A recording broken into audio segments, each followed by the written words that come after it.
Good morning, everybody. Welcome to BayCon 2022. We'll be starting up in just about 28 minutes, so grab yourself a cup of coffee, comfy chair, sit back, enjoy the show.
Good morning, everybody. Welcome to BayCon 2022. We'll get started in just about 20 minutes. We've got a great lineup of speakers and hope you really enjoy it today. Grab yourself a cup of coffee and sit back and relax.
Good morning, everyone. Welcome to BayCon 2022. We're 10 minutes away from starting, so pull up a chair and relax, and we'll start our presentations shortly. Thanks a lot for being here, and hope you have a great time.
Good morning, everyone. Thanks for being here for BayCon 2022. We're just a few minutes away from starting, so grab yourself a cup of coffee and sit back and relax, and we hope you enjoy the presentations for today. As a reminder, BayCon is a fundraiser for the BayNet Amateur Radio Club, and we'd appreciate any consideration for additional donations or buying extra drawing tickets. The more tickets you buy, the better your chances of winning some of our cool prizes. So hopefully you'll enjoy the talks and maybe win something along the way and know you're contributing to a great cause. BayNet actually supports the American Red Cross here in the San Francisco Bay Area. They're our primary agency that we service and provide them radio communications infrastructure during emergencies. And they're very active on our system and running weekly nets, so you can always tune in and listen and participate. Thanks very much for being here, and we'll start in just about 5 minutes.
All right. Good morning, everybody. Welcome to BayCon 2022, the BayNet Amateur Radio Conference. We have an amazing collection of presentations today on a whole wide variety of topics of interest to amateur radio operators. I'm sure that phrase sounds familiar to some of you. We're really glad you're here today. I'm going to start out the program to talk a little bit about what we're doing in the BayNet Amateur Radio Club, and then we'll talk about the program and our prizes and how all that's going to work. My name is George, KJ6VU, and I'm going to be your host for the day. And we really are grateful that you guys are here. So let's go ahead and get started and talk about BayNet and BayCon and what we do. In this event today, we have a pretty packed agenda of great presentations. So after my initial intro here, we'll have a presentation from John, VE6EY, to talk about diversity reception. Kyle, AA0Z, will talk about building station automation with Node-RED. Then Vince, VE6LK, will talk about GoKit building. We'll take a short break, talk about more of the details of our prize drawings, and then come back with Marcel, AI6MS, to talk about radio propagation mapping software. Christian, NV2J, will talk about a project that he built to control an FT891 radio. Mike, VA3MW, is going to talk about replacing the serial port, the RS-232 port, with a local area network. I'll give us a talk about a development board that I've put together called the Benchduino Nano.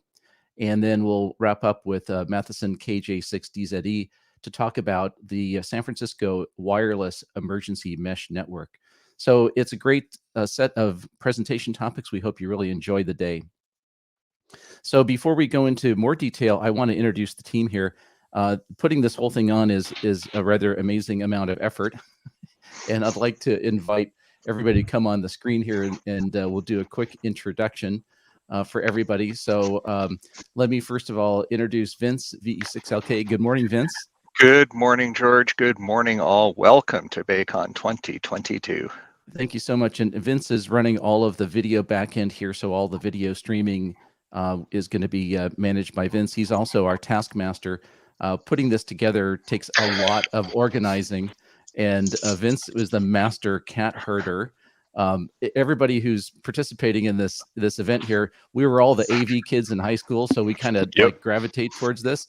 But Vince is the master of making this happen. I also want to introduce Rod. Good morning, Rod. Good morning, everyone. VA3ON. And so Rod is our technical director on the video. He's doing all the video switching. He's watching all the comments that are being posted on YouTube, and we'll be able to essentially direct what's happening this morning on the video side of things. Thanks, Rod. And Marcel, AI6MS, good morning. Good morning, George. Good morning, everyone. Great to be here. And yeah, like you said, we're all those AV kids from high school and college and middle school. So it's great to be able to use it in person. What's on your workbench, George? What's that? What's on your workbench, George? Oh, too much stuff. We'll get to that later. And Marcel has done an amazing job in a couple different areas. So he and John have organized all the prizes, but also there's a lot of production stuff in the back end, last minute things of remastering videos and changing audio levels, and just a lot of work. So thanks a lot for everything, Marcel. And last but absolutely not least is John, KD6JL. Good morning, John. And John's muted. Hit the big button there, buddy. And there we go. There we go. I don't know how that happened. I wasn't muted before. It must have auto-muted me. In any event, welcome, everybody. It's going to be a great day and a lot of fun content out there. As George had mentioned, this is a fundraiser event, so Marcel and I are going to be doing a lot of drawings today. We have a lot of great prizes, so please visit the page, purchase some drawing tickets, and there's also a silent auction going on, so you're going to hear about that throughout the day. And I have a little cheesy number drawing deal here that actually plays a little bit of a sound, and you'll it'll all happen, and a lot of people are going to win fun prizes today, so please help support us. All right, thank you so much, John. So John and Marcel will be back throughout the program and give you an update and do the prize drawings and all that. So thank you guys so much. There's no way we would do this without this team of people, and I can't tell you how many hours we're putting into the preparation and the practice and the dry runs. So you guys are an amazing team. Thank you. So a little bit about about BayNet. For those of you who are not in the Bay Area, that are not members of the club, we really appreciate you being here and supporting our organization. So the BayNet Amateur Radio Club has been around for over a dozen years. This will be our 13th BayCon event, the second virtual one. We are basically a club that's pretty spread around the entire Bay Area. The center of our club is really our repeater system. We have 7 repeaters at 2 different repeater sites, 4 conventional FM repeaters, a D-Star repeater, a Fusion repeater, and a DMR repeater. So we've tried them all, and we run all those different systems. We run several nets a week, and we also, in the past, have had a bunch of events we would do every year. And of course, because of all the pandemic stuff, some of that stuff hasn't been happening, but we hope to get back to that. And the primary served agency for BayNet is the American Red Cross. So the Red Cross uses our repeater system on a weekly basis to run multiple nets, both local and national nets. And also we're there for them when they need us, which has happened on multiple occasions. And so we're really very happy and honored, frankly, to be able to support such a great organization. So it's a great relationship with the team over there at the Red Cross. Okay, there are about 450 members of BayNet. Now, the bar's pretty low. Being a member means that you say, I'm a member, and you get on our mailing list. So most of the folks who are members are here in the Bay Area, but we have members all over the world who join in and want to chat with each other and exchange information and ideas. And so if you're interested in that, you're more than welcome to sign up. There are no annual dues. We don't charge anything for anything. We just do ham radio projects and help each other out. So BayCon is our one and only annual fundraiser. So we do this because we want to share information and great presentations, but use this as an opportunity to raise some money to pay for our ongoing operating expenses. And we'll talk about that in just a moment here. So the organization consists of a board of directors, myself and 2 others, John and David. And then we have several projects that go on, and there are different leaders of different projects. All of our different repeater systems, as well as other events like this event in our field days and so forth. Probably one person I really want to mention in particular is a fella named David, KI6ZH Delta. David really stepped up in the last year and has been doing the last couple of years and doing an amazing job of helping us with our computer networking and repeater systems and working on a bunch of projects. And so without all these guys, Rich, John, Marcel, David, there's no way we'd be able to continue delivering the kind of infrastructure and support services that we want to do. So that's a really amazing group of folks as well. So thank you guys for that. Just a quick note on the system for those of you who are either here in the Bay Area or plan to visit the Bay Area. All of our repeater systems are open for anybody to use, and you don't have to be a member. You're welcome to use the systems. Here you can see a map of the San Francisco Bay Area. There's 2 sites. The lower site on the map here is in Palo Alto, which is in the heart of Silicon Valley. That site is at 2,800 feet above the valley. And at that site, that's our primary site, we have several repeaters, 2 meters, UHF and 900 megahertz FM repeaters. We also have a UHF repeater on the DMR Brandmeister network, on the D-Star network, and also on the System Fusion network. So we run all of those different modes. And we also have another site in the East Bay on UHF FM. And the 2 sites are linked together 24 hours a day. So if you go into either of the sites, you come out both. And this really gives us a very large footprint around the entire Bay Area. So you can go all the way from the North Bay through San Francisco, Oakland, Berkeley, and all the way down to San Jose and point south. So we have a rather enormous footprint. In addition to those repeater systems, we also connect the digital repeaters to offsite servers to run hubs. So we have a DMR talk group 31075, which we share with the Ham Radio Workbench podcast listeners. We also just put up a brand new node on the All-Star voice over IP network. That's node 55915. And we are working on a way to connect those together. I'll show you that in a bit more detail. We also support a Yaesu System Fusion room, WW6BAY-room. And also we are an IRLP with our own reflector 9096. So we have lots of ways to communicate here within the Bay Area, but also outside of the area. In the event of a disaster, our 2 radio sites are linked together, not over the internet. That link between the two sites is an RF link. So we're running full duplex 420 megahertz UHF path between those two sites. So again, if you go into either one, you come out the other site on the FM part of the system. So that's a little bit of an overview of the repeaters that are available. If you take a look at our Black Mountain site, that's the red dot here, you can see that the footprint in the green is actually quite good by itself. So we have very good coverage throughout the Bay Area. We even have some coverage over the mountains out into the ocean. So if you happen to be in that little sliver in the ocean, you might actually get in the repeater system.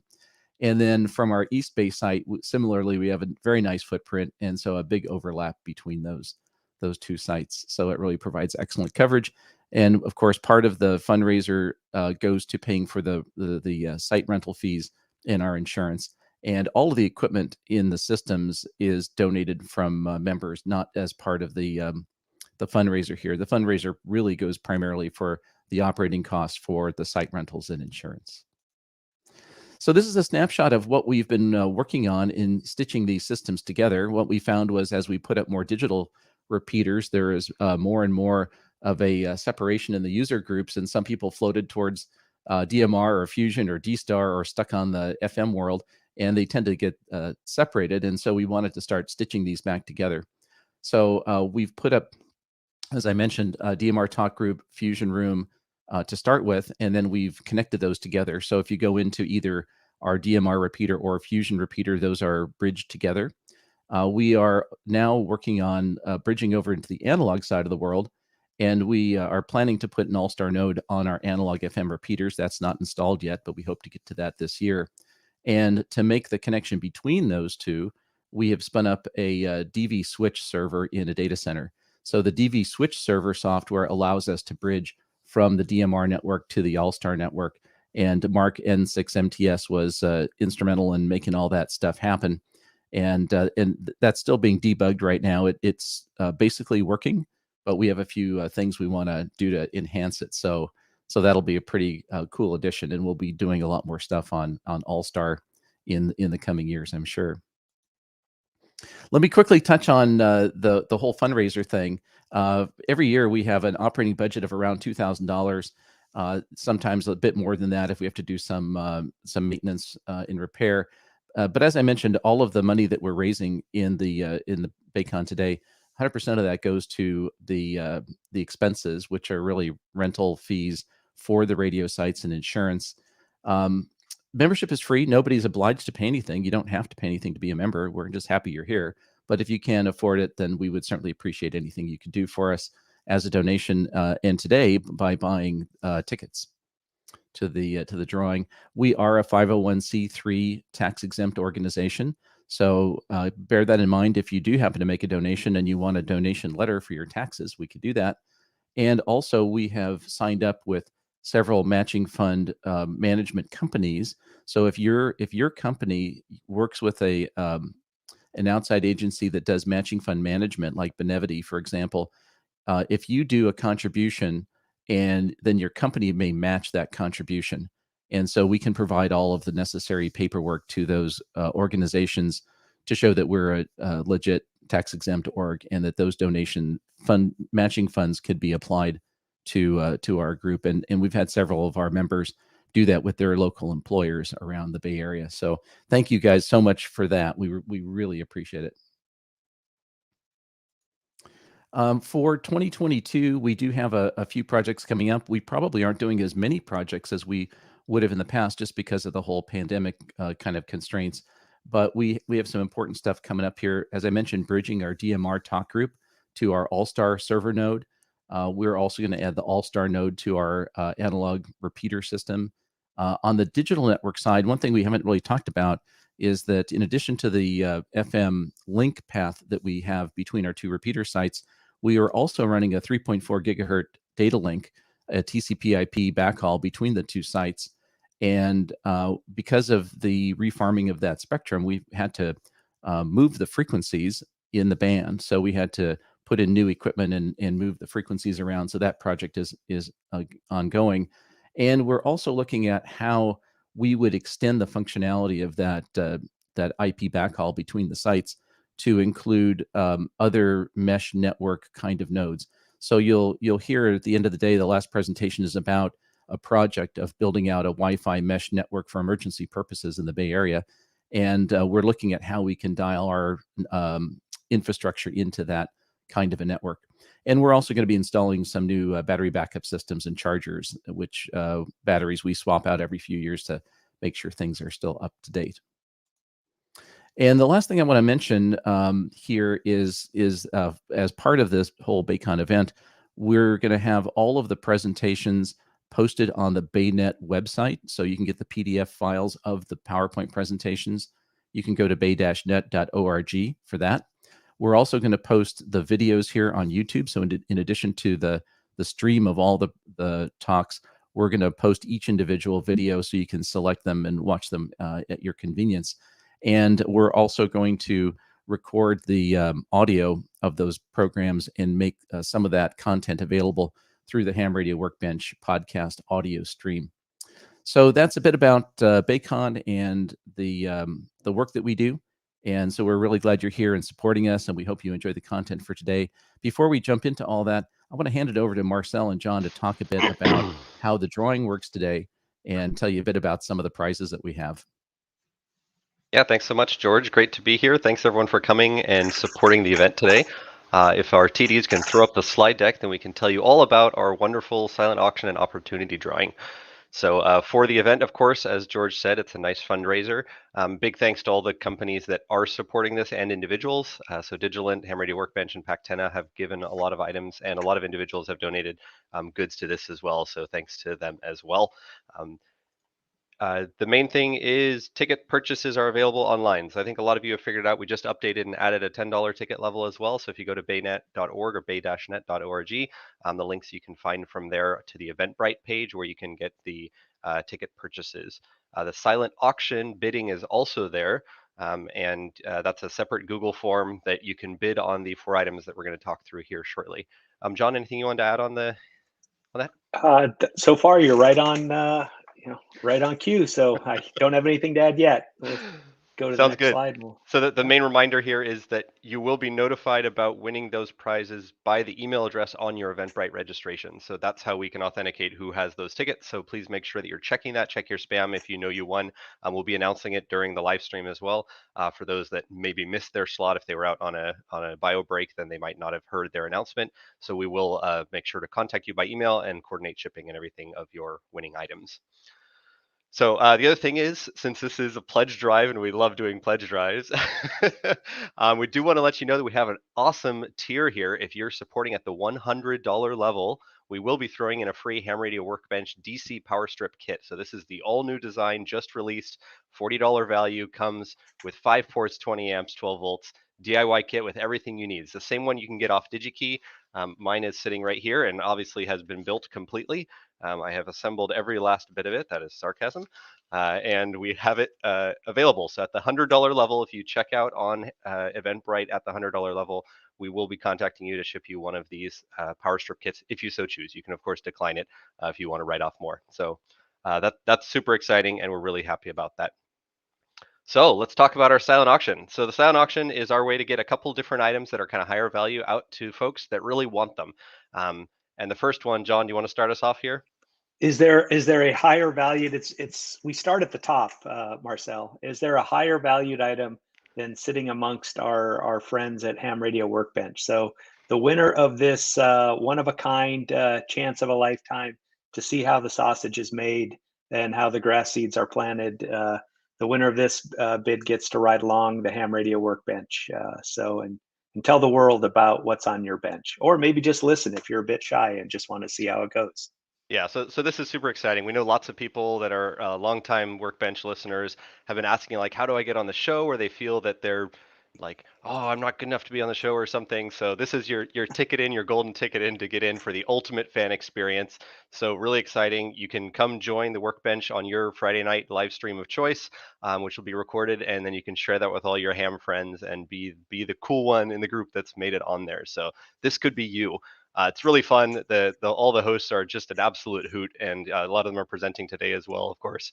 So I was just on the show a couple weeks ago, and I got to say it's just super fun. So highly encourage you to try this out. And remember, any dollar you're putting in here is supporting BayNet, so it's always going to a good cause. So you can convince yourself that way to bid that one up. Probably not a good anniversary gift, though, Marcel. I'm just saying, if you're bidding this, it's probably something you want to do. I mean, just yeah, saying. I mean, maybe. I mean, George, you'd probably be okay. He'd probably be okay with, two people coming on the show. So if you want to do it, his and hers Okay. ultimate fan There you go. experience, I There think you go. we could probably bend the rules a little bit to make that one work out. Maybe bring the whole family on. Dogs, pets are welcome as well. Oof. So that'd be fun. Should be a great show. So that's our top item for today. Super exciting, just to have that opportunity to join the folks from Ham Radio Workbench. Next up is one of our great Pactena items. We've got a couple Pactena items on the list today. This is the mini 20-meter Nfed half wave. So this is a super high demand item. It's been going out of stock online all the time. It's a $90 value. Great for summits on the air, for parks on the air, for any portable operations on HF. Comes with wire to cover 20 meters and up. Might even come with a 40-meter wire. I don't remember what we have in that kit. So this is super great. I don't know, John, anything? I've used one of these. They're super fun, really compact. They're fantastic. And again, for those that aren't on the Pactena groups.io thing, these are in super high demand. There's a waiting list for them. As soon as they come in, they disappear. This is your way to get yours. So get to the top of the list, throw in your bid, and try to get this one as well. So yeah, they're really fun. Our third auction item, this is the Heil Microphone Super Bundle, as we're calling it. So this was generously donated by Mike K6QFO. He's a local ham in the Bay Area here. Is almost new, this set. This is their new dual microphone with dual elements in it, so you can switch between the two elements, and it comes with the PL2T boom arm. So awesome setup, really, really neat if you want to get to a professional broadcast level microphone for your HF or for your live streaming on your computer, like whatever you want to do. Lots of great options there. John, I mean, you've been playing with this one. What's your favorite part about this? I love the boom. You can use the mic that came with it, or you can mount any other boom to it. I'm a little envious. Many of my co-hosts that are on today have booms in their background, and I have AirPods. So there you go. So just maybe I'll bid on this today, and then I'll have a boom for next year. All right, so you'll be bidding against John. Help encourage him to make a good donation to BayNet by bidding yourself, and hopefully we'll bring in some good good fundraiser for this one. And then the last silent auction item is another Pactena item. This is their Trek Mount antenna bundle. So this is a super cool little 2-meter antenna. It's a little PCB that mounts to the top of your trekking pole, and then connects to Comet BNC antennas on there. So you get this dipole, horizontal dipole that you can mount up to your pole, hold it up in the air, rotate it around, and use it for summits on the air. Super cool little setup. I'm a little envious of that as well. If I did more summits on the air, I would absolutely want this, but definitely cool for some like low signal work as well. We were out for Winter Field Day last week. I was able to figure out where George was at, and saw this out in the wild, and it was fascinating. And we had a lot of people stop by and ask questions about what we were doing with it. But yeah, it's very cool. Sir, what are those strange bunny ears coming out of your trekking pole? Just It's not rabbit season, you know that, keep right? your kids back. Exactly. So that's all the silent auction items we have. So thanks so much again. And just a reminder to go to baynet.org to get your tickets. So please do get any tickets. If you haven't already, you can always add more anytime throughout the weekend. If you buy tickets, you're still supporting the event. The earlier you buy them in the day, the more drawing opportunities you'll have, since we'll be doing drawings after each of the talks. And if you do the $100 donation level at any point in time, ticket sales will end tomorrow, then you'll still get the DC Power Strip bonus gift. So at the $100 pledge level. So George, that's all we've got for now. Or John, yeah, anything else? Well, there's a lot of tickets in the drum. We're just under 4,000 tickets currently.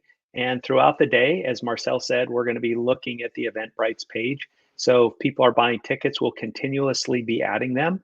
And your number, if it's called, is entered back in, because we're using a random number generator. So we're actually resubmitting the ticket to the paper drum, which is better than what we do when we're at the live event. So there you go, bonus for the so if you supporters. Get a ticket early in the morning. It's good for all the drawings throughout All the day, day. which is Yep. great. So Could thanks so win much, Fun. everything with the same ticket. Exactly. All right, George, I think we'll hand it back to you. I'm really excited for the talks today. Great. Thanks, Marcel and John. That's awesome. So the very first talk we have coming up today is from John, VE6EY, and he's going to do a presentation about diversity reception. Hi, this is John Fallows, V6EY from Calgary, Alberta. And for the next half hour, we're going to take a short journey through the world of modern diversity reception, which is something I've been playing with for the past 5 years or so and really enjoying. And I'd like to share my knowledge and excitement about this wonderful technique with you. So what's in this discussion? Well, we're going to start off with a definition and a summary of the use cases for modern diversity reception. Then we'll take a quick look at the history, going back to 1926 when this all started. Then a primer, how it works, and I am promising to do this without math. You'll see some equations on one slide, but basically it's not going to be math heavy. Then some demonstration videos so you can actually see and hear modern diversity reception in action. And then we'll wrap up just by showing my diversity reception systems that I built and how they work, and perhaps give you a few ideas how you might want to do some of this yourself. So what exactly is a modern diversity receiver? Well, there's 3 components that we'll talk about. First, you need a dual channel SDR receiver. And by dual channel, I mean that each channel is sort of like a radio. And so you've got 2 radios with the same or similar performance that work together. And each channel has a separate antenna. Antennas are spaced apart. There are various forms of diversity reception. The one I use is called spatial diversity. And so we'll focus on spatial diversity today. The channels are coherent. This is the second most important part. Now, by coherent, we mean they're basically running together in lockstep with each other. And so with your 2-channel SDR, each channel has a common local oscillator or DDC clock and a common ADC clock. And the IQ data coming out from the receiver, usually at baseband, is coming out in synchronous streams. They're coordinated together, much in the same way that the left and right channels of a stereo audio file are coordinated together. And finally, you need the ability to combine the channels at IQ baseband. So you've got 2 almost identical receivers working together, the same clocks, coordinated synchronous streams of IQ. And on top of that, this is the important part, you need to be able to adjust the amplitude and phase of each IQ signal coming from the 2 receivers and combine them at baseband, combine them destructively or constructively, and that's how you get the effect of modern diversity reception. So what's the state of the art? As of last year, all 5 of these leading ham transceivers actually do have dual channel coherent signal chains. So the hardware, the box for doing diversity reception with the most modern ham radio transceivers is actually already there. But only 2 of these have the ability to provide synchronous IQ data from both channels, and that's the flex and the anan. And only one of these, the anan, provides you with the ability to combine IQ data at baseband for modern diversity reception. So we are really close right now. The manufacturers of ham radio gear need to get their act together and take the next step so we can all enjoy these features. So modern diversity reception has 3 features. The first is diversity gain. Second is array gain with 2 antennas. And the third is noise cancellation. And so these are the 3 features of modern diversity reception. It's a huge value proposition that has moved well beyond the original 1926 diversity gain definition and scope. And like I say, it's time for the ham radio manufacturers to actually catch up. So what are the 3 use cases for modern diversity reception? Well, the traditional use case is mitigating multipath fading. That's historically what diversity reception was invented for by Henry Beveridge in 1926. So the diversity gain helps you overcome, mitigate the multipath fading of signals, and that can work in HF, it can work in VHF and microwave. Actually, it even works up at light. Secondly is beamforming, or array gain. So since 1905, radio experimenters have used phased array antennas, starting analog back well over a century ago. And recently, since the 1960s, the advent of signal processing within radio receivers has allowed the creation of digital beamforming, which is where you create the phased array in data as opposed to a whole bunch of different lengths of cables connecting your antennas together. And the third use case for diversity reception is my main use case. It's local RFI reduction, or noise cancellation. So since about 1933, people have been using active audio noise canceling. That's basically a phase reversal technique. If you reverse the phase of one signal and add it to the original signal, it cancels. Analog RF cancelers became popular during the 1990s, so the ANC4, the MFJ 1026, the NCCs from DX Engineering, and more recently X-Phase and other homebrew attempts at analog cancellation. Digital baseband cancellation really emerged over the past decade, and that's what I use mainly, and that's what we're going to focus on today. So these are the three use cases for diversity reception in 2022. Mitigating multipath fading, beamforming, and local RFI reduction. First, here's that bit of history I promised. So it all started at RCA in 1926. Henry Beveridge, that guy in the suit over on the right, he invented space diversity after extensive study of signal fading characteristics. Pretty amazing for its time. About 10 years later, holocrafters came up with the DD1, which was basically, the thing was to create a single control tuning radio. So as you tune this radio, and those two dials on the front of it aren't for each channel, that one's a main tuning and the other's a fine tuning. But basically, it slaved the oscillators together, and you were able to do diversity reception. This thing in today's dollars would be about $8,000. So it wasn't cheap for its time. And the real key there was finding out various amateur radio thought leaders and Beveridge and so on. After a lot of study, they realized that signals traveling through the ionosphere make their bounce and travel through different paths. And because the paths are different, the signal was arriving at slightly different times. And when it arrived out of phase, it sort of canceled. And that's how fading came about. So diversity reception took advantage of the fact that the fading is statistically different, and you can actually tune 2 or 3 receivers at the same time and pick the strongest signal to get past the effects of multipath fading.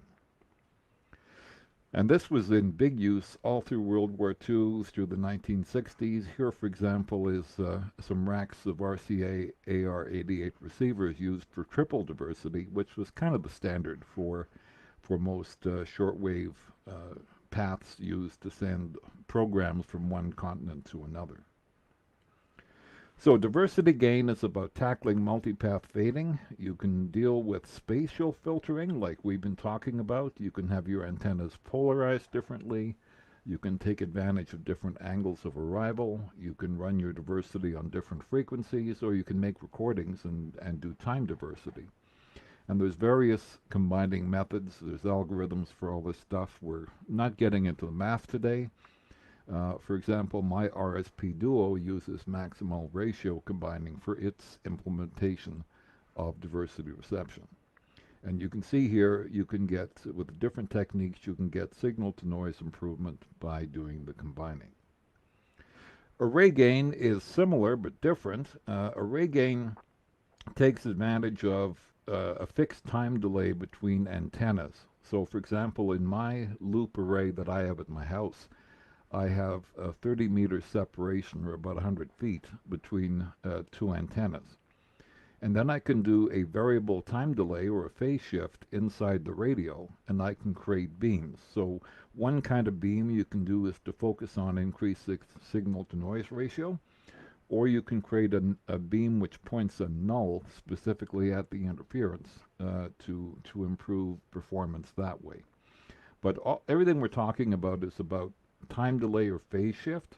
When you're dealing with narrow bands, phase shift is actually the same kind of thing as time delay. It's just a different way of achieving it. So if you're interested in this stuff, there's a ton of math, and I'd invite you to go and do some reading about it. Arrays are very popular in ham radio, especially things like the four-square and various vertical antennas, but there's all kinds of different ways you can do antenna arrays. Doing it analog versus digital, if you look at the slide on the left, you can see that analog beamforming takes place outside the receiver. That's where you have some components to actually adjust the phase and adjust the amplitude of the signal coming from each antenna, combine them together, and then stick that into your receiver. With the modern techniques, the digital beamforming, you actually take the data from different antennas and you put them all into the receiver in different channels, and then you use electronics or mathematics to manipulate the phase and the amplitude before you sum together. So modern diversity reception uses the techniques shown on the right-hand side here, a shared local oscillator and sampling clock across multiple channels, convert the data down to baseband, and then do wonderful math to create improvements. So here's the basic primer on diversity reception. And we'll start off thinking in terms of combating multipath fading. So basically you've got a transmitter sending a signal to two different receivers that are combined together, and you can combine them either, like we showed you before, analog or digital, or even just in your ears. Like a lot of the modern ham transceivers that give you two channels, they assume you're just going to wear headphones and let your brain do the fading correlations in your head. And it's not a very effective way to do diversity reception, but that seems to be mostly the state of the art used by Kenwood and Yaesu and Elcraft and others. So I'm encouraging people to think differently about diversity reception. Modern diversity receiver design, like I say, it's two different channels, shared oscillator, shared clock, and this is the slide that has a formula in it, but basically you use complex weights to modify the amplitude and phase of each channel down at baseband and add the signals together constructively or destructively.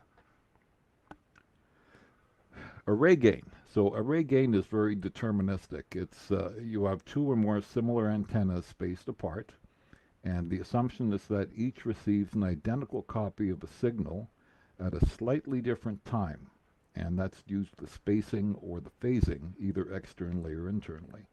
Because you're getting the same signal at slightly different times, you can combine constructively to create lobes or destructively to create nulls in the array pattern. And that gives you an average signal-to-noise ratio increase, easily 3 to 6 dB, often more than that, especially if you're trying to create nulls and make certain signals disappear. So that's the array gain part. Diversity gain is a statistical artifact. It's probabilistic. It assumes randomly different copies of the same signal showing up due to multipath. And using two or more receive chains, you can mitigate the effect of the fading and reverse a lot of the destruction that takes place during fades. And that gives you a better probability of signal-to-noise ratio. Finally, the noise cancellation bit is highly deterministic. It's very mathematical. You've got on one channel a distant signal plus some local noise leaking in. And if you can use your other channel just to pick up that same local noise, you can basically subtract the local noise from the combined signal plus noise coming in and get a substantial improvement. In more detail, here's how that local RFI reduction works. So you consider your main antenna.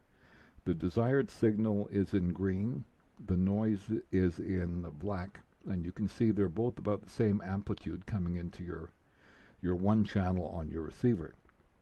If you have a separate noise antenna that picks up mainly noise with almost no or little signal, then you can easily amplify or attenuate that noise to be the same level as what's in the main antenna, and then you phase shift it 180 degrees, and you subtract it. And it's actually quite simple in concept, and it's actually not even that hard to do. Shortwave listeners and hams have been using those analog noise cancelers for years, and now we have the ability to do the same thing in radios. So these are similar but different effects. Diversity gain changes the overall signal-to-noise ratio probability distribution. Basically, the odds of a better SNR are just increased, and you get improvement through combining independent copies of the signal for best results.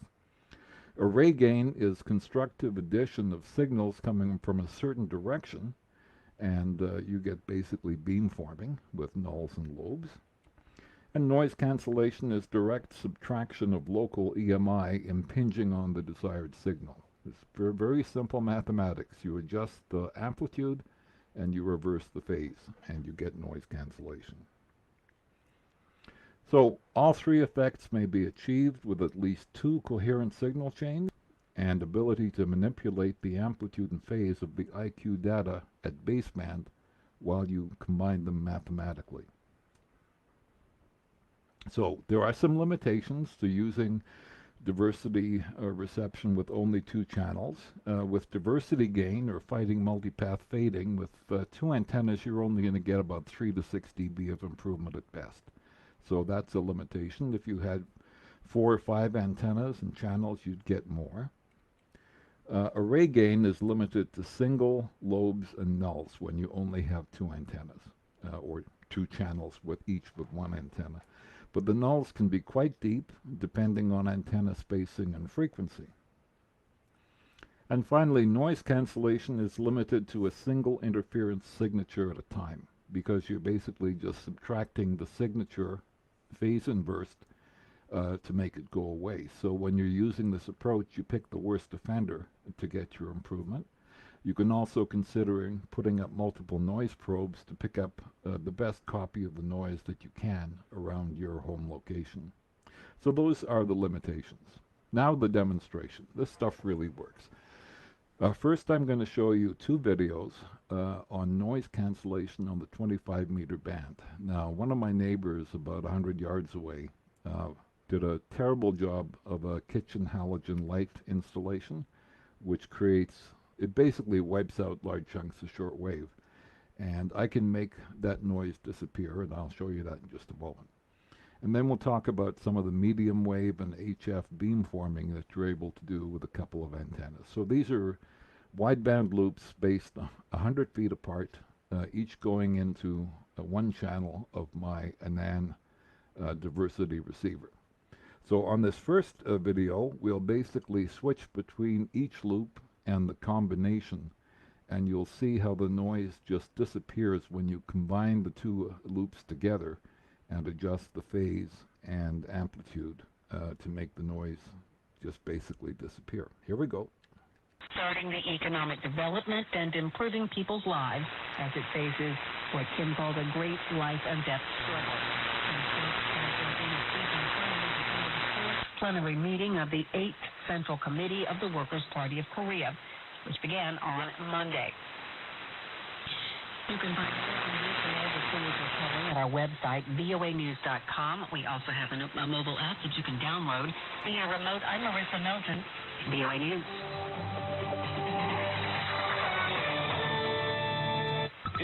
So there's your demonstration of the audio. We're going to look now just at an oscilloscope of what's coming out. The same band.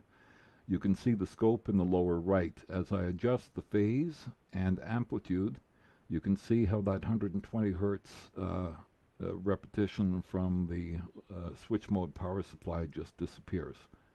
And you can see on the spectrum that 120 hertz and harmonics Again, as you tune to create the noise canceling effect, you can get 30 to 40 dB of improvement just simply by subtracting the noise channel from the combined signal and noise channel. And so this is a demonstration in pretty good form of how you get noise cancellation to work, which is my favorite value proposition, but not the only one.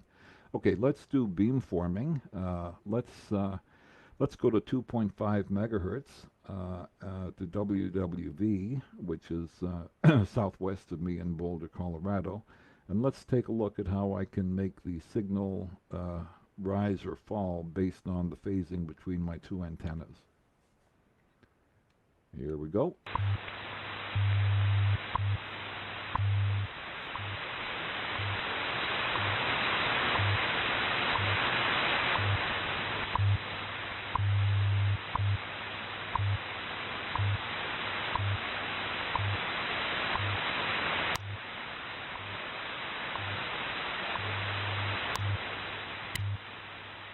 At the tone, 2 hours, 46 minutes, coordinated universal time. So there's some beamforming on 2.5 megahertz. Now here's, we're going to go to medium wave now. And on 730 kilohertz, I've got two stations within range quite easily any evening. The first is in Dauphin, Manitoba, which is a few hundred miles to the east of me.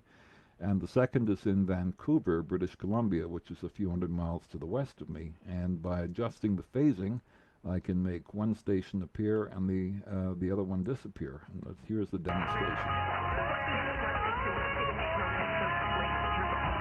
As well. If you have other updates for us, you see anything else out there, something in this list you wanted to hear about but didn't, still very icy weather, wintry conditions throughout the lower mainland, so slow down, increase that follow distance, and don't get out on the roads unless you're prepared.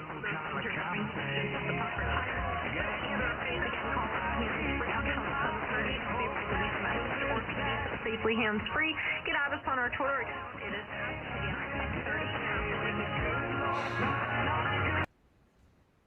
So this whole experience has really rekindled my interest in medium wave DXing. Okay, so there's your examples. There's the demonstration. My diversity receivers, well, I have 3 of them, and I started out a few years ago buying one from Israel, the Ephedri dual channel SDR net, and that cost about $360. It gives me 2 channels, and all of shortwave and medium wave, and I can use Power SDR or LINRAD to do my diversity reception. Then I got the wonderful SDR Play RSB Duo, $280. This basically works from 1 kilohertz to 2 gigahertz. And if you're interested in getting into diversity reception, you want to stick your toe in the water, this is what I'd really recommend you start with as a fairly low-cost but high-performance diversity receiver. And then I got my Anand 7000. I decided I wanted to have a 16-bit receiver, and this works with Thetis, and all the demonstration videos that I've shown you here today were done on the Anand, which is, like I say, 2 almost identical receivers, and I hook these up to my different antennas. So my antennas, I live on a normal city lot, nothing fancy. My ham antennas are a beam on a tower and a dipole for 40 meters. I built an array, a 100-foot array of 2 wideband loops, and these are active loops. They are fed with cat cable, and I can switch between different directions, and I can use each loop individually or in combination. And I also have a couple of noise probes around the edge of my property to help me pick up the noise from my neighbors and do that noise cancellation as well, although the noise cancellation works fine with the loop and the ham antennas. That station in Dauphin and Vancouver that we were showing on 730 kilohertz, here's how I create the 2-element beamforming and noise cancellation with the wideband loop array. Just simply by adjusting the phase and amplitude of the signals coming in from each channel. I can switch the loop to the west or to the east, the array, and I can get super gain and diversity noise cancellation out of this system. So my modern diversity reception system performance, amazing ability to reduce nearby RFI across all of HF, and secondly, steerable directional patterns below 15 megahertz, the beamforming with the wideband loop array. And finally, I can do some diversity reception with the SDR UNO software and the RSP dual receiver. So I'm very happy with the performance. Like I say, you can get started in this cheaply if you want to. And building these loop antennas, I mentioned before the active antenna amplifiers from LZ1AQ. You can find these. They cost basically around $100 each, and you can hook two loops up to each of them, and you can build these quite easily. So that's my presentation. I hope you've enjoyed it today. There's a lot more information about diversity reception and lots of other stuff in my blog, which I call Making It Up, and there's the address there. And I'd be happy to answer any questions you might have and tell you more about these exciting things. This is John, the 6EY in Calgary, Alberta.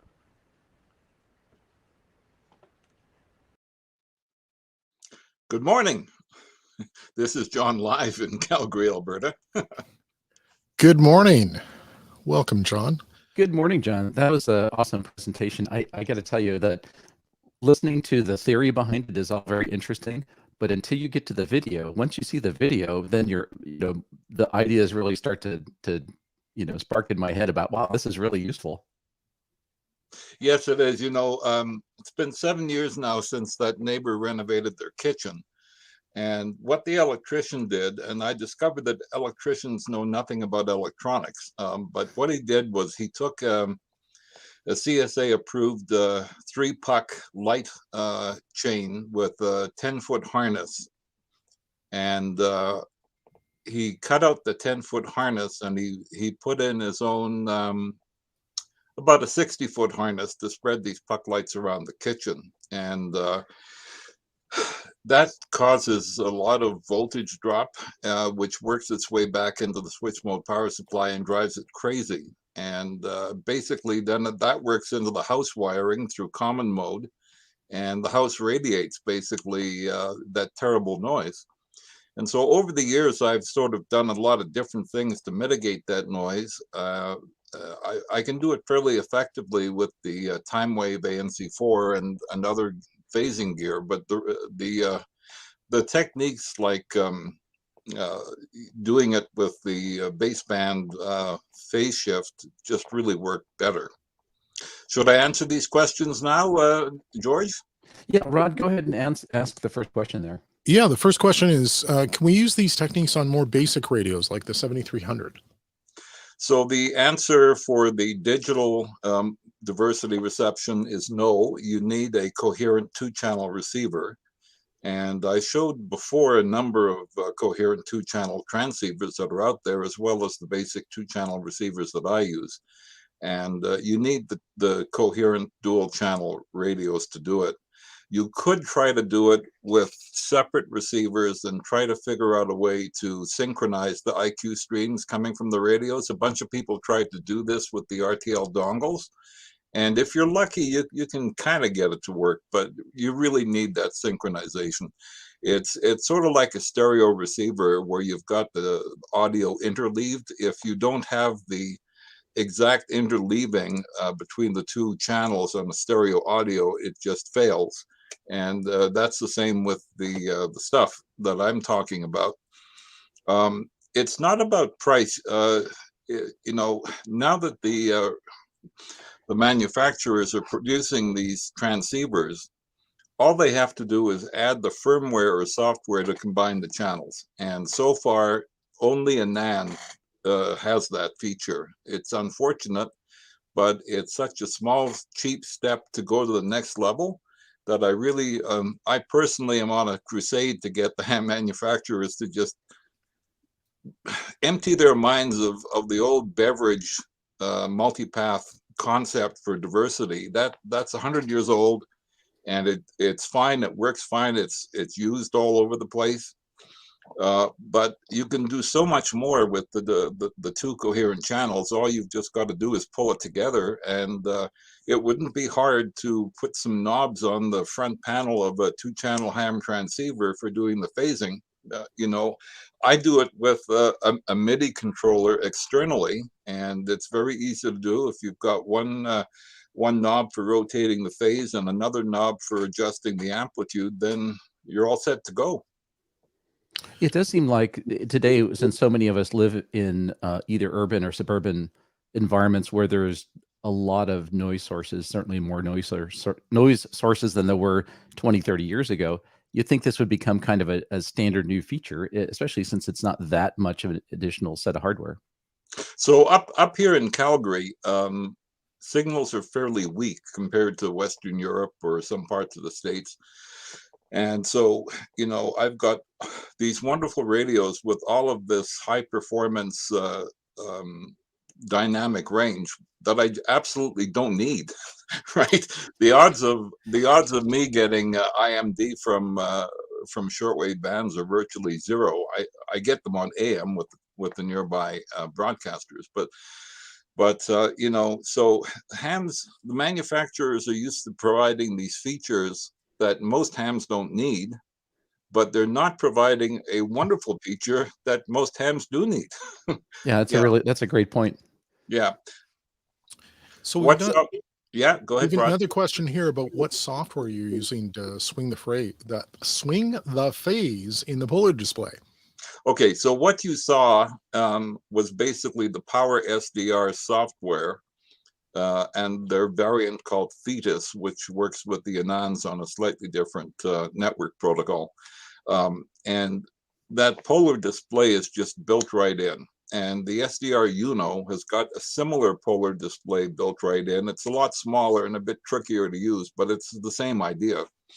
And it gives you the possibility of just simply adjusting both amplitude and phase from the same window, which makes it really easy. You could do it with knobs, you can do it with a mouse, however you want to do it. So if you're using, and so for example, a Smart SDR for the Flex 6600, which has the 2 channels coming out of it, if they just built a polar display phasing control like that into their software, then you could do the stuff, or you could do it with knobs on the front of the receiver if you want to. Alrighty. We've got a question about what do you use for a noise probe? So I did a lot of experimenting when I started using the NC4 and the MFJ 1026 and other phasers just to sort of do this in the analog world. But the same concept works with the digital world as well. What you want with your noise probe is something that picks up a lot of your local RFI, the noise, and doesn't pick up much signal, because when you're doing the phase reversal, you don't actually want to phase reverse the signal you're trying to hear. You just want to phase reverse the noise part of it. So John, you're describing my 5B TV antenna. Oh, I already have the noise probe. Now I need the antenna. Okay, so what I do after trying a bunch of different things, including small dipoles close to the ground, the ham antennas, a random long wire with matching bow and all those kind of things, I ended up just simply building a 5-foot vertical dipole. So I've got a plastic tube with a wire inside it, and then I've got another 5-foot wire coming out the bottom. It's all connected with RG6 75 ohm cable. I've got these noise probes near the noise sources, as near as I can get them, and I've got a switch to switch between them. And since most of the local RFI is vertically polarized, this seems to work well. These antennas are so small, they don't pick up much of the desired signal. And, you know, but the thing is, you've got to experiment. And the comment on the rabbit hole that came by, yeah, it's a neat little rabbit hole.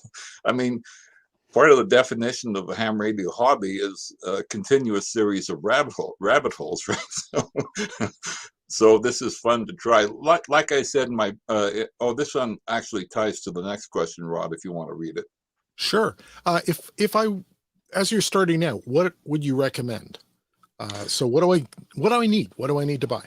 So if you want to have some fun and learn a bit about what you can do with modern diversity reception, $280 US, the SDR Play RSP Duo is a great way to start.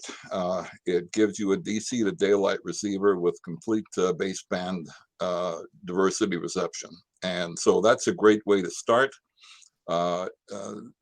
Then you need to think about your antennas. If you have two separate ham antennas, you can get some effect. If you've got noise probes, you can get more effect.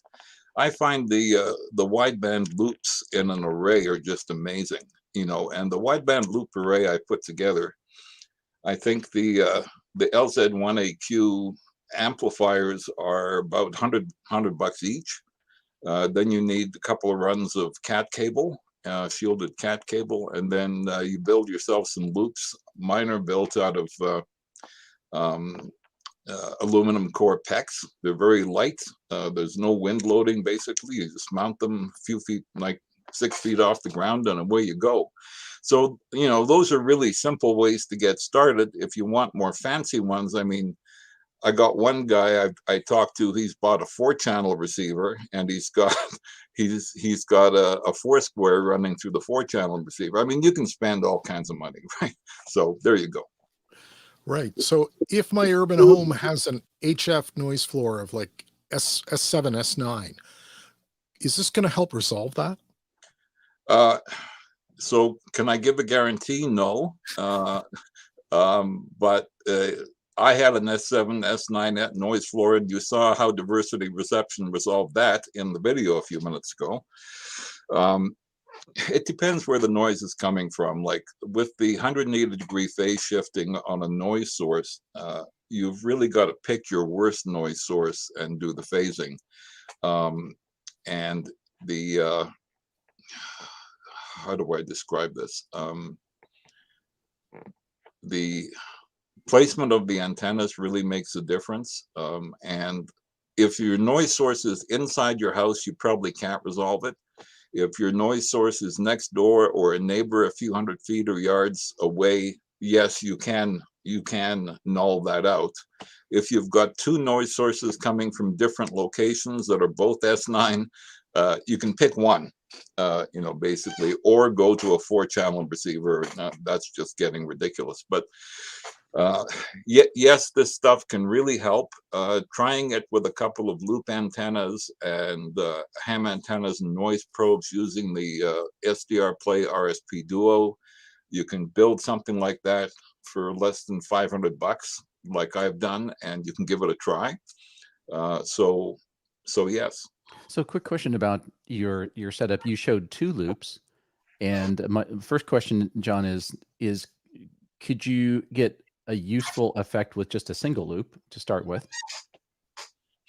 Well, not for diversity reception. Well, I guess if you use the single loop as one antenna and your HF beam is the other antenna, yes, you can do these same sort of things. If you want to do phasing in a loop array, then you need 2 loops, right? Okay. So it depends what you want to do. You can start off with just one simple loop and give it a try. If all you want is a noise probe, for $5 you can build yourself a 5-foot wire vertical and hook that up with some cable TV cable, and that's all you need. And for the, I'm sorry, Rod, for the loop, you described the PEX aluminum loop. Was that a homemade loop or was that a commercial loop? So if you go to activeantenna amplifier.eu, LZ1AQ, he's got a whole bunch of information there about how to build these things with his amplifiers. You can make a loop out of just a couple of turns of wire. The aluminum core PEX, I use the 1/2-inch stuff. It's actually really, really good because there's enough skin depth in the aluminum core to work really well. It's just hard to find, but it's quite cheap. And I found a home heating company that was willing to sell me small quantities for $25. So that worked good. How did you bend it? Mechanically, isn't that a little tricky to get like the right shape without it collapsing? Aluminum core PEX is just wonderful. Well, so is PEX, but it's easy to bend with your hands and it holds its shape. So basically, I have some 3D printed mounts that it goes into. But no, these things hold their shape really well, and they're about maybe 1/50th the weight of copper tubing. So it's they work. And what's the diameter of the loop that you made? I use 1 meter loops. Okay. And I assume that the diameter is not super critical. It's not like it's a real tuned circuit. So for active loop antennas, performance is a function of area and inductance. So you want to get low inductance and large area. If you go much bigger than 1 meter, then you're probably going to get problems with your local AM broadcast and FM stations. So 1 meter is around the sweet spot. All right, very good. Rod, do we have any more questions? Yeah, I've got actually one I want to bring up here from, there we go. What is a book or article that will mathematically describe these techniques and that you'd recommend getting into? So if anybody's interested in that, I have a library of books on beamforming and basically articles I've collected off the web. Some of them I would call intermediate, some I would call advanced. And if anybody wants to send me an email at play@fallows.ca or just comment on my website, I'd be happy to provide or at least some of them. But the math, if you get into the beamforming is actually very, very commonly used in cell phone and Wi-Fi and radar and all. There's tons of stuff about that. The math for doing the noise suppression is actually not that difficult. It's just you have to know how baseband IQ works. That's basically it. Okay. So I want to put in a quick plug, by the way, for your blog site. You've got some really fabulous articles there, and you've written a lot of them. And so I really highly recommend everybody check out your website and the articles that are there. It's really it's a fabulous set of reference material. Well, it's keeping me sane in my retirement, eh? Now you have your next career right now. Yeah. And we've got two last related questions here. One is around 1/2-inch Heliax. Is that a good choice? And there's another one I'm going to throw at you at the same time, which is aluminum fuel line tubing, which is sold in a coil. Okay, the first question on 1/2-inch Heliax, yes, lots of hams make transmitting STLs using 1/2-inch Heliax, and that would work for receiving as well. I just wanted something super lightweight. I mean, for me, I wanted to get rid of the problems of wind loading and weight. And my first experiment with a STL or a magnetic loop was with a 5-foot diameter copper tube loop. Which was a lot of fun to build, but really, really a bummer to mount. I mean, this thing kept falling over and I finally gave up on it. So, that's why I went to the aluminum core PEX. It's just so simple to work with. Aluminum fuel line tubing, I think, would be too narrow a diameter. As you get into the very small diameter stuff, or even just wire loops, your inductance goes up, and because these wideband loops basically they fit across a balanced amplifier, so basically they're shorted into your amplifier, and what the amplifier has to do is pick up current flowing through the loops, and so you want to have very low resistance. And that means you want a low reactance, and that means you want a low inductance. Okay, so there's, like I say, for magnetic loops, the performance function is area divided by inductance. Those are the two factors you need. The more area, the more signal. The lower the inductance, the more signal.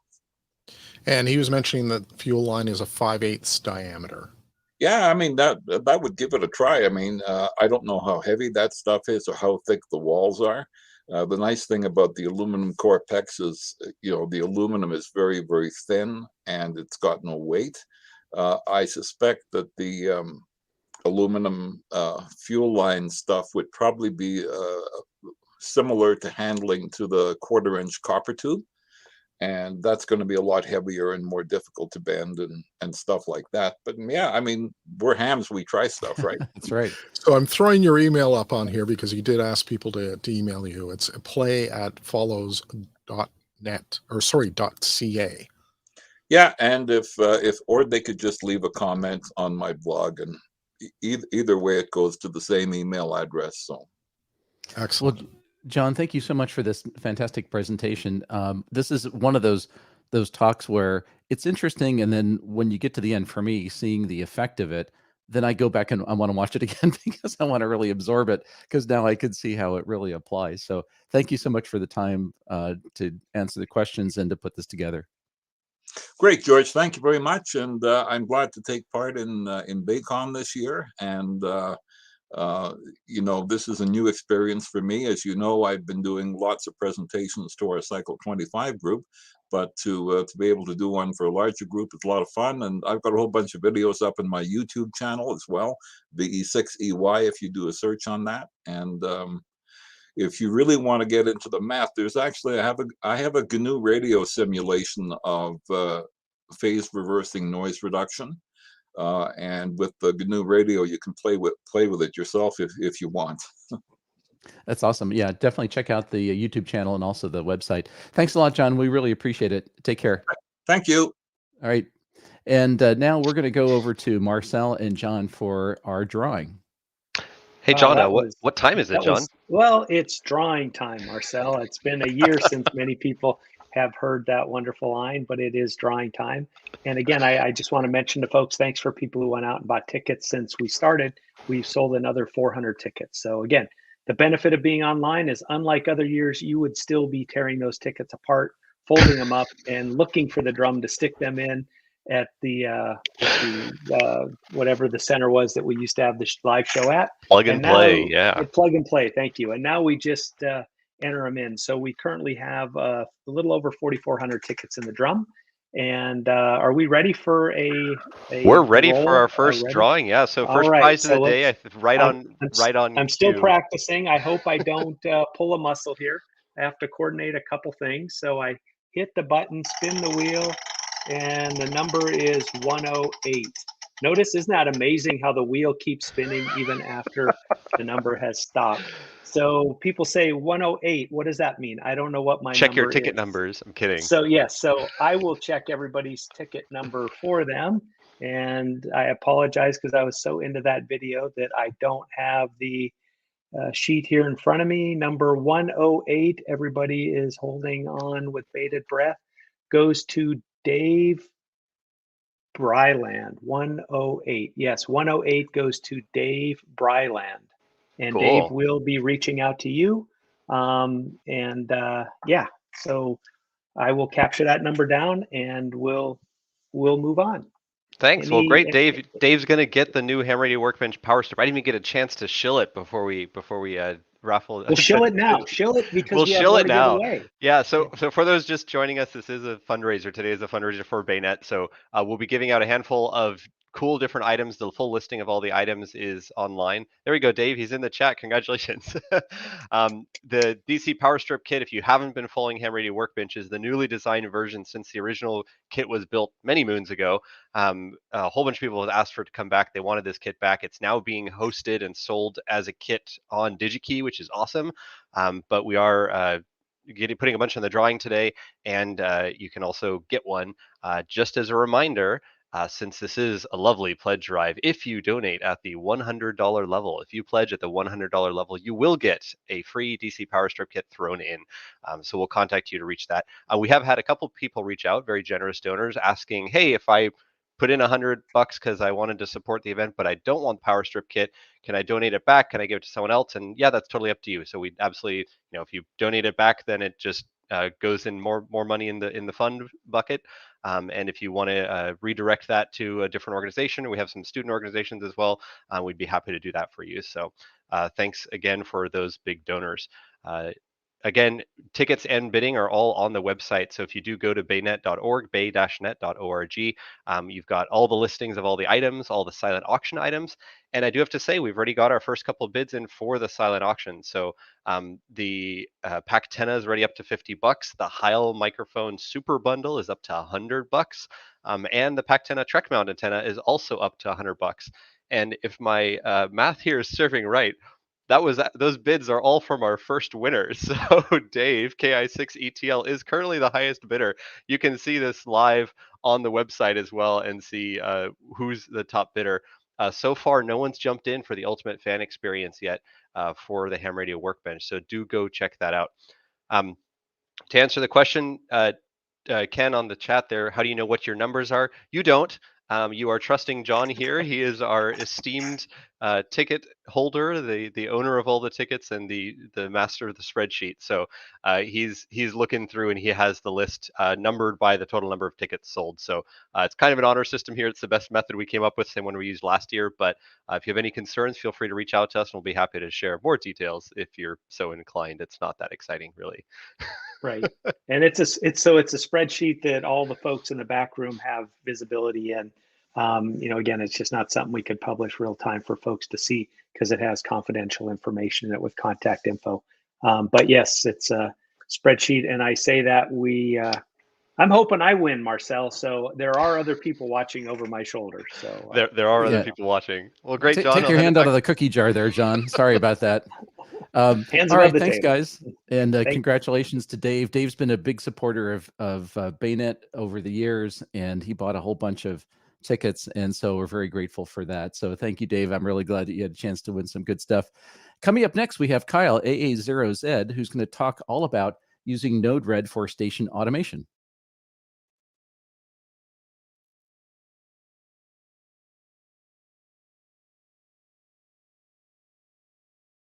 Hello, everyone.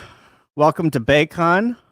Good morning, good afternoon, wherever you're located. Good evening. I am Kyle, AA0Z, and I'm here to talk about Node-RED and building ham radio dashboards and control web pages for your shack. If you don't know anything about Node-RED, we're going to get you educated and hopefully get you up and running on Node-RED in your ham shack here shortly. So let's get started.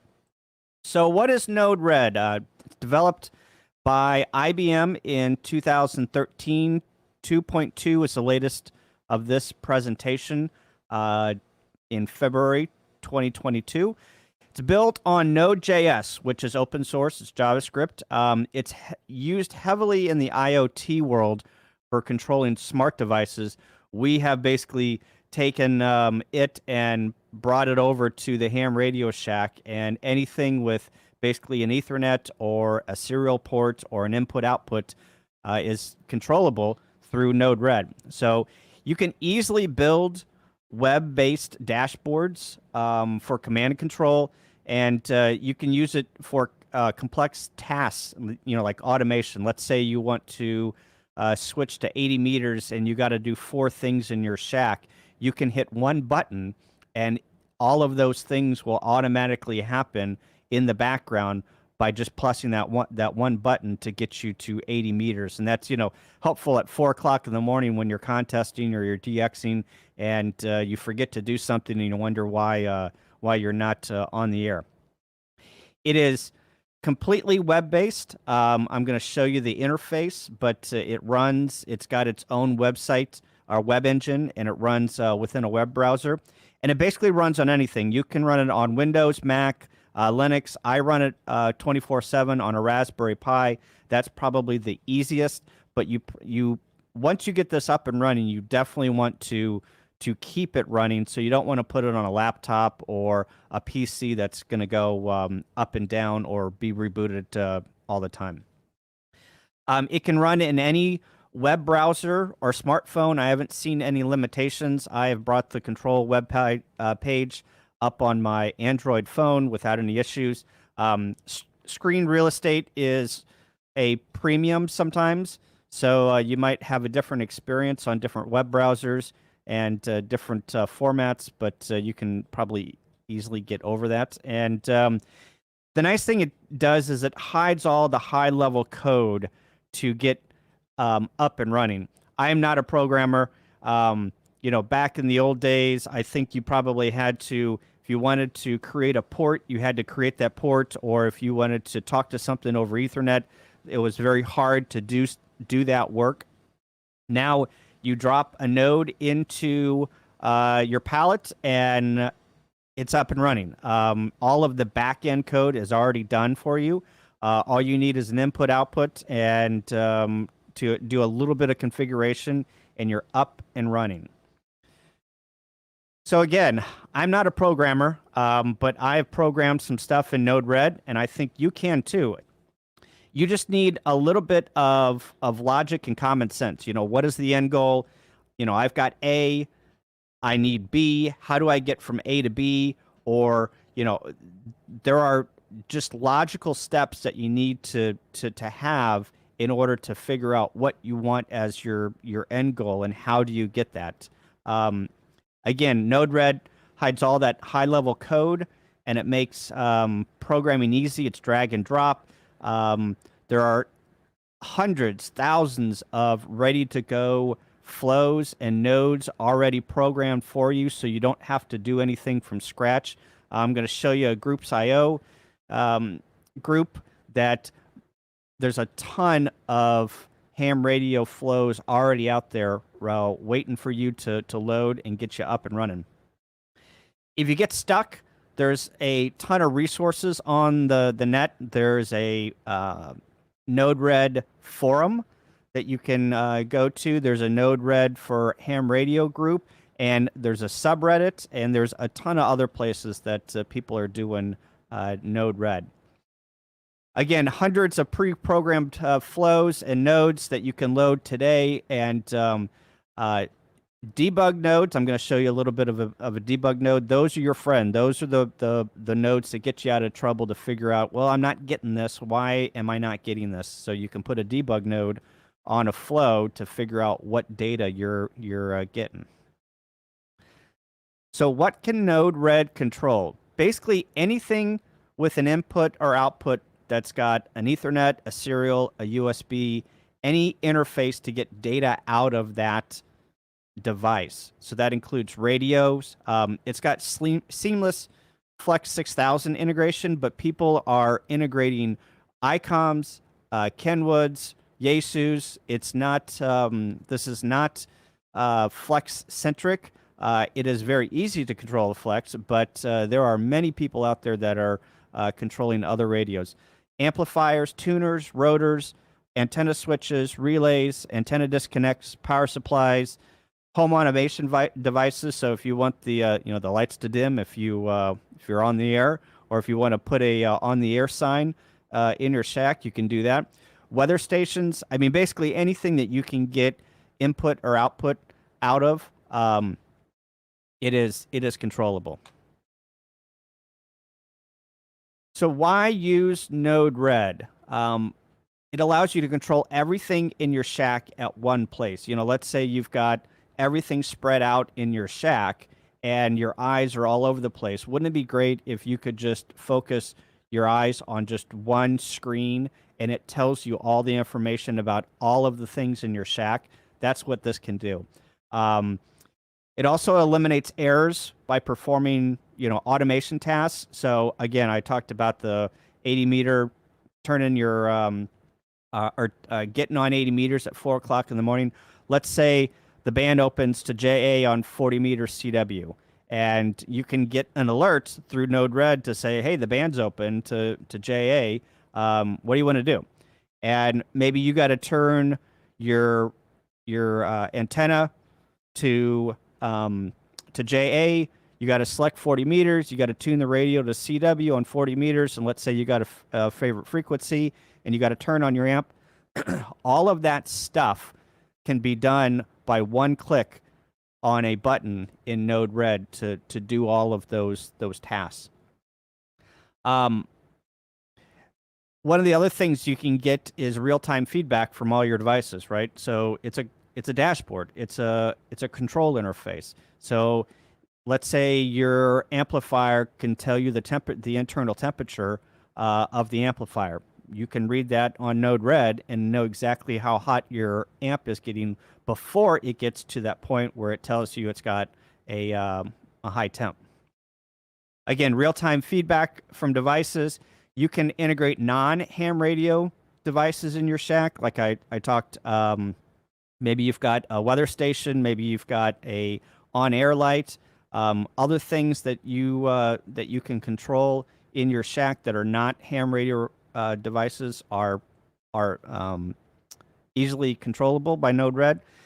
It'll email you, or you can get an SMS for severe weather. Let's say you've got a remote shack and you're not watching the weather that day. It can email you and say, hey, a storm is approaching at your remote station. Do you want to shut down? Or it can automatically shut down if the weather gets to the point where it says a thunderstorm is within 100 miles.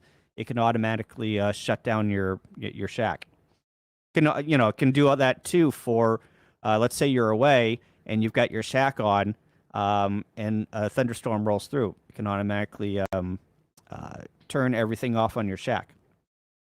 And also it can give you audio and visual alerts for out of spec values. So this is really great for blind hams, where it can announce the frequency, it can announce the SWR, the temperature of the amplifier, the temperature of the radio. It can really transform a blind ham's experience on getting on the air and operating. So how does this all work? All right, so you load Node Red on a computer. I've got it running on a Raspberry Pi, so it runs 24/7. So you configure the nodes, and I'm going to show you an example. You connect them together for basic logic, and then you place some of the dashboard. So there's nodes that are specific for dashboard control. You can configure those on a dashboard screen, and then you go to a specific web page, and the dashboard is displayed on your computer. So the Raspberry Pi runs in the corner, serves up the web page. You connect from your local computer to the Raspberry Pi via a website, and it's all of the configuration is displayed on your computer. So again, once you load up a flow, or you design a flow, continue to tweak, you build more experience. I started out with 0 experience, and I've been doing this for about a year, and just dealing with it and playing with it for a year, I've gained quite a bit of experience on how to start and program my own nodes. And then one thing that we asked is, once you get to, or once you start your Node Red journey, to give back to the community, we've got a groups IO that you might want to join to help others get up to speed and promote the hobby by using Node Red. So here's some dashboard examples. This one is Flex Radio. So you can see on the left-hand side, you've got some Flex Radio information. You've got some Power Genius, some Tuner Genius, Antenna Genius in the middle there. That globe there is rotor control, so you can literally click on somewhere on the globe and have your antenna, your beam, point to that location. It's all clickable. Looks like there's some beam headings here on the right-hand side, two units over there. You got North and EU, ZL, Hawaii, and then you've got some relays here that have got a push button where you can turn relays on and off, and then it's got some gauges here on the far right, and then the Flex Radio screen on the bottom. Here's some more examples of dashboards. So all of the things that you see on the left-hand side on the dashboard in red and green are clickable buttons, and they do something in the background.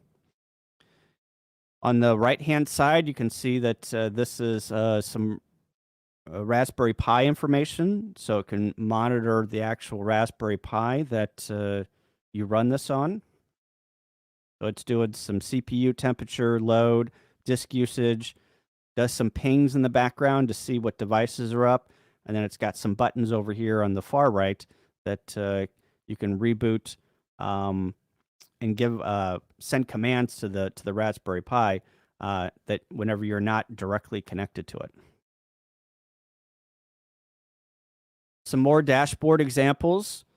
So the one in the upper or on the left-hand side, that is my dashboard that I've used with N1mm.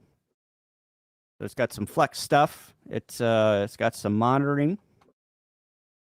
And then the one on the right is another shack control. It's got some flex radio stuff, controls. You can see some power and some fan control. RF, it will tell you when you're transmitting or not. So it's got some rotator, some step IR. So these are just some quick examples of what dashboards can look like. Most of these flows are already on the Groups IO page that you can download. And they don't have to be radio specific or the radio centric or shack centric. You can do things like you can pull in propagation reports. You can pull in a geochron, weather. Down below there is a weather widget that you can pull in. You can also pull in information about solar data. One thing that you can display on your dashboard. You can also use it to aggregate cluster servers. So let's say you've got a cluster server that you like, but it doesn't give you all the information that you need or you want. Well, you can pull in many different sources of cluster information and aggregate it into a cluster node that you can write that you can connect to internally. It's got a telnet server, a node for a telnet server. You aggregate all of the information and write or give the telnet server a port and format all of the cluster stuff or the cluster information, and then you can aggregate all that stuff and serve it out as a telnet server. So therefore, the devices internal to your shack can connect to that telnet server. Here's an N1mm Dashboard example. You can see the map there of the contacts that are being made. You can get all of this information through N1mm, through the UDP XML broadcasts. It can show total score, do some graphing of the stats, and then also get the radio data from N1mm.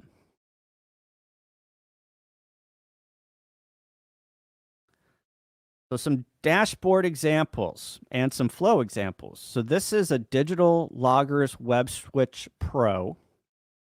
And this might be the first thing you might want to buy to help automate your shack. It is basically a Ethernet controlled or a web-based, a wireless-based relay that has got 8 AC ports on it that you can turn on and off individually, and the 2 ports at the end there are always on. You can see the flow up here that this Digital Loggers switch uses. So that is the basically the programming on the back end, and it's only got probably 20 nodes here. And the most of them in the middle there are dashboard nodes, which is just rinse and repeat. But this is the flow to control this power switch. And then you can see on the right-hand side is the dashboard. And the dashboard is configurable. I just grabbed a screenshot from my, my Node-RED. But I've got my Dell PC, my fiber router, Netgear switch, my Raspberry Pi main, a Raspberry Pi backup, a camera, and then my flex power supply and a miscellaneous power supply. And that is what is connected directly to this power switch and is controllable by clicking on these power buttons, and they turn on and off. Another example here is this KM Tronics web relay. It brings Ethernet in, and it's got 8 relays on the outside. You can see a picture of it on the left-hand side there. And those are just regular relays, normally open, normally closed. And I think that they can take 10 amps. So you can see that the flow here is in the middle of how to control those. You can see some of those nodes are kind of blacked out. They are, I've got them disabled. And you can see that I've got a node, a relay up there at the top that is enabled, and also a relay at the bottom, which is enabled, which corresponds to relay 1 and relay 8. And everything in the middle is disabled. Got the same picture here, but over on the flex power, so on the right-hand side right up here, you can see that this is the web relay, and the flex power supply is relay 1, so it corresponds with that top flow in the middle, and then the miscellaneous power supply, which is the last relay, is at the bottom of the middle example, and that shows you the 2 relays that I can turn on and off based on the dashboard. Another dashboard example, you can monitor Raspberry Pi. So these flows monitor the CPU temp, the memory temp, or the memory temp, the memory used, the disk space, the CPU, and also puts a graph there of the CPU temperature. And then you can program a couple of buttons to reboot or shut down the Raspberry Pi. Here's a mapping flow. So maybe you want to map spots, DX cluster spots in real time. You can do that. It's got a map that you can load. You send it some lat and lon and a name, and it basically plots it on a map automatically for you. So what is a node? So these are the nodes, some of the nodes in Node-RED. So basically a node is a building block in Node-RED. Each node has got properties which are configurable, and then flows are created whenever you connect the nodes together. And as data gets passed and pushed between nodes, that node is activated and does some work on that data, whatever that work is. And as it gets executed, that data gets manipulated. And then if the node has got a connector out, kind of like that switch node, it's got 2 connectors. You can see a connector on the left-hand side and a connector on the right-hand side. It will shoot that data back out of the node and push it on down the line, and you connect all of these nodes together to form a flow. I've got 3 nodes that you probably are going to be using quite a bit in your Node-RED journey. The first one is an inject node. So an inject node is basically it injects something into a flow. You might use this to start a flow. You might use this to inject maybe a timestamp, maybe some data, a string, a number, some JSON data,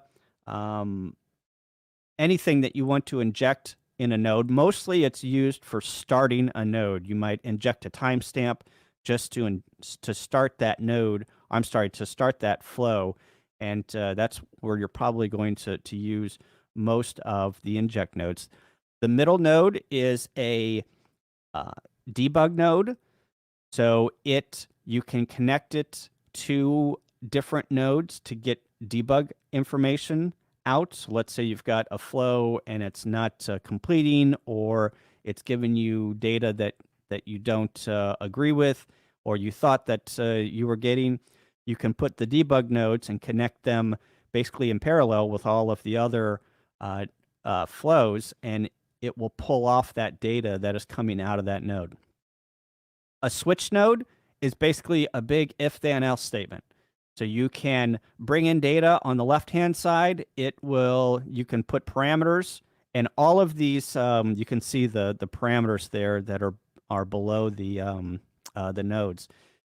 You can say, hey, if the data equals 2, go out this node, or I'm sorry, this path. And you can keep adding paths. And on the right-hand side, that switch node will start adding connectors. And as you add more paths, it will determine what path it needs to go out and send the data out that path. So here is a sample flow breakdown. So let's go through this real quick. So we are injecting every minute we are going to trigger the flow, and that is done through an inject node. So that is configurable to say, I want to start this flow every minute. And that is just a property within the node box to say, all right, start this flow every minute. I'm going to go and get some data from a website. So it's got an HTTP request node. So I'm going to go out, I configure that node for that web page. It's going to go out and grab some data from a website. And let's say it's going to grab some data that is in Celsius. Well, now I want to convert that to Fahrenheit. Well, there is a node that you can install from the web, and once the payload comes in, and it will automatically convert that data from Celsius to Fahrenheit. Then it pushes that data to the next node. And let's say we do a switch node and say if that data if it equals 100 degrees Fahrenheit, we're going to pass that data along. If it doesn't equal 100 degrees Fahrenheit, we're not going to do anything with it. Basically, the flow stops. But if that data equals 100 degrees, we're going to pass it to the next node, which is a change, and we're going to change. We don't care what the frequency, or I'm sorry, the temperature is anymore. We're going to change the payload to say the data is running hot. So we're going to change that data from a number to a string to say running hot. And then we're going to display that data in a table on a dashboard to say running hot. And then also we're going to make a telnet server on port 7300, and we're going to send that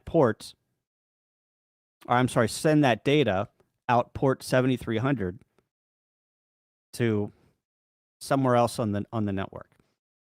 You can see the debug nodes that are all connected here.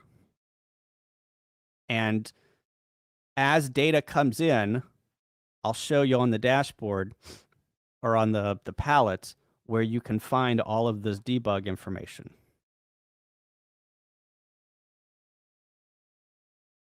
So debugging flows. So it's going to be your most useful node that you're probably going to use. So you probably want to take some time and figure out how to use it. So you might want to rename your debug nodes to something useful so you can see them in your sidebar. And one of the tricks is you can come in here and in the properties, you can change this to the complete message object versus just the payload. I would suggest that. It gives you the full picture of what is going on in that debug. If you've got other messages that are not in message payload, which is the default payload, it is only going to display that by default. You got to come into the debug node, into the properties, and change that to complete message object. But once you turn them on by clicking the little green button on the right-hand side, as data comes out of the node that you're trying to debug, it will be displayed on the sidecar or the sidebar in your palette. And here's an example of what you can see or what that debug message looks like. It looks like a command: add data, arguments, return promise true. So that's some of the information that you can get out of these debug nodes. And the debug sidebar or sidecar is designated with a bug icon over on the right hand, or the right hand side on the palette. And there's different side windows that you can display. So we'll get to that here in a bit. So where do you start? Nodered.org is the website that you probably should go to start out. It has got a really good introduction of Node-RED. There are many videos out there on YouTube on what Node-RED can do. So I suggest you take a look at that.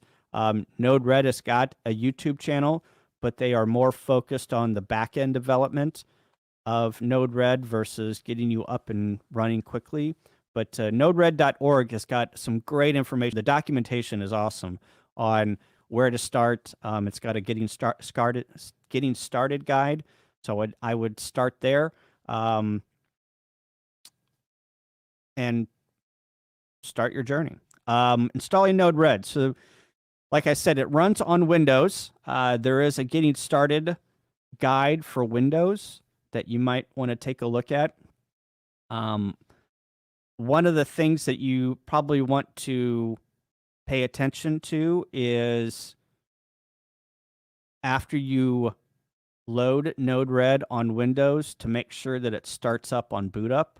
I've heard stories where it's just not that reliable on starting after you restart Windows. So I run mine on a Raspberry Pi. I find that is the most reliable. I know that Pis are kind of hard to come by these days, but if you got an old Pi, this thing will run on basically any Pi that you've probably got. I have run it on a Raspberry Pi 2, a 3, and a 4, and I've also run it on a Pi 0.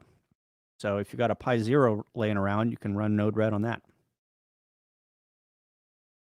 So on a Raspberry Pi, it's one script to install Node-RED. Click on the link there, or type in your browser Node-RED Raspberry Pi install. It'll take you right to this website. And all you have to do is run that bash script. Don't even have to sudo. You just run it from the command line and it will install automatically. So you can get a Raspberry Pi for around 35 bucks, SD card for 10, power supply for 7, a case for $10, optional keyboard and an HDMI cable. Make sure if you get a Raspberry Pi 4, you get a mini HDMI cable, and you get a power supply that has a USB-C on it that can deliver at least 3 amps, or the Raspberry Pi is not going to like you. So I run mine on a Raspberry Pi. It runs in the corner. It's been running for a year and a half, and it's great. So one thing that you'll need to do is obviously flash your Raspberry Pi with the latest Raspberry Pi image.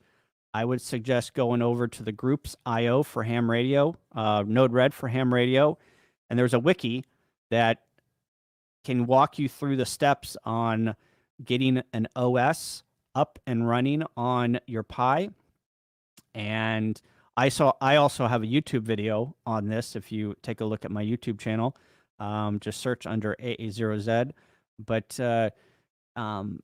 one of the things you probably want to do is download the Raspberry Pi imager and go into the advanced options and enable SSH and maybe Wi-Fi if you've run on a Raspberry Pi 0, and enable those on first boot so you don't have to connect a monitor and a keyboard. You can SSH directly into the Raspberry Pi after it gets done imaging.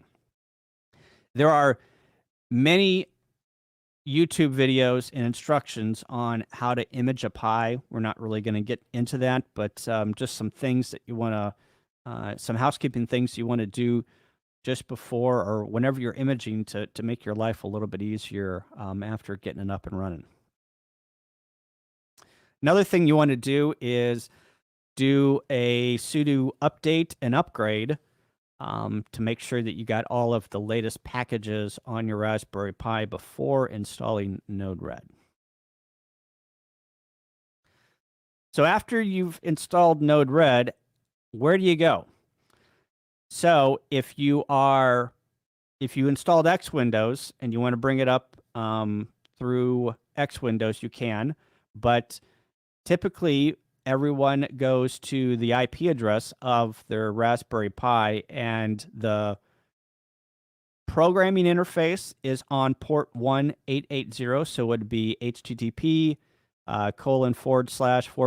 your IP address :, and then the port number 1880 is the workspace, and then the dashboard is the IP address :1880, which is the same port /UI, and that will get you to the dashboard after you start configuring dashboard nodes and placing them on the dashboard.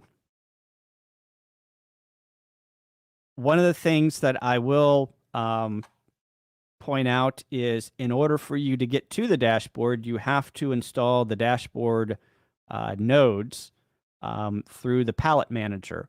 Palette manager is in the hamburger menu on the upper right-hand side. You click on that, scroll down to Manage Palette, and that will give you a prompt where you can install user configured nodes that it'll search the web and bring those down, and you can install them manually. So this is your main workspace that you do all of your flow programming in, and it's got a couple of sections. It's got a palette on the left-hand side. That's where all of your nodes are located at. So after you load a node from the palette manager, they will show up over on the left-hand side there, and you can drag them over to the workspace. You've got the main workspace in the middle. That's where all of your flows will show up, and that's where you'll connect all of your nodes together. You've got a header up there in the upper right-hand corner. That is after you've configured or loaded or imported flows. You'll want to click the deploy button, and that will basically compile your nodes and your flows and make sure that there's no errors. And then it will start those flows that you've configured to automatically start. And then you've got the sidebar. The sidebar has got many different attributes to it. It is where you configure your dashboard or get into your dashboard. It's where you find the debug information on all of your debug nodes that you've placed in your flows. It's got an information, so you can click on different nodes and get different information about how that node, basically a man page or an information page about every node that you've got in your palette. It's got a few other things it can push to GitHub. It's got some database information. It's got a whole plethora of stuff, but mainly the debug, the information tab, and probably your dashboard tab are the three sidebars that you're probably going to spend all of your time in. So here's one of your first to-dos. You will want to install the dashboard nodes, and this is how you, like I said, you install all of those user-based nodes that are not default with the default install of Node-RED. So again, you go to the hamburger menu, which is in the upper right-hand corner of your workspace. You come down to Manage Palette, and then it will bring up a window. You'll want to click Install and the Install tab. And the first thing you want to do is search on Dashboard and click on that second one down that says Node-RED Dashboard. You click the Install button, and it will install all of your dashboard nodes. And that is probably the first thing you want to do after you get Node-RED up and running. So some of the resources that you probably want to get to, we're getting to the end of the presentation. This was just an overview. There are a lot of different YouTube videos that you can go out and watch information about Node-RED. But the Node-RED website, again, it's got examples, it's got cookbooks, it's got forums, it's got everything that you probably want to do or learn about Node-RED. So start there, and the forums are great. It's one of the places that I go if I have a non-ham radio Node-RED question that I think that one of the developers or one of the more advanced programmers can answer. I typically put my answer over there in the forums. The Node-RED YouTube webpage. So again, that is more of the back-end development, but it's got a good getting started playlist. I would suggest that. Opto Video, it's an industrial automation web or YouTube page, but they've got a lot of good information about how to get started on Node-RED. I would suggest that. Node-RED on Reddit.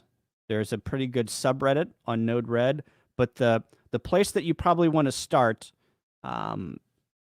getting all of your information about Node-RED for ham radio, there's a Groups.io group out there that has got over 1,000 members, and there are examples, flows, a mailing. It's got the mailing list, of course, but it's got a getting started wiki. There are hundreds of flows out there for major manufacturers ready to go, and all you have to do is import those flows and do a little bit of configuration to get started. So I would highly suggest, if you're interested in Node-RED, to go out to the Groups.io. You can type in Node-RED for ham radio. It's Groups.io, and it's going to take you right there. Join the mailing list, and you'll see all of the conversations that have been going on for at least a couple years now. So here is the Groups.io, and if you go down to the Files section on the left-hand side, you can see that there are flows already programmed that you can load today on different devices. So a lot of flex stuff, a lot of rotators, a lot of amplifiers, a lot of antenna switches. All of that stuff is already programmed for you. All you have to do is import them and do a little bit of configuration, and you're up and running. So what's next? Like I said, join the Groups.io mailing list. That's probably your first step. Install Node-RED and get it up and running. Get a Raspberry Pi, see if you can get one on the internet. I know that supplies are running low, but get a Raspberry Pi, get it up and running, install those additional nodes via the palette manager. Do that. Import your first node, configure it, and deploy. The key here is to start small. Just if you're curious about programming your own flows, start small. And if you don't have any programming experience, that's okay. Neither did I. But as you build, as you import flows and get more confidence and start learning about how these nodes and these flows work, things will start to pop. One great thing is I Google everything. If you don't know how to do something, somebody out there has done it already, and I just go in and Google it, and it's got an example. It might not be the example that I'm looking for, but it's close enough that I can modify. So Google is your friend. Don't be afraid to go out there and do some experimenting. Start small, right? So just learn the timestamp and the debug, or maybe the inject node and a debug node, and connect those two together and figure out how those work and how the debug node works, how the timestamp or an inject node flow works. Just start small. Also, if you take a flow and you import a flow, put some debug nodes on it and turn those debug nodes on and see what type of data you're getting, and maybe that will clue you in on some broader topics on how to program. And then also, if you get to a point where you're programming your own flows and you have found something that is not on the group's I/O, share your flow on group's I/O. There's a plethora of people that have already put stuff back, so just I ask that maybe you want to give back to the Node-RED ham radio community, and you can upload your flow to the group's I/O and share the information. So that is it for Node-RED. There is a ton of information that I did not cover, like dashboards and programming and other things. I do a bi-weekly intro to Node-RED. We're 2-3 weeks into this, and or 3 sessions into it. So if you go to my website, or I'm sorry, my YouTube channel, and subscribe to my channel, you'll get all of the updates on Node-RED. I do a ham radio channel anyway, but yeah, all of the Node-RED stuff that you see on my YouTube channel, installing Node-RED, Raspberry Pi prep work. We're going to get into the dashboard and actually configuring nodes. So there's a lot of information out there. Go out and take a look, but this was just a high-level overview of Node-RED and all the things that it can do, and maybe it'll pique your interest on doing some automation in your shack. So thank you for attending and hanging. Hey, Kyle. Hey. Thanks so much for that great presentation. Thank you. Thank you. It was fun. A lot of stuff to do and a lot of things that you can program in your shack with Node-RED.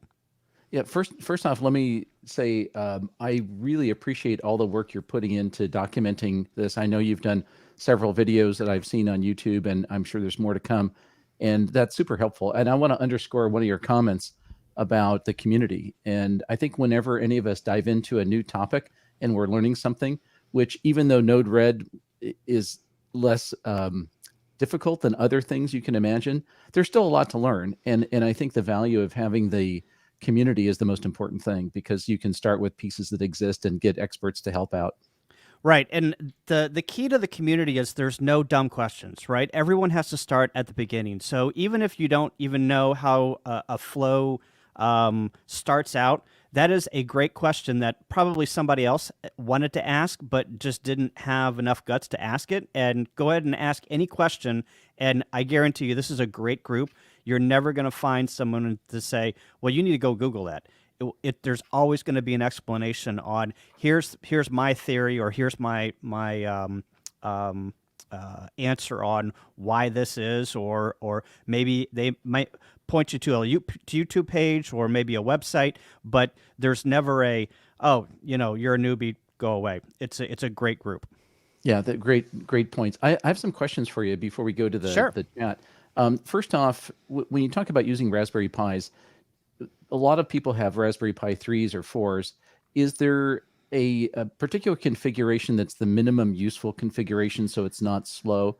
What would you recommend? Yeah, I have not run it on a Raspberry 1 or a 2. I have run it on a 0, and it is a little bit slow, but keep in mind all of the compute power that is happening is on your browser. So as soon as you load the web page, it's displaying the web page, you're configuring the web page or the nodes in the web page. It runs the server on the background. So the Node-RED running on the Raspberry Pi Zero I haven't seen any huge issues with performance. A 3 and a 4 are highly capable. I had it on a Raspberry Pi 3 Plus that I think I bought in 2015, had no issues. So if you're looking at a 4, so the fine point question is, if you're going to get a 4, you can get a 2 gig, 4 gig, or 8 gig. It probably doesn't matter, does it? Doesn't matter. I've run them all on 2 gig and been fine. Okay, that's great to know. And you mentioned Raspberry Pis are $35 and you can get them. And lately it's been really hard to get them. And you can get them as complete kits with the Pi and a case and a book and a cable and and all that stuff. And it's about $120, $140. Are there any sources for just the boards themselves? This is an ongoing discussion on the Raspberry Pi groups, IO for ham radio, Node-RED from ham radio. They come in stock at Amazon. I got mine at my local Micro Center. You might want to try a Micro Center online to see if they ship to you. But the last 6 months, it's been hit or miss. I wish I had a better answer, but I am not a good source on sourcing Raspberry Pis for. Well, it seems like like you said, the last 6 months has been a pain. So maybe that'll hopefully all fix itself. I know they're trying to make a bunch of them, so there should be a lot more. One thing that you might want to do is if you've got a local ham club and you've got a Facebook group or a mailing list, just throw out there, hey, I'm looking to do a project on a Raspberry Pi. Does somebody have one that they're not using, and can you sell it to me and see what happens? Yeah, great idea. For less than $200. Yeah. Don't tell them about the shortage, and they won't mark it up. Exactly.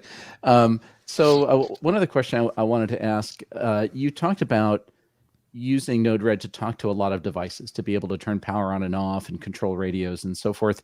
So in your experience building out a remote control station, are there any specific control gadgets that don't exist that you think would be useful? Or maybe there's not a great example of that, where perhaps we could design and build something that's an accessory that we could do through the ham radio workbench? Yeah, that's a good point. If that's a hard question. If the device talks Ethernet or serial, RS-232, you can usually, if you don't have any experience with that, you can, go into the group's IO and say, hey, I'm having trouble with programming a flow. But if it's got serial or Ethernet or USB, like the Elecrafts, right? They plug directly into a Raspberry Pi. But tell you the truth, George, I'm going to have to get back to you, because most of the common things that you can, Mike Walker did a death of the RS-232 port, right? And most everything in our shack talks RS-232 to a certain extent. So once you get that data into your Pi and into Node-RED, the world is, there is no limit. So I don't know. I personally have never come across where I'm just like, I wish that, there was this or that. The things that are out on the market today with Node-RED, you can easily put together a full shack and do automation across the board 100%. So I don't know. I'll think about that today, and maybe I'll put something in the chat if I think about it.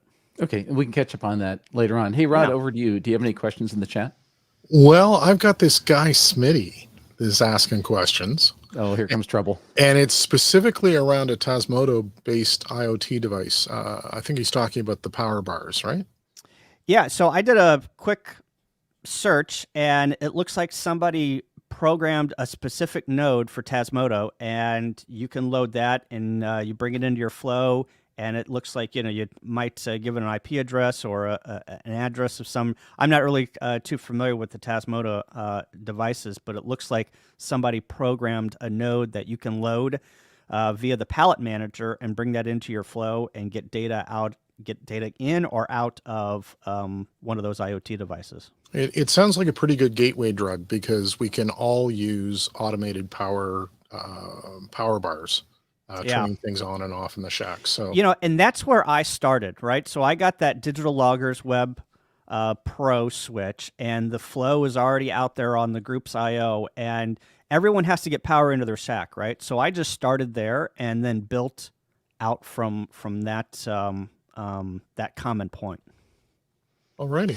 So that reminds me, I think a good thing to point out is that a lot of times we think about this application for remote control of a station, but I find it even more useful here in the shack. So if I can come in and press a button and everything turns on, rather than turn all the individual pieces on and off, then actually, even if it's a real-time shack control, it's really useful. Yeah, just think of all the buttons and all the things you do whenever you walk into your shack to turn everything on and get ready to make a QSO. Wouldn't it be great if you could just hit what button and everything, even like you hit the one button and you know that you're going to make a contact on 40 meters, you hit the 40 meters button and everything in the background, it turns everything on and turns your radio to 40 meters.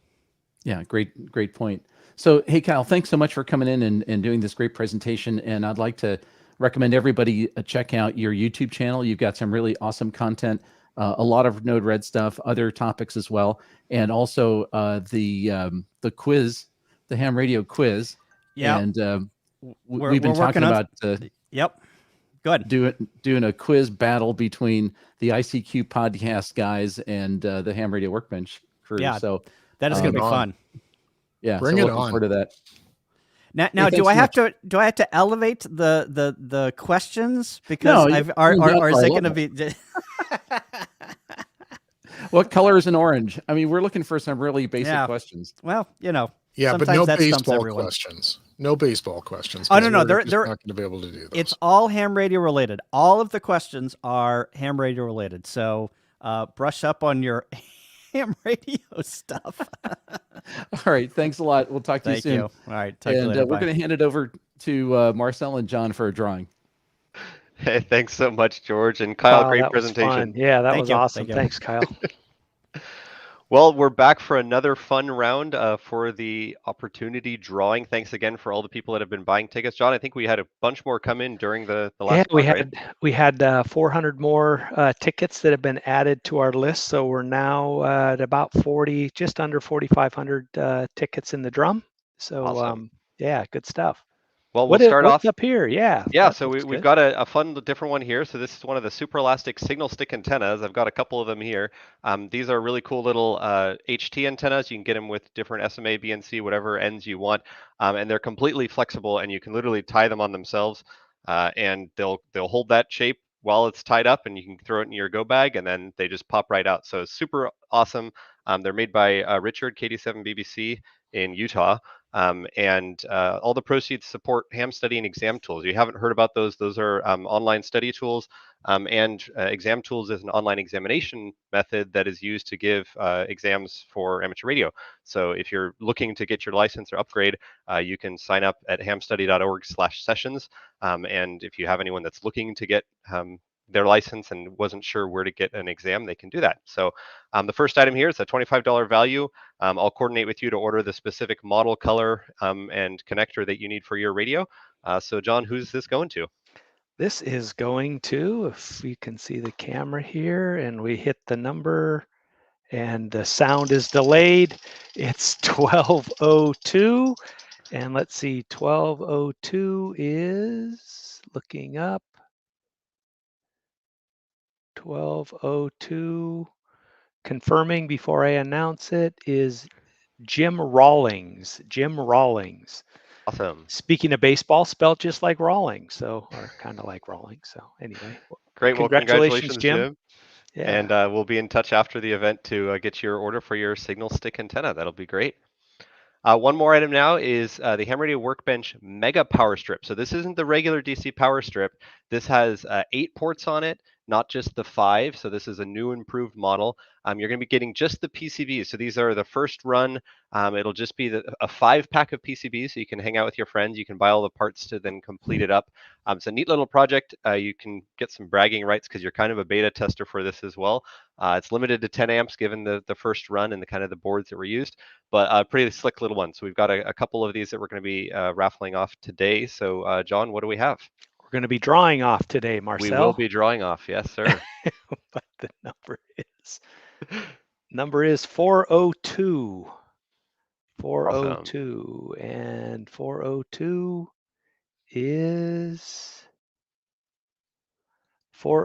is Paul Kostka. Paul Kostka. Congratulations, Paul.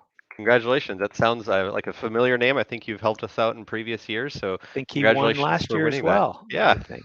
That's great. Well, we've got just a quick reminder. Anyone that pledges at the $100 level will get a free Ham Radio Workbench DC Power Strip Kit. That's the regular 5-port 20 amp model that is currently available on DigiKey. So please do go to bay-net.org to check that out. And we have had more bids coming in. So the Pactena antenna, the Heil Microphone, and the Pactena Trek mount have all been getting bids coming in. So we're really excited. We're still looking for that ultimate fan experience. You can be a lucky one to join the Ham Radio Workbench crew. So do go check that out. So Marcel, I haven't gotten a chance to look at that page. There's so much going on here in the green room. But yeah. Has anybody bid on the ultimate fan experience yet? Am I going to be able to get that for like a low number? You're going to be able to get it for a low number right now, John. Oh my goodness! People are holding out. Over there and bid. Bidding will close at 4 o'clock, so make sure you get it in before then. It's probably like that eBay thing where everybody's going to be a sleeper until the last 5-10 minutes, and then they're going to pounce on it because I know everybody wants to spend a late Friday night with the Ham Radio Workbench crew. So awesome. we meet a late Friday night. Hey, by the way, that board that you're showing, Marcel, just a couple quick things I want to mention. There are 3 USB jacks on this one and a 5-volt regulator, so you can charge your phone. The other thing is that even though these are the early versions, the test boards, of course they work, but they're, like Marcel was saying, limited to 10 amps. However, if you just take a piece of bus bar or like a piece of Romex and just solder it to the bottom of the circuit board, then you could boost the current rating on the board. And since there's a bottom plate, nothing's going to short out. So that'll work just fine if you want to amp it up to a higher capacity. Great point there, George. Yeah, no, it's fun. I'm looking forward to. I want to get one of those once they come out for sale too. So that'll be great. Yeah, absolutely. Sure thing. Okay, thanks guys. Appreciate it. And we'll be back with more drawings in a little bit. The next presentation we have coming up is an exciting one for me because our good friend Mark N6MTS has been working on a project that he dubbed the Secret Squirrel Project, and he's been tempting us with this thing for the last 3 months. And we've all been speculating about what in the world this thing is. And so this is the grand unveiling. So we're going to go over to Mark, and he's going to tell us all about this new project.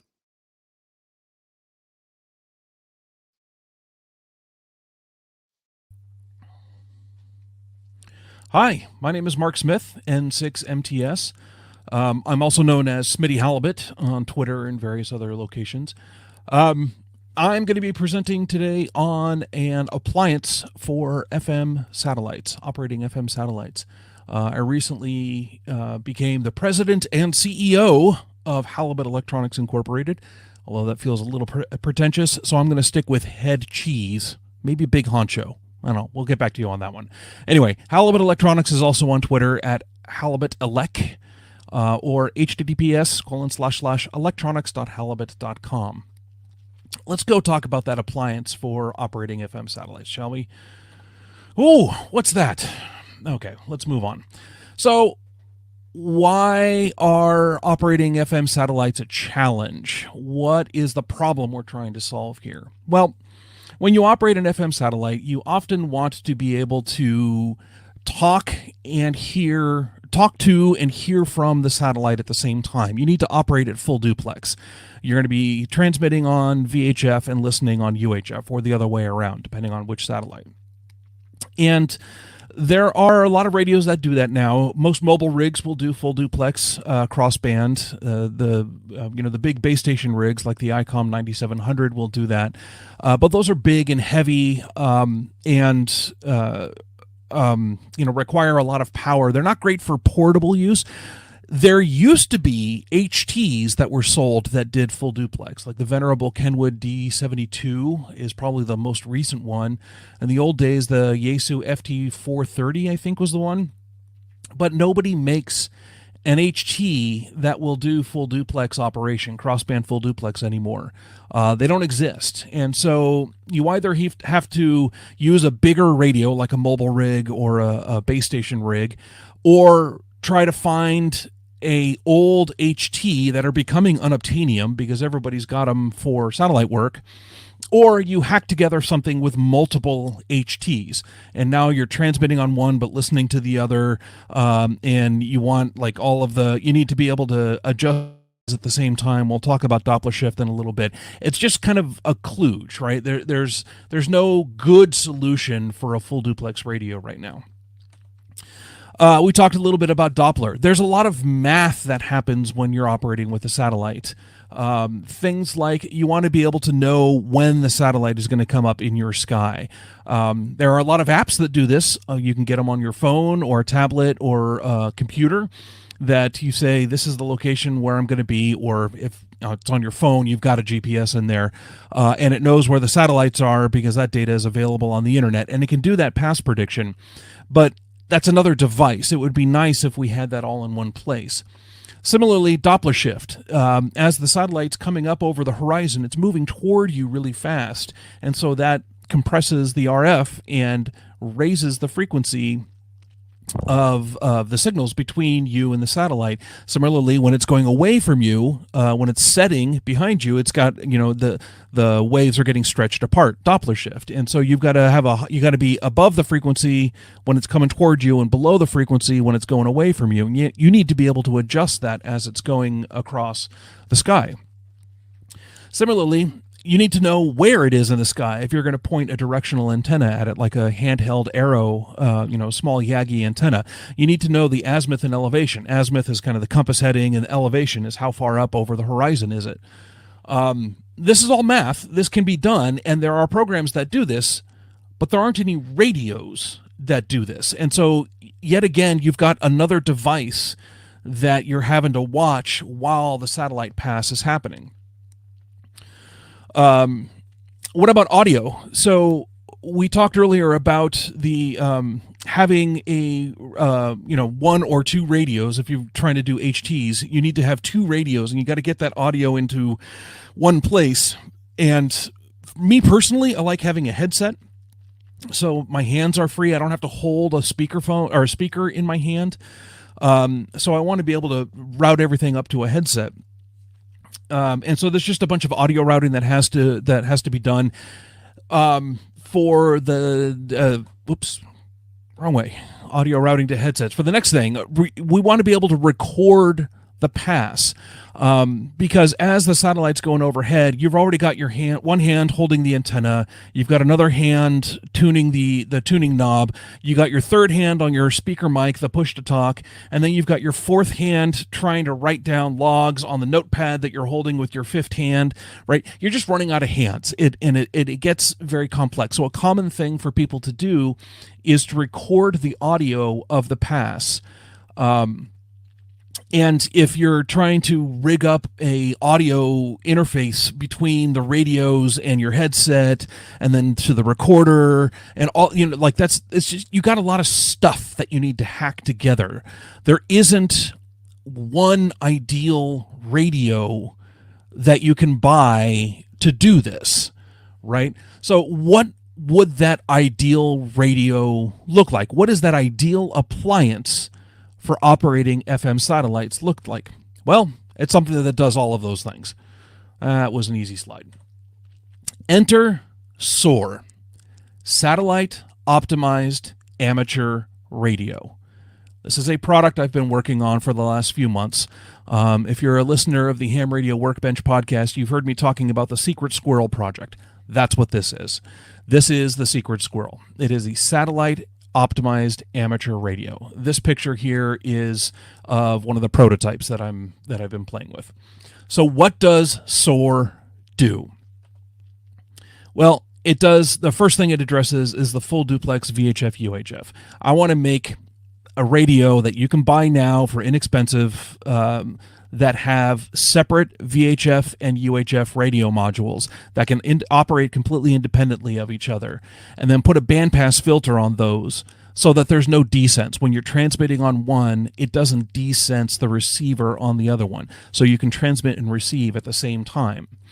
Similarly, it's got a microcontroller in it. Right now, it's a Teensy 4.1, incredibly powerful microcontroller, 600 megahertz, 32-bit processor. I mean, this is way more powerful than some of the servers I've had, just a decade or two ago, right? So we got plenty of horsepower to do a lot of math. The radio has a GPS built into it, so it knows where it is and it knows when it is. Those are two very important things. To that, you add the satellite TLE data. TLE stands for two-line elements. It's a string of numbers that you can plug into an algorithm, a string of number that describes where a satellite is in the sky, and how to calculate, it describes its orbit. And then you can use the TLEs and the time to know exactly where the satellite is at any given time. And if you know where the satellite is, and you know where you are, and you know what time it is, then you can automatically calculate, and more importantly, SOAR automatically calculates.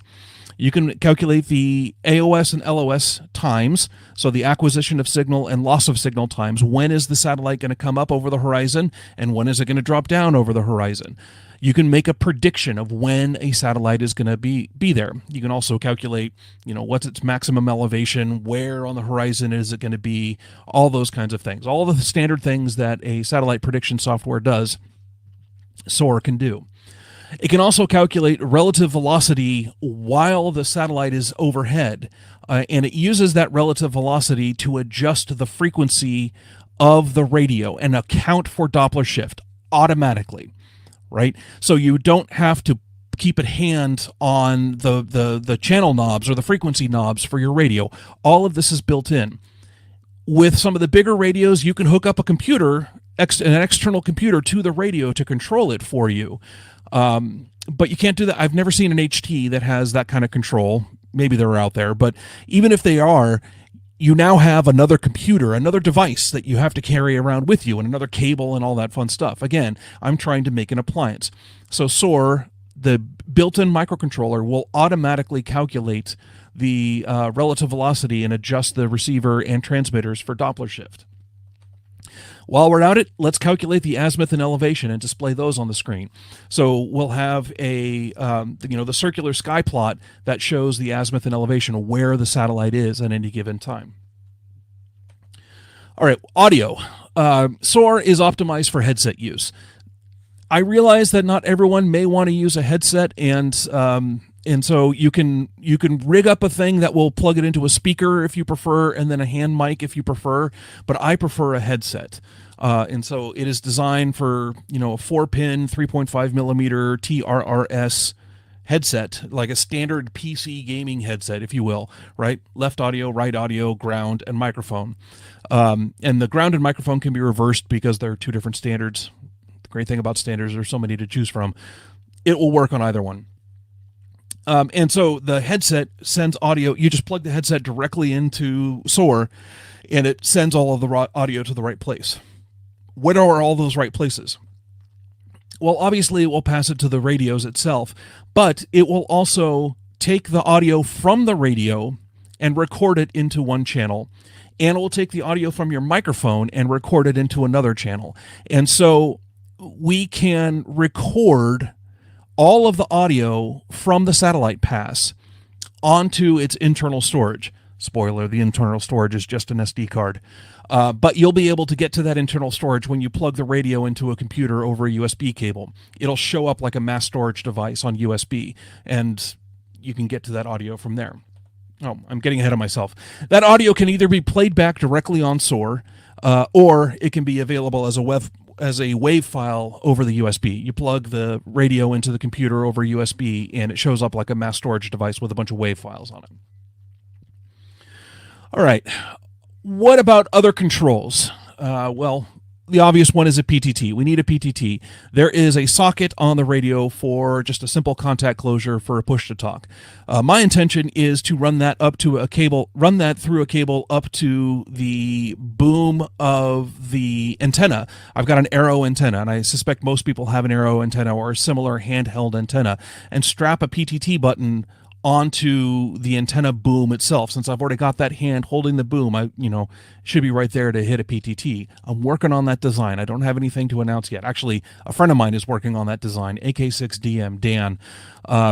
We're probably just going to release that as a 3D print file that you can make them on your own. We'll see about whether I get into the business of selling that. I kind of don't want to get into the business of selling 3D printed stuff, so we'll probably just make that available for people to print or have fabbed somewhere else. But we can mount a PTT button on the antenna boom. If you prefer, you can have the PTT through any other mechanism you want. If you'd rather it be a handheld switch or a foot switch or an elbow switch, I don't know, whatever you want it to be, you can do whatever you want. We are also going to be exposing the azimuth and elevation information through a serial port on that same connector. And the idea is that you can run that serial data up through that cable to the boom of the antenna and make a little targeting display. Maybe you make a tiny computer with a display that has a magnetometer and an accelerometer in it. And by you, I mean me. We'll get to that. Have a little targeting display on the boom. If the boom knows where down is, and it knows where north is, and it knows what azimuth and elevation, what compass heading and how far above the horizon the satellite is at any given time, you take the difference between those two vectors, and now I can say you need to move your antenna up a little bit more, or a little bit more over to the left, or whatever, and it can help you point that antenna toward the satellite. That's something I'm thinking about. All right. So what does the radio itself look like? How is the radio going to work? Because there aren't any radios that do this sort of thing currently, so we need to find... We need to design a user interface for that, and that's what's been taking me the most amount of time, honestly. There are 4 primary operating modes that this radio will be in. I've got a couple of other views that I won't be talking about here, but there are 4 primary ones that are interesting. The first one is as a standard HT, right? Sometimes you just need to talk to your friends on the repeater. Okay, fine. We're going to put that in there. So it operates like a normal HT. You got channels, you got memory channels or a VFO mode. You got a transmit and a receive frequency and an offset for your transmit. CTCSS tones, low and high power. You can adjust the squelch. You can adjust the volume. All the things that you would expect out of an HT, both VFO and memory modes. We also will have a pass prediction mode, and this is going to be like the app on your phone, the GoSat Watch or whatever app you end up using. I haven't designed this yet, so I don't have anything to show for it, but it's one of the planned modes of operation. It will be able to say, give you a list of satellites and say, these are all the satellites I know. You say, I want to know that one from where I'm at now, or give it a different latitude and longitude and a time or whatever. And it will tell you what all the passes are in that time range from that location for that satellite. And it can give you all of that information. Then, of course, there's also the pass operation view. When the satellite is above you, you need to be able to operate it, right? So we want to do all the Doppler offsetting. We want to see the sky track, the azimuth and elevation and all that fun stuff. So again, here, the different satellites show up as channels in the memory bank. So it already knows the center downlink frequency and uplink frequency. It is able to calculate the Doppler offsets for those frequencies, minus on one side, positive on the other, and it applies those automatically, and that shows up here as the actual transmit and receive frequencies. It displays the current azimuth and elevation, both numerically and through the sky chart. You can adjust the squelch manually, but when acquisition of signal happens, it automatically drops the squelch down to 0. So it opens up the squelch automatically when it thinks the bird's in the sky. You can override that, but it does that. And that's what's needed there. And of course, the red dot here in the sky track will move across and draw a line of where the sky or where the satellite was. It's a feature I'm going to add that to also have the prediction there to where it expects it to be. Haven't added that feature yet. And then the fourth mode is pass playback. So I said we can record the audio of these passes. When you go into the playback mode, it will play back that audio, but it will also play back all the things on the screen.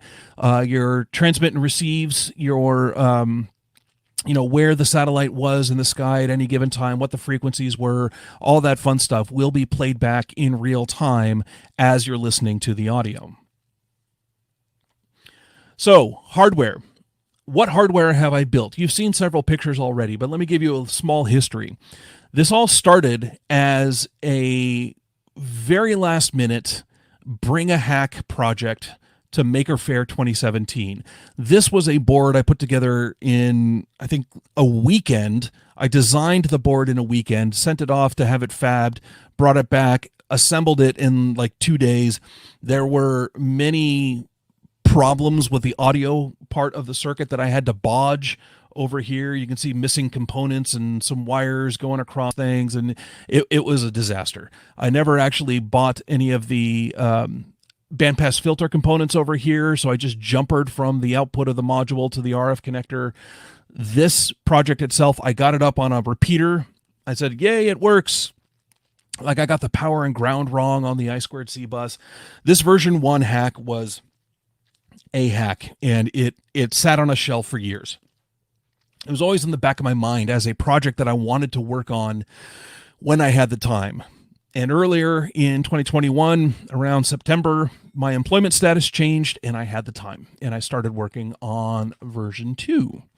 So version 2 was 2.1 was the prototype hardware that I've been doing all of my development and testing on. It started out as a pile of breadboards and individually fabricated boards and some, pre-made boards. Like this is a pre-made GPS module. There's a pre-made dummy load. There's a display on a breadboard. This is a very early version of the RF board with a couple of modules on it and some pre-made filters. There's a Teensy 3.5. I started out using a 3.5. There's a power supply section, right? So like this is a hacked together breadboarded proof of concept of the project, and it worked. I was flummoxed. I'm like, holy cats, this thing works. All right, let's keep building it. So I had to iterate on some of these boards a little bit, and I ended up with a kind of a 4-inch by 4-inch stack of 3 boards.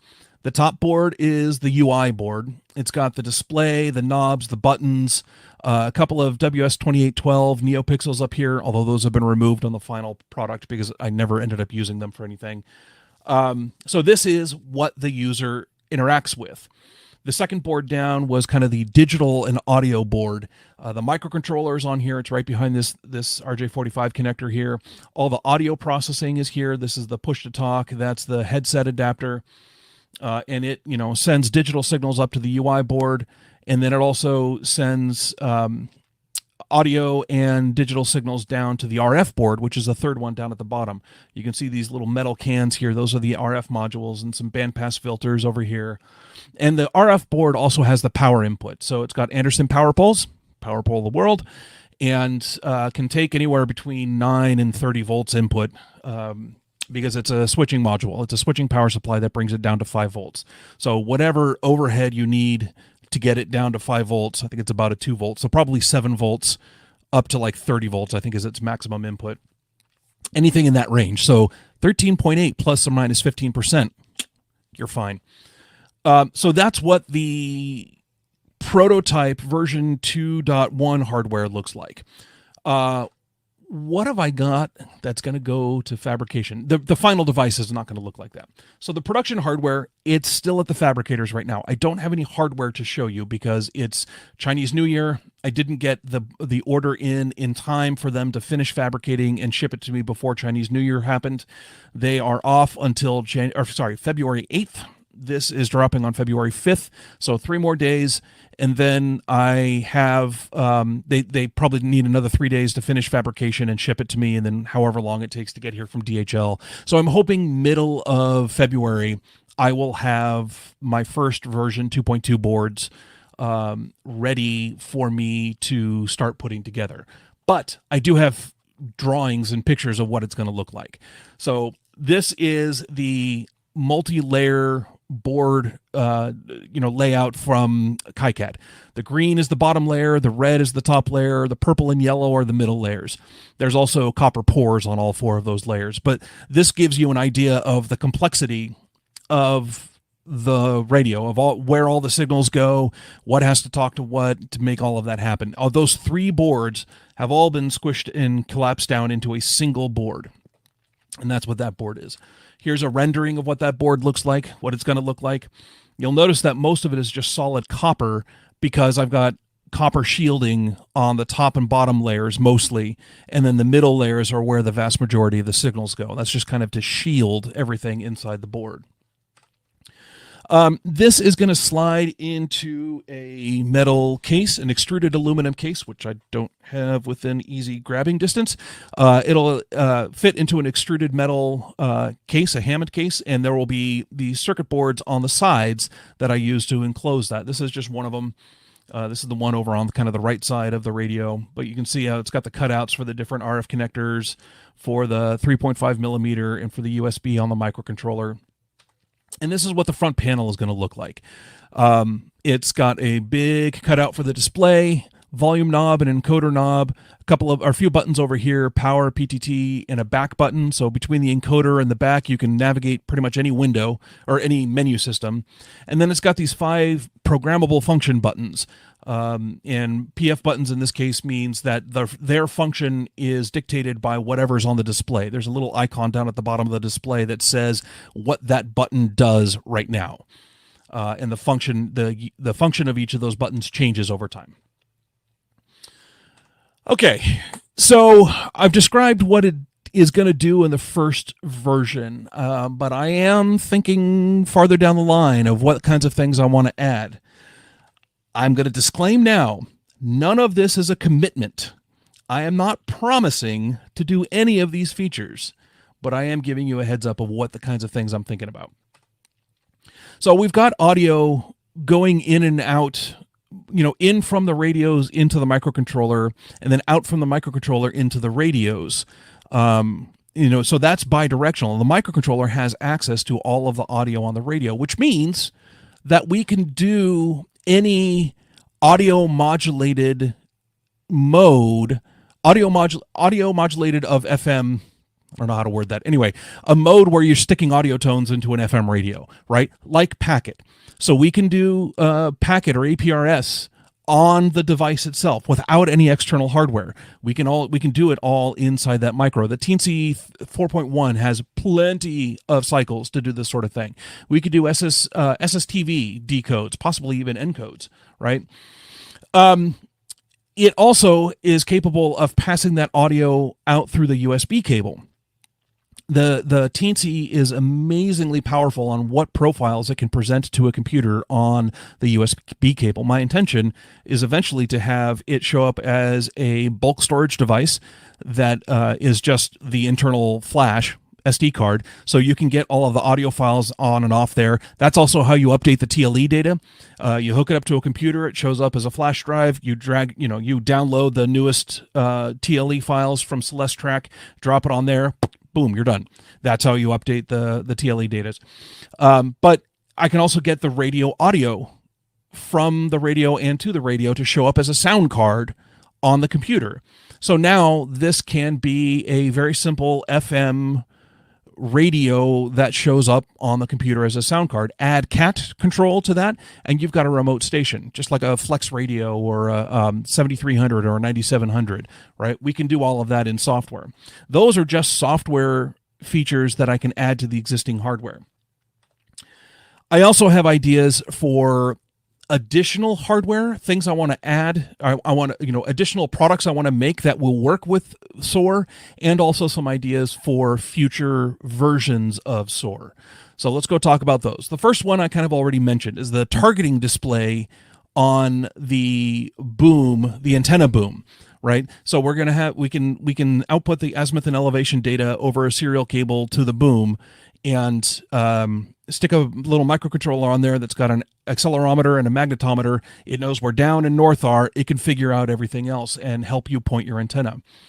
I also want to make a lightweight azimuth and elevation, 2-axis rotor.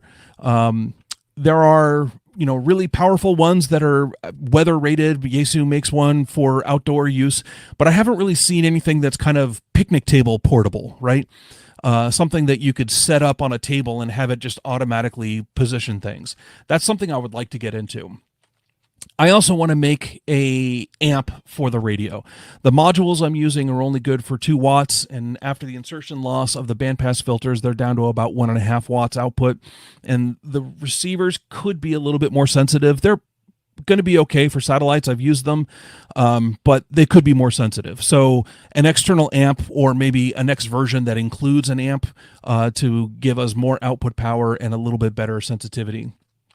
And then far future, I am not promising this one anytime soon, I want to replace those FM modules with a narrowband SDR, where we get, RF in one side and INQ out of the RF section, and that INQ goes into the microcontroller. And at that point, we have any arbitrary modulation that we want that we can fit into 48 kilohertz of RF.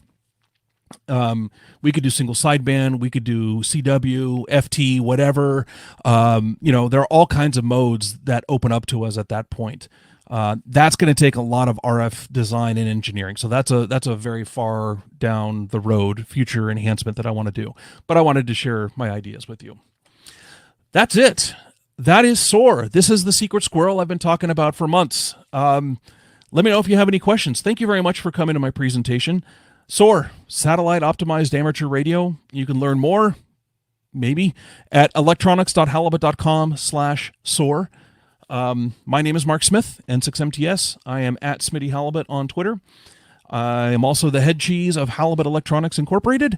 The company is at Halibut Elec at Halibut Elec on Twitter. Thank you so much for coming, and I will take whatever questions you have now. Hey, Mark, that's awesome. Let me be the first one to publicly say that I think that's a brilliant idea. I'm watching some of the comments in the chat here, and I think it's just a great idea because I haven't seen anybody attempt anything quite like that before. And yeah, the concept is brilliant, and I think where you're pointing at with some of the future ideas would really make an amazing collection of capability. So I'm writing down all your commitments for those last couple slides. So anyway, congrats on that. Congrats on starting up the company. Thank you. And so let's talk a little bit about, if you don't mind, what your schedule looks like, and are you going to have early adopter like beta testers, or wait till it's productized, or what's the general rollout plan? So yeah, I do have one piece of hardware so far in the hands of one tester who has been very helpful so far. He's been kind of mentoring me. I don't know whether he wants to be outed or not, so I'm not going to say his name. If he's listening and wants to pop up and chat, I'll let him out himself if he wants to. But he's been giving a lot of feedback and recommendation during the design phase, as well as giving some feedback on the hardware itself. He only got it a couple of weeks ago, and I still have a lot of firmware to write, so it's not fully functional yet. But it's been great. When I get something that's a little bit more fully functional, I may reach out to a few other heavy satellite users and offer to get some into their hands and get more feedback. My hope, and again, this is not something I can commit to yet, but my goal is to have the first batch of radios ready to sell at Hamvention. That is my hope. Like I said, I've got a lot of firmware to write between now and then, but I'm pretty confident that the hardware will be ready by then.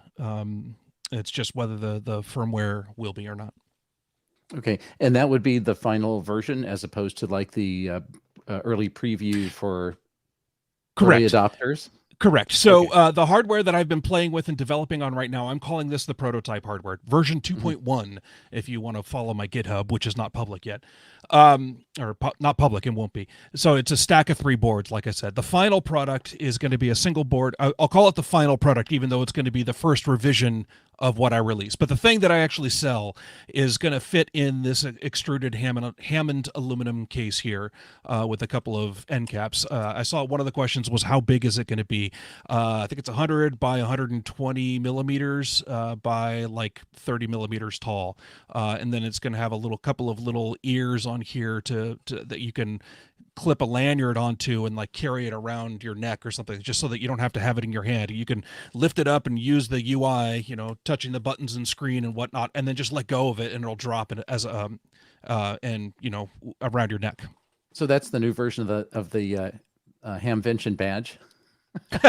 Well, yeah, actually we could do that, because when it falls down, the display will be facing out. There you go. Okay, I will make a Hamvention badge version of the firmware just for that. That's the world's most functional Hamvention badge. Hey, Rod, do we have some other questions in the chat? Yeah, we sure do. One is about the expected weight. You can kind of tag on to that last answer, I think. And then I'll also put up, who's this George guy? What? Hey, can I easily download the TLEs and scroll through and select the satellite and just hit the go button? So weight, I don't know yet. It'll probably be around a pound, give or take. Honestly, I think the cables are going to be heavier than this. So that brings up a good point that I did not put into the presentation. The first version does not have batteries in it. And I, for reasons, I will probably make a new version, a second version that has built-in batteries. It's going to involve a bigger case and me designing a battery circuit. They will be 18650 cells that you will be responsible for sourcing yourself, because I don't want to get into the business of selling and shipping 18650s or lithium-ion cells. But it is my goal to make a battery pack version of this that'll be a little bit thicker. But the first version will not have that. It's got to have an Anderson power pole on it that you will need to provide your own power into. So that means that the weight of the first version is going to be pretty light. I'm going to guess around a pound. Like I said, I don't have the final hardware yet, so I don't have a thing that I can put all together and stick on a scale yet. As soon as I have that, I will post it. I like the idea of putting it at the end of your boom as kind of a counterweight. I kind of like that idea. That's something that Dan and I were looking at as a possibility for the targeting computer as well. George asks about the TLE data. Yes. So when you plug the radio into your computer over USB, it will show up as an MPA device. So it looks like a cell phone that you've connected into your computer. And in there is a bulk storage, and you'll be able to copy the TLE file directly from Celestrak. You download it and copy it onto the device, and that's all you have to do. Plop it onto the device, and all of a sudden it gets new TLE data. What satellites are programmed into it, you have to program, or it will be something that you can download from our website, that memory channels file that has all of the frequencies, has all of the CTCSS tones and all that fun stuff, and in there is the name of the satellite that goes with that channel, and that name is tied to the name that's listed in the Celestrak file, in the TLE file. So they will associate one-to-one. When you download the TLE file, it will automatically get associated with a memory channel with all of the frequency and everything else. So it sounds like the setup's going to be pretty straightforward, pretty plug and play. That's the goal. Yeah. Yeah. I think that's really great, because, for a lot of us, if you're really into this, it's like not that bad to go just do all this manually, but it's kind of a pain. I mean, to get the stuff and program it and, set up all the channels, and it's real work. And the whole point of SOAR was to try and make an appliance to do this for the user, instead of making the user have to go hack all this stuff together. Yeah. What else you got, Rod? So in the spirit of scope creep, what about an azimuth controller? So an Asbel rotator. The actual rotator itself is pretty far down the line. It is on the list of things that I want to do, but sooner than that will be the targeting computer. It's going to be a display that gets mounted to the boom of the antenna. I'm designing the current version of SOAR, so it has a serial port into a 4-pin TRRS connector, and I may replace that connector with something else. Anyway, it outputs the azimuth and elevation data over the serial port, and then you can run that to a micro with a display on the boom, and it will have a magnetometer so it knows where north is, and an accelerometer so it knows where down is. Knowing down and north, knowing the azimuth and elevation of the satellite, it can calculate the difference of those two vectors and display on a screen where you need to point your antenna. So I think that really leads into George's comment about set and forget. So with with an actual rotator, you could do that, although the operation is something you would still have to do yourself unless you're doing packet. We could get the firmware in there so that with packet, it will actually just automatically do everything for you. So kind of my lazy ham's dream setup is to show up to where I want to go, set up a tripod, stick the antenna on there, dial up satellite number 5 and hit the big green button and have it just do everything. Figure out where it is, figure out how to find where to point to, set the frequency, and let me start listening. And I don't have to do any of that. Yep. That's exactly what this is intended to do. Okay, we've got a couple of comments. You've got incredibly positive feedback on this, and I can understand why. There's a comment that was interesting here from our good friend QSO Mark Button that will allow us to jump to a QSO in the audio timeline, because we all know we like to record these things. But kind of a marker button, that sounds really interesting to me. So in the record, so when it's recording a QSO pass, the longest pass is maybe 15 minutes on that order. A way to mark that. I was already planning. Yeah, I was already planning on marking PTT push and release events, so that might help. I don't know that I have the UI to easily mark. Actually, it wouldn't be too hard to add. Send me a tweet or an email. Go ahead and send it to mark-soar, SOAR, @halibut.com. Send me an email with that recommendation. I like that feature. I'll add it to my backlog. All right. So I think that's what we've got. So I want to ask one last quick one, Rod, if I may. Oh, please do. Just before we wrap, Mark, is this going to be all pre-assembled as a final product, or is any of this going to be a DIY assemble yourself stuff? So SOAR itself is going to be a final product.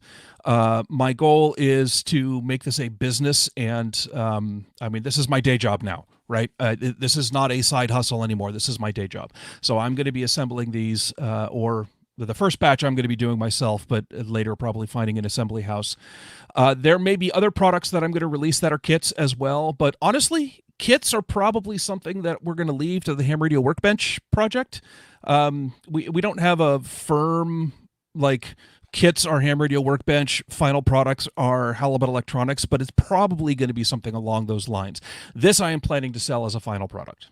Okay, just in the vein of me being, like lazy ham, want to press the big green button, I'd probably want to just buy it as opposed to build it. This one is all the surface mount you got on exactly. This one is pretty complex, and there's going to be a lot of surface mount gear on there. This is not something that I could sell as a kit very easily. Yeah, totally. Okay. Well, Mark, this is awesome. Thank you for doing the presentation. I think this will generate a whole lot of buzz. Is there a place online where people could, besides directly contacting you, is there like a group IO page or something where people could chit chat about this now? So that it's public. That's a good point. I should set one up. No, I don't have a forum yet for people to chat about this. The webpage will be electronics.halibut.com. Right now, it's just got a placeholder on it. I am available on Twitter at Smitty Halibut. Halibut Electronics is available at HalibutElec. Those are the places I have set up right now. It's a good point. I should set up a groups.io. I will do that. Yeah, that'd be great. And one last little thing before we hop out of here is, do you have any rough idea of the kind of pricing?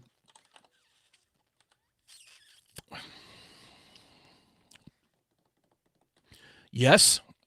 Okay, good enough. But I'm not ready to talk about that yet. It is way less than $1,000 and more than $100. I'll give you that price range. Where exactly in that price range, I'm not ready to talk about yet. I've got some more math I need to do first.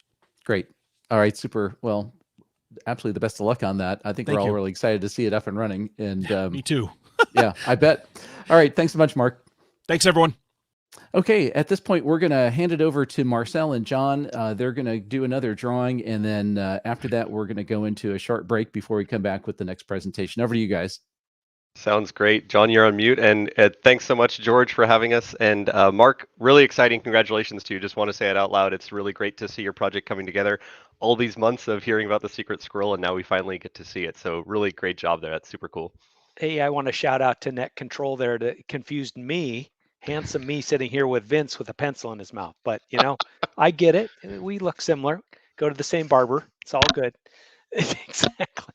Very All good. right. Well, we've got a quick drawing here to do. So this is another one of the Ham Radio Workbench DC Power Strip kits. So this is a kit that you get to assemble, right? So we showed it earlier on screen as well, but it comes as a nice little bag from DigiKey with all the pieces you need. So John, who's this one going to? This is going to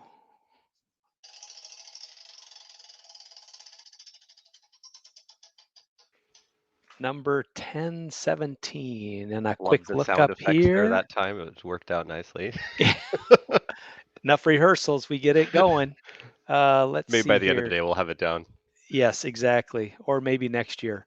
1017 goes to Melvin Hochschlatter, Hochh. I don't know if you pronounce the second H. Melvin Hochschlatter. There we go. Great. Congratulations, You're the Melvin. winner. You'll get another DC Power Strip kit. And as a reminder, anyone that pledges at the $100 level on the Eventbrite page will get one of these DC Power Strip kits for free included as part of your donation, generous donation to BayNet. So that's great. At this point, we have a 15-minute lunch break. So the next talk will start right at 12:15 Pacific. So please, if you want to head out, go grab a bio break. John and I will stay here and talk about the silent auction and the drawing, the opportunity drawing here for the next 15 minutes. But if anyone needs to go take a bio break, now is your chance. We will not be doing any drawings in the next 15 minutes. We will not be doing any breaking announcements in the next 15 minutes. But if you want to hang out with John and I here, we're watching the YouTube chat as well. If you have any snide remarks for our pledge drive today, callers are waiting. You can call Ham Shack Hotline 11529 if you want to call direct, and we can have a QSO on the air, which would be good fun. But yeah. And if you're back early from lunch, get up, do the bio break. If you come back, buy more tickets, right? Or outbid the guy that's currently the high bidder for guy/gal who's the current high bidder for the auction items. I was going to say, we're going to go right into those auction items. It's pretty cool right now. Want to give a big thank you again to all the people that are sponsoring. So Digilent has donated the Analog Discovery 2 Pro Bundle, which will be the grand prize on the drawing at the very end of the day. We'll be getting that one out. Ham Radio Workbench obviously has donated the Ultimate Fan Experience. We have a couple bidders now that are in a bidding war for that experience, so that's exciting to see that coming in. And Pactena has given several items to both the drawing and to the silent auction. So it's great to have their support here as well. A lot of great products from there.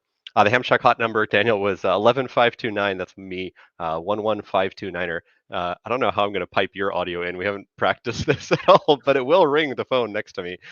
So you're welcome to dial in. And Marcel, you've donated a number of those antenna sticks as well. So I want to shout out to you for contributing those. I know they help a cause that you are near and dear to you. I upgraded my license last year through to the testing service that you're affiliated with. So again, a lot of great volunteer work for our fun hobby that we all share. Yeah, thanks, John. No, the fun thing about donating signal sticks is it benefits both BayNet and the person getting it, and they become hopefully a shill for signal sticks as well. Right. And it benefits ham study and exam tools, right? So that those proceeds go to that support all the great ham stuff. So it's really it's a win-win-win-win-win-win, right? So it's super fun.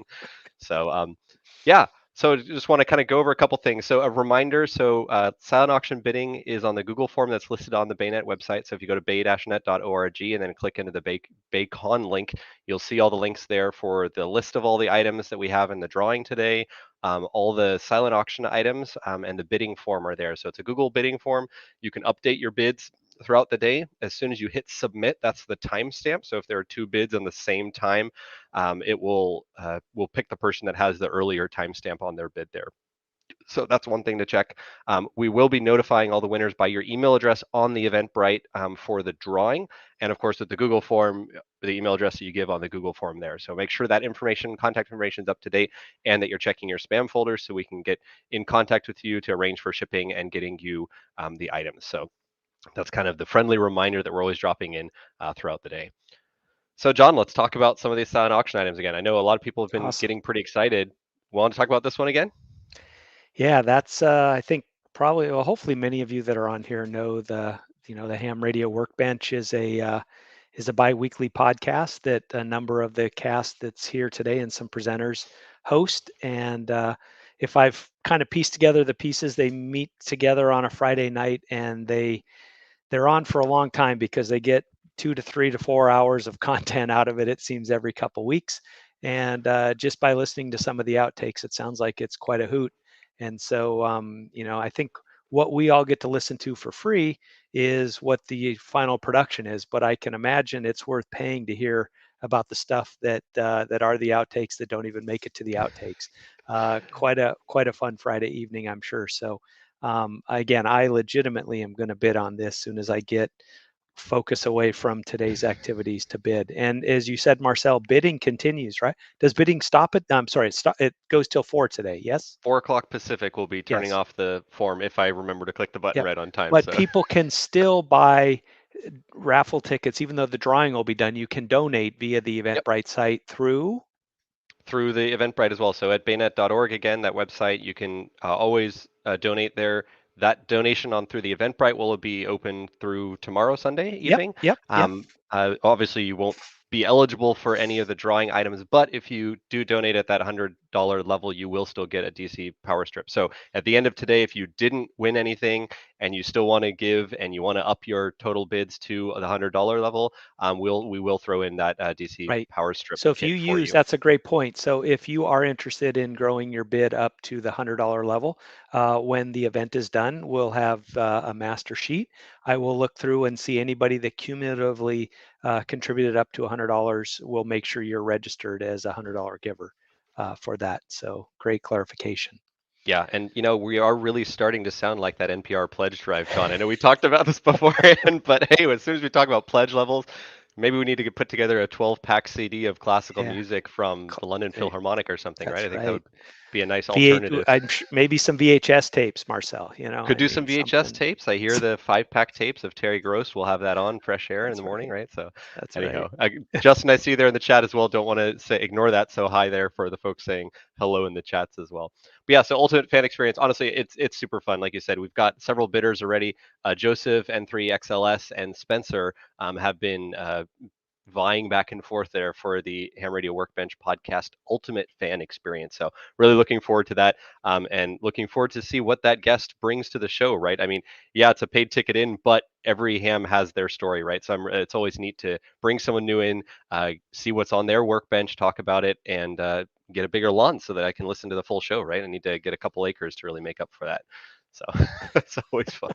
You just need a faster mower. That's all. That's the other one. I was just looking through some pictures of good days sitting on top of mowers working at an airfield. So that's always fun. You spend 3, 4, 5 hours in a day easily to mow that. And during the rainy season, you'll be going back and forth a lot. So the next item we have up here is this is one of the other silent auction items. This is one of the Pactena mini 20-meter Nfed half-wave antenna. So it's pretty small. These things are tiny, right? They're actually, I should pull mine out here, but they're pretty small, right? And they've got all the wire antennas in there. You wrap it all up, and it's pretty slick, right? $90 value.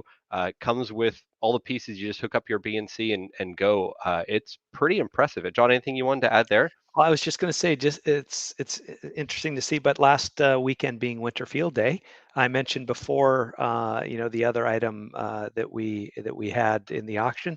There was one of these being used as well, and it was great. A lot of contacts being made, easy to deploy. I would recommend, if people haven't subscribed to the groups.io for the Pactena, a lot of discussion on different masts and tripods and ultra lightweight, for people that are interested in taking a little bit of a hike and setting up their radio, their QRP setup. So these are fantastic. They're They're obviously used, the guys who built them primarily build them because they, they had a need that they wanted and have now got it as a product. So it's great stuff. Cool. And I'm hearing from our sponsors that we just upped this silent auction item. So this is no longer just a 20-meter antenna at a $90 value. We've now bumped this up to include the 40-meter wire. So this silent auction item will now include the 40-meter wire. We'll update our websites here shortly, but that bumps it up to $120 value. So that's really cool. Here's one that I've got, so you can see it's really compact, right? This is like palm-sized, smaller than palm-sized. Nice little setup. The wires just wrap right around it, and then you've got your little Night Eyes equivalent kind of clip on it. Super slick little setup, right? So throw that in your pocket. Like, that's lighter than my cell phone, quite literally. And has And all the Marcel, you pieces bring up need. a great point. Hold yours up again, because the photo here doesn't show, but the design of that printed circuit board isn't meant to just look, to look neat. It is a great winder that helps keep. How many times have you hiked someplace only to have a wad of wire together, right? And the way this winder works, it really makes it easy to deploy and not have any kinks. You spend your time operating and not untangling. So really clever design. Yeah, it's a good call, John. My last my last portable operation, I've got my homebrew buddy stick, and I literally have the wires wrapped around a piece of cardboard holding onto them that I throw into my bag, and that definitely becomes messy if it falls off or gets wet, right? So Yep. I do have to say that design is super slick. So yeah, this, like we said, this got bumped up, so this is $120 value now. We're including the 40-meter wire, so that's a great little mid-event boost for all y'all here. And looking forward, we just got another bid coming in, so that's now bumped up. Someone's already bid up to $80. Troy, thanks for your donation. Alrighty. I got two more items here in the drawing. Do you want to talk about the Heil microphone real quick, John? Well, as I'd mentioned before, and for those of you viewers, I mean, everyone pretty much has a boom mic, but me. I'm sure, Marcel, you've got your headphones on to look like a pilot, but you probably are really talking out of a boom mic now. I know you're using. I know that's boom. legit, but you have a different boom mic. And anyhow, if all of Heil builds great stuff, right? Very durable. There's a lot of knockoffs out there. But Heil is high quality. I have seen this, and as Marcel said, it is very lightly used. I would say if you were looking at it at a place, you would call it an open box type of deal, right? But it's very lightly used boom. Parts are all there. It's got the mic. It's got the XLR cable. So it's really nice setup. Pretty Great slick. quality. Yeah, that dual mic element really is a neat feature. This is one of their newer mics too, so pretty exciting there what they can pull off. So. And thanks again to Mike K6QFO for donating this. Yeah, bids looks like they're up to $110 on this bundle already, so people are definitely interested in it. And we just got a $150 bid for the Ultimate Fan Experience, so they're rolling in. It's pretty cool here, guys. Remember, bids will be open till 4 o'clock today Pacific, so make sure that you're getting your bids in. You can update them on that form. I think most people have already figured that out, but definitely looking forward to that. Nice. Glad to hear it. Alrighty, and then the last silent auction item, this is the Pactena Trek Mount Antenna Bundle, right? So we talked about this earlier. It's a PCB that mounts to the top of your trekking pole and connects to Comet BNC antennas. So those are included, because this is the bundle, and give you a nice dipole, horizontally polarized dipole that you can bring out for your SOTA, your POTA events, whatever you like for travel. Really awesome way that you can put all this together. Also from the generous folks at Pactena. You might know George. He's a familiar face around here. And that's a really cool little bundle there that we'll be putting together and putting out there. So that's currently bidding at $90, it looks like. So we got quite a bit of interest. Again, these are not as low of stock item. We forgot to mention it again earlier, but the regular Pactena antennas are very much low stock and out of stock. So some of you have been waiting or trying to pre-order for a while. If you do get that winning bid on that item, you'll be at the front of the line to get that shipped to you. So that's pretty cool as soon as they get in stock. Yeah, and as you can see from the photo here, right, it's meant to mount on a trekking stick, but you can also, deploy it. I've seen it deployed on some of these ultralight tripods, a photo tripod, something that you take with you. Again, the Pactena groups.io has a lot of discussions on various deployments of this. So, it's fantastic to take with you and get your antenna up a little higher if you've got a VHF, UHF setup. Very cool. Sounds great. No, and definitely looking forward to that. So keep those bids coming in, folks. Really appreciate your support. Remember, every dollar here is going towards the BayNet group to help support all the repeater operations, all the equipment that they help maintain in the area. So really appreciate everyone chiming in there. So just a reminder, any pledges at the $100 level, so $100 worth of tickets, you will get the free Ham Radio Workbench DC Power Strip thrown in. That's a new offer we came up with this year, really trying to encourage those donations to come in. If you choose to, you can accept or decline the gift, of course. If you'd want to give that back and have those proceeds go directly to the organization, that's more than welcome. Or if you'd like to donate it to one of the student groups or someone else, that's always an option. But anyone over the $100 ticket level. So John will be tallying those up. So if you only got 10 or 20 tickets earlier and you want to add up, we'll check for the total dollar amount of over $100 worth of tickets. And then we'll contact you to get your DC Power Strip kit. So it's a great little option. Again, visit bay-net.org, baynet.org. And we can go through for that. So we'll probably be giving a donation of one of these at least to the Cal Poly Amateur Radio Club. So I know Dennis Derrickson, he's one of the professors. He's in the live chat as well.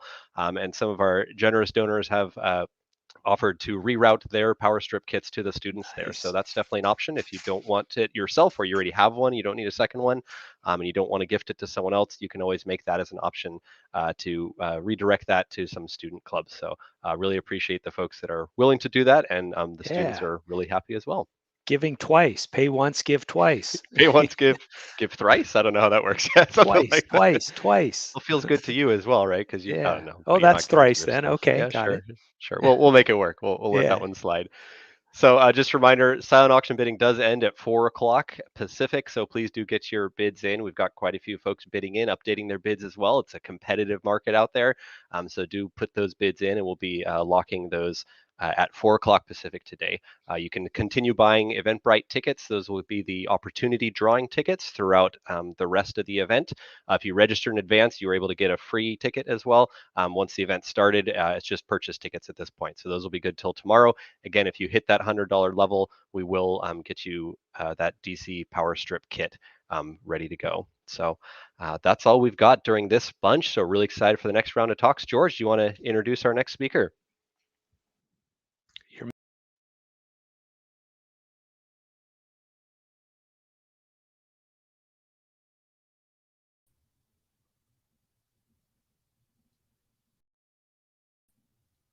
George, I think you're muted right now, but we'll get right. So you're right, Mara. That was muted. There you go. Thanks for that tip. All right. Thanks a lot, Marcel and John. So the next presentation we have coming up is Vince, VE6LK, and he's going to talk about preparing with Go kits.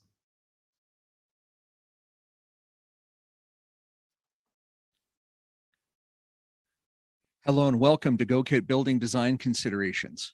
In this presentation, I'll focus on the equipment and a wee bit on the human comfort aspects, as the world of operating away from home contains more to it than I have time to spend with you today.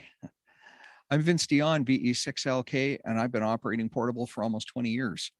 I'll tour you through my kit that was born after my experience primarily in the 2013 Southern Alberta floods. You can read about those stories on my website. And several public service events where things went very unexpectedly wrong for the participants. I'm going to start by focusing on GoKit design considerations. There are so many options available to you, and it's my hope that by the end of this presentation, you'll gain some ideas for your own. Who's Vince? I've been interested in ham radio since I was 7, but I finally licensed at age 40. I do 6 public service events a year, more or less. And my very first public service event was, for me, a tremendously fulfilling learning experience. I'm certified in ICS at the 300 level. I'm the Aries Auxcom assistant for the Alberta Foothills area in Canada. I'm a podcast team member with the Ham Radio Workbench. I help out with repeaters and projects in my club. I build stuff from my radios and to make my hobby more enjoyable. And when I'm not doing ham radio stuff, which is most of the time, I'm a PADI advanced open water diver, and I'm a self-certified musician since 1969. Let's start with the basics, GoKit types. But first, let's get a definition. However, if you ask 3 ham radio operators for a definition of a GoKit, you're going to get 7 answers. The variety notwithstanding, I'm going to attempt to keep it simple. GoKits fall into 2 main categories. Those that fit into a bag of some sort, a backpack, a camera bag, a laptop bag, and those that fit into a box of some sort, a 19-inch rack mount case like a Gator or some kind of road case, a plastic suitcase like a Pelican or a Nanook, or something built to suit. And there's 2 subcategories. There's battery powered and grid powered. Here's some great photos of kits. The upper left photo is from Thomas, Kilo 4 Sierra Whiskey Lima. Find his YouTube channel and learn all about portable operating. So all GoKits, all radio GoKits have at least these items: a radio and power distribution.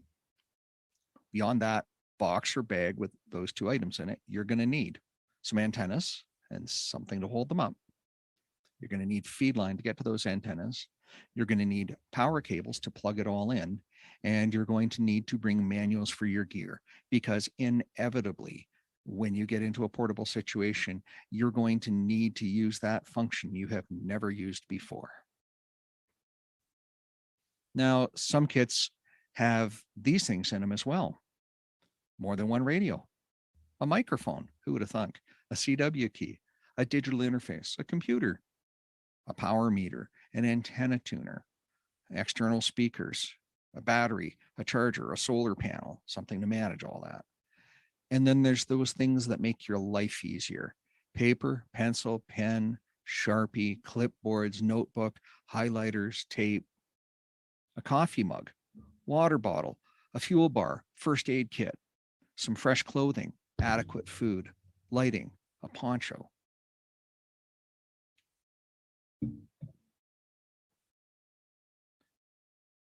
You have to define your purpose. I'm a very strong supporter of building for purpose. It's about the basics of setting your goals and building towards them. Here on screen are some photos from various sources and for what appears to be various purposes.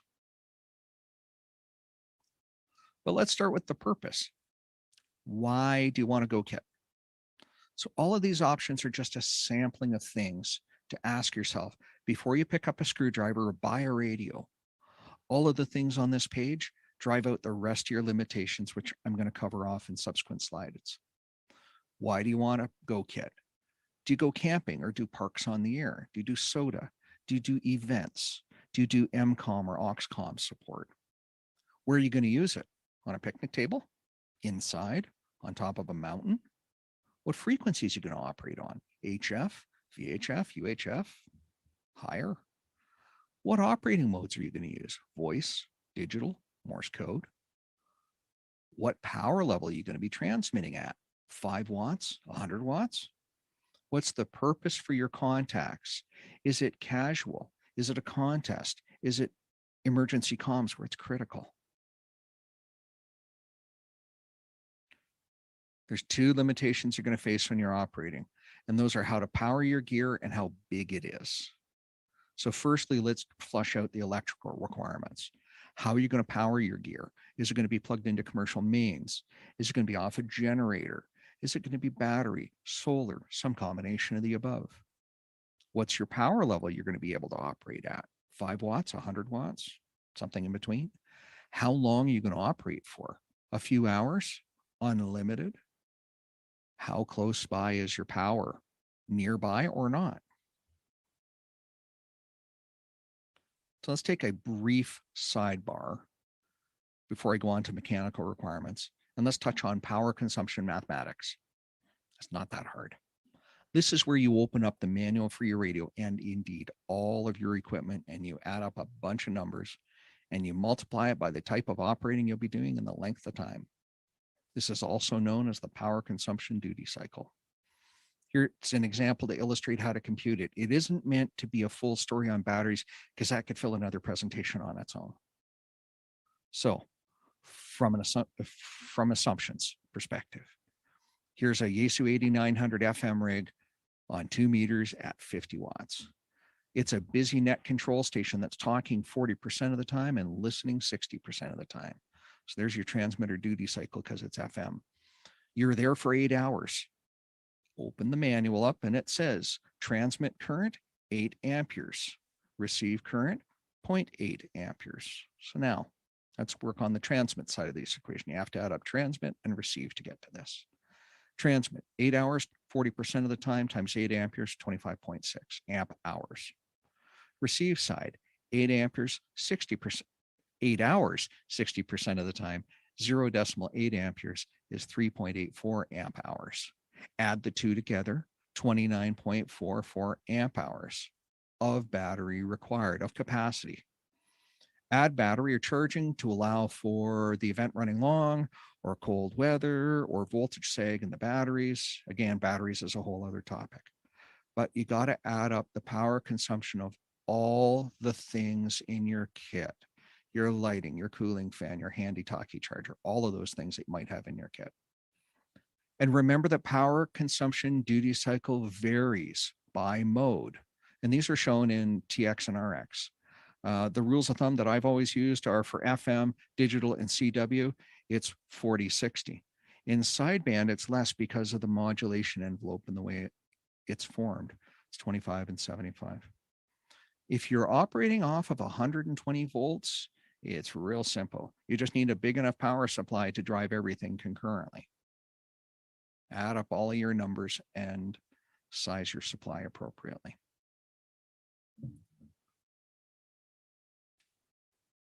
So your purpose is going to determine the size of your gear and therefore your kit as a whole. So here's some things to consider when you're thinking about the mechanical or the physical limitations of your gear. How big do you want it? Tiny, one-hander, luggable, needs a crew of roadies? How big do you want it? How heavy? 3 pounds, 5 pounds, 50? What can you manage? What's the form factor? Is it going in a small bag? Do you need it to go into a backpack, into a suitcase? Do you need a dedicated vehicle to move it around? Where are you going to set it up? On a tabletop? Does it sit on the ground? Is it body worn? All of those things are just examples. All right, so now you've got a list of how to determine your requirements. Allow me to share my requirements and then my kit along with some photos to illustrate it and show you what's inside. Before I give you a tour of my kit, here are my points of need and design. I operate indoors. I'm in an emergency operations center. I'm in logistics or net control, or I'm out glamping, glamorous camping. My power source is 120 volt mains. 12 volts for me is optional, just in case. The frequencies I want to cover are from 80 meters to UHF. My operating modes are phone, CW, and digital. My operating power level is up to 100 watts. Most time it's 25. My purpose is for event support, disaster or Oxcom support, or to have some fun when I'm glamping. My must-have items are multiple concurrent VN UHF VFOs, because as the military say, 2 is 1 and 1 is none. I need an external amplified speaker and a headphone distribution amp so that I can have independent volume controls for those that are around me and for myself in my own headphones. And each piece in my kit, this is critical for me, must be one arm carryable and rugged for transport.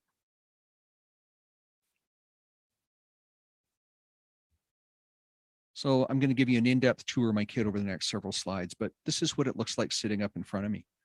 Imagine some cables coming off the radios going to the antennas. And my kit is primarily housed in Pelican 1500 cases because that's what I had on hand when I started building it. Not shown is one more Pelican 1500 and an Anvil Road case that carry the extra items in a safe and protected manner, and I'll list those out in a bit. Looking down at it from the top, there's a lot going on here, right? I want to have my home station replicated on a 6-foot wide table when I'm out and about, and I can do it with a setup.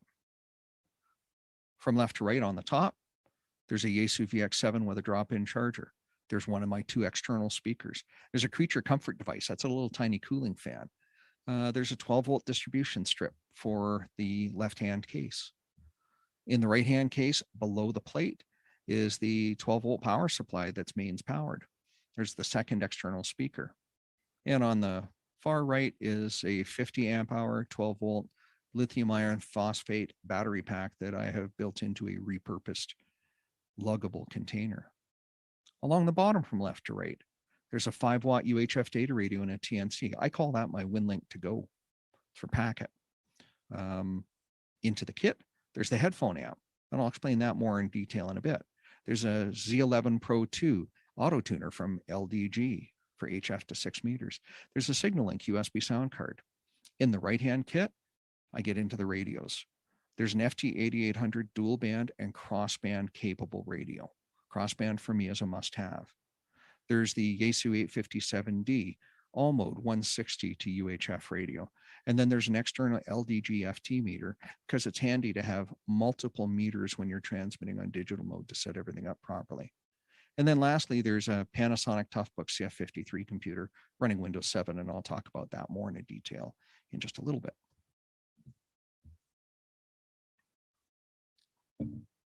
Looking directly down inside your cases, inside my cases, you can see that I make up the most of the space inside.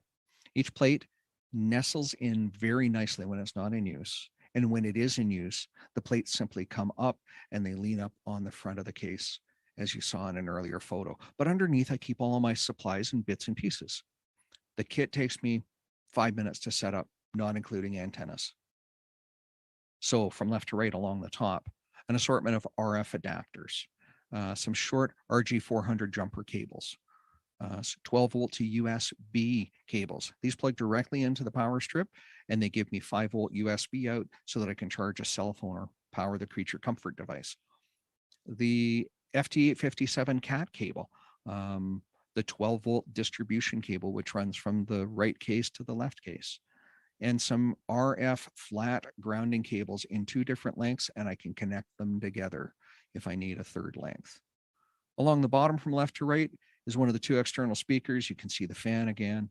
There's a headphone extension cable, the other external speaker. There's a dual band 19-inch mag mount antenna. I've got 2 of them in the kit. And there's a spot for where the FT meter goes. And then coming up the side, you can see the PowerWorks 30 ampere switching power supply. It's tiny, and a PowerWorks AC, or the AC cable for the PowerWorks. What about other gear? All right. So my antenna kit consists of 3 pieces of 50 foot of RG400 feed line and some spares. The RF adapters give me connectors if I need more than 50 feet at once. I have an 80-40 20 meter fan dipole that can also be set up as an inverted V. I have a Comet HFJ 350M vertical and a tripod. I have a Diamond X50 VUHF collinear antenna. And all of this, except the Comet stands on its own on the tripod. All the rest of it hangs very nicely on that 30-foot push-up mast, which has pre-labeled and predetermined lengths on guy ropes and stakes. From a power perspective, I carry extra 120 volt extension cables. I carry 2 sets of headphones, a Heil Pro 7 if I want to talk, or a set of Sonys if I just want to listen and use a hand mic. I have got the Panasonic Toughbook in there as well. I have problem solvers in my kit, and problem solvers are my favorite part of the kit. 3M blue painter's tape, except no substitutes. You can take a sheet of paper and hang it on a wall with that when you're doing logistics or net control or have reference material in front of you. You can hang it on just about any surface, and you won't remove the paint when you remove the paper. I carry an assortment of Sharpie markers, paper, pen, pencil, clipboards. I carry dollar store carabiners and Lee Valley Tools rare earth magnet hooks, except no substitutes. I'll show you why in a minute. I carry a set of hand and soldering tools because when I'm doing an MCOM call out, communications is critical and I have to be able to repair my gear or maybe somebody else's. I carry extra feed line, about 100 feet of RG8X. It's good enough when you need it in a pinch. I carry extra V and UHF mag mounts, and I carry my antenna analyzer. So clearly I'm not doing SOTA activities with this kind of a kit list, but that's not my purpose. So from left to right, the headphone amp that you saw a bit earlier on is now shown up close. It's a Behringer 1-in, 4-out headphone amp, but one channel's been hacked to have an LM317 output module in it, which will deliver 2.5 watts to one of those external speakers. And all 4 channels are independently controllable. In the center, well, you remember those extra antennas in that feed line I was talking about? When my primary repeater failed at the Big White Winter Rally, I very hastily erected 5/8 antenna on top of that dumpster. And that at the end of that piece of feed line got me operating at 50 watts on the output of the failed repeater, where I could call out to all of the stations to say the primary repeater has failed. Please move to backup. And everybody heard me. On the right, those Lee Valley rare earth magnets, accept no substitutes, and those dollar store carabiners, they make excellent cable management. Anywhere there's a magnetic surface, a T-bar drop ceiling, a fluorescent light fixture, or as seen here, a steel beam in an arena, makes for easy cable management to get your cables up, out of the way, and outside. More operating pictures. A poncho or an umbrella from left to right here, or in this case, a chair turned up on its side, kind of, provides some shade for the hot sun on my equipment and while glamping and operating picnic table style. In the lower left, the interior of my RV has a perfect size space for it. Center, you can see that 30-foot push-up mast fully deployed with the inverted V and the collinear up on top. And lastly, on the right, a close-up photo of how I get my coax into the outside and out of the inside of my RV for that lower left operating position. So switch gears a bit. Let's talk about the computer. Why this computer? Well, it's a Panasonic CF53 Mark IV. It's about $500 on the used market. There's plenty of them out there. There's a whole lot of buzz about Panasonic Toughbooks, and they come in many shapes, sizes, and form factors. Evaluate your needs carefully and choose the right one. Doesn't have to be a Toughbook. It can be anything for that matter, but I needed a Windows 7 rugged computer to do field support of radios and TNCs. My secondary need is my Go kit. So this meets my primary need and happens to meet my Go kit needs as well. And it has a genuine serial port in it for programming radios. It's got a magnesium alloy case, great battery life. It's not going to win any speed records, but I don't care. It's got a daylight viewable screen. It's under 6 pounds, and it's got a nice integrated carrying handle. And it's designed to take a drop of 2 or 2.5 feet onto a concrete floor without injuring anything. Not that I'm going to treat it that way. What's on the computer is Windows 7. Why an old operating system, you ask? Well, all of my radios require Windows 7 or Windows XP in virtualization mode to be programmed or support. Windows 7 also doesn't update as frequently, and as the newer operating system is, and drivers don't get overwritten, driving me crazy as a result. It's stable, it runs well, and it's directly supported by this computer with manufacturer written drivers. I run sysinternals virtual desktops on it to keep clutter on the screen to a minimum. The software I run on it, WinLink Express, Vera FM and HF, also configured with my WinLink to Go kit and my SignalLink USB. For digital mode software, I run Ham Radio Deluxe DM780. I run FL Digi, FL Rig, WSJTX, just to name a few. I have SDR software on there for my SDR Play, which connects through my KD2C high impedance pan adapter tab on my 857. I have programming software for all the radios in my kit. I have TNC management software. And as I said, this computer is also used as my field diagnostic tool when I'm not Go kitting. Thus, my requirements are simple. Windows 7 to program some radios, do some digital modes, and be in a package that can bounce around in the back seat without too much of my concern for its well-being, matching the ruggedized approach with the rest of my kit. So in summary, I rely on the Kepner-Trigo method to evaluate features, and that is, what are the things I must have and what are the things that are nice to have? I made that evaluation for every single piece in my kit. Your purpose, electrical, and mechanical design elements are going to determine your functionality in your kit building plans. If you want a really lightweight kit, it has to have narrow focus. But if you want a really flexible kit, it's going to be a little bit bigger. There are many more elements in operating away from home, and this presentation is simply focused on the equipment and a wee bit about your human comfort aspects. I hope you found this presentation to be helpful and thought-provoking. I wish you the best success as you build up your Go kit. Thanks for listening.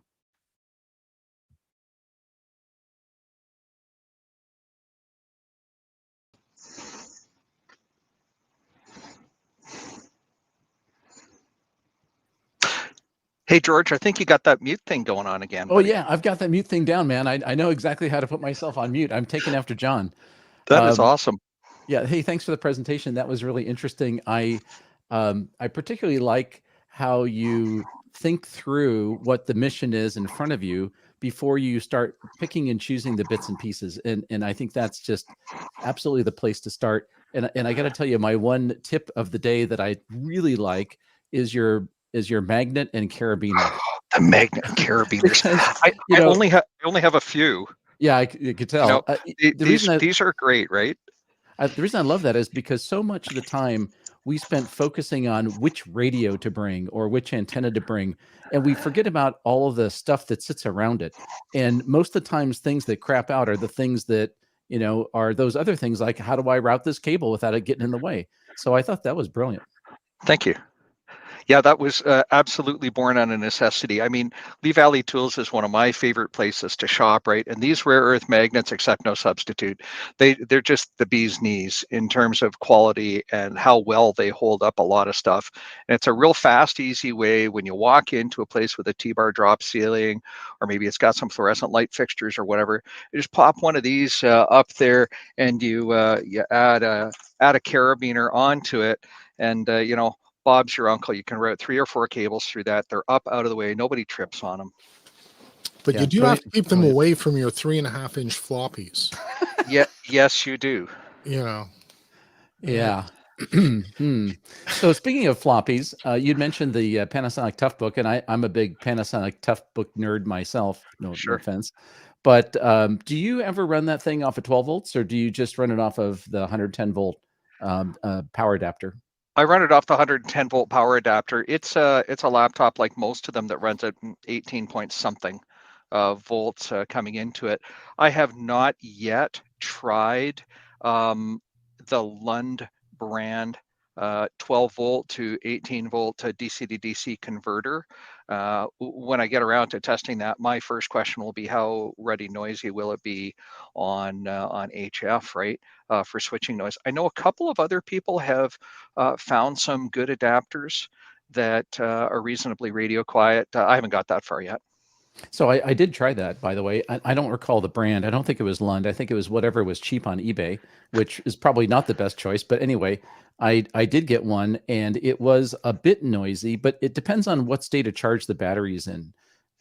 But if you wrap it like, standard recipe for fixing your interference problems, wrap it around a toroid, seemed to take care of most of that trouble. Yeah, but I was absolutely. just curious if you ever did that. No, I haven't had to do that yet, but it just largely due to lack of experience. It's a relatively new piece in my kit. I've been carefully watching others with their experiences with it, and goodness knows that after Smitty's presentation on ferrites, I certainly do carry a whole bunch of those in my kit as well. So, Rod, do we have any questions for Vince in the chat? Yeah, I had a question. Vince, when you're dealing with things that may not be out and active all the time in Go kits, they may be put away on a shelf. How do you deal with the batteries for the various objects in them? Like, how do you know that they're up and charged? First of the month, pull your stuff off the shelf and plug it in and charge it and test it. Pick a day. I pick first of the month because I can happen to remember, oh yeah, it's the 1st of February. I got to get this done. And don't put it off, because if you put it off, it's going to wait till the 1st of March, then the 1st of April, and then it's flood season, 1st of May around these parts in southern Alberta, and by then I got a problem. So I have a follow-up question to that. How do you organize your stuff when you're not using it? Do you have a specific place and you put it all in that place, or what do you do to keep it put together?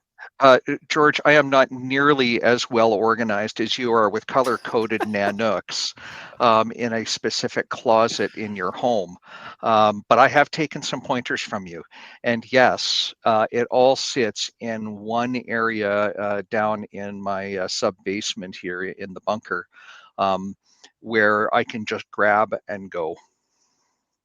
Do you also have chargers there so you can charge the stuff in position, or do you like take it all out and then charge them all up and then stick them back in your storage spot? I have a charger in my kit, but right now my my VX7 is sitting here on my bench and it is charged and ready to go. Over that shoulder, there's chargers for my handhelds.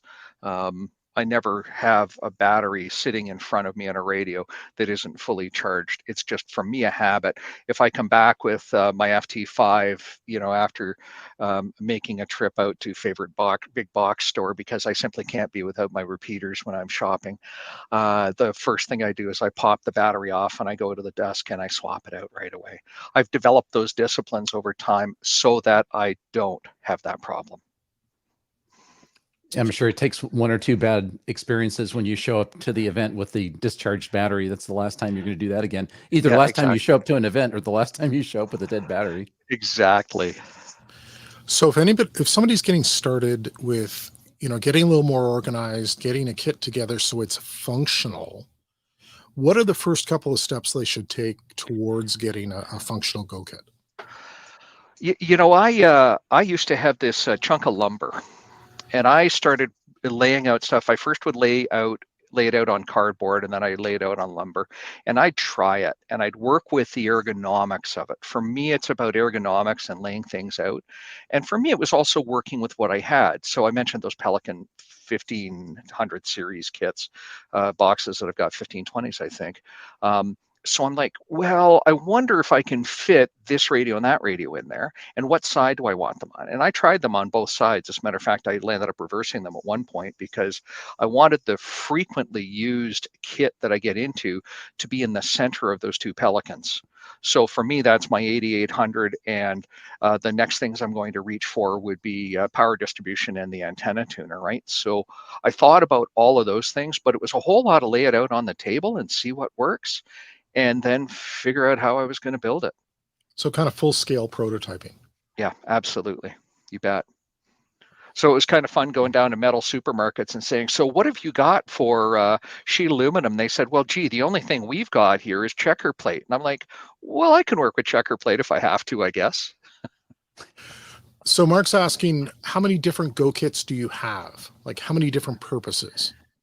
How many different purposes do I have, or how many different kits do I have? It looks like I've got two questions there. So how many different Go kits do I have? One, because my purpose is very fixed.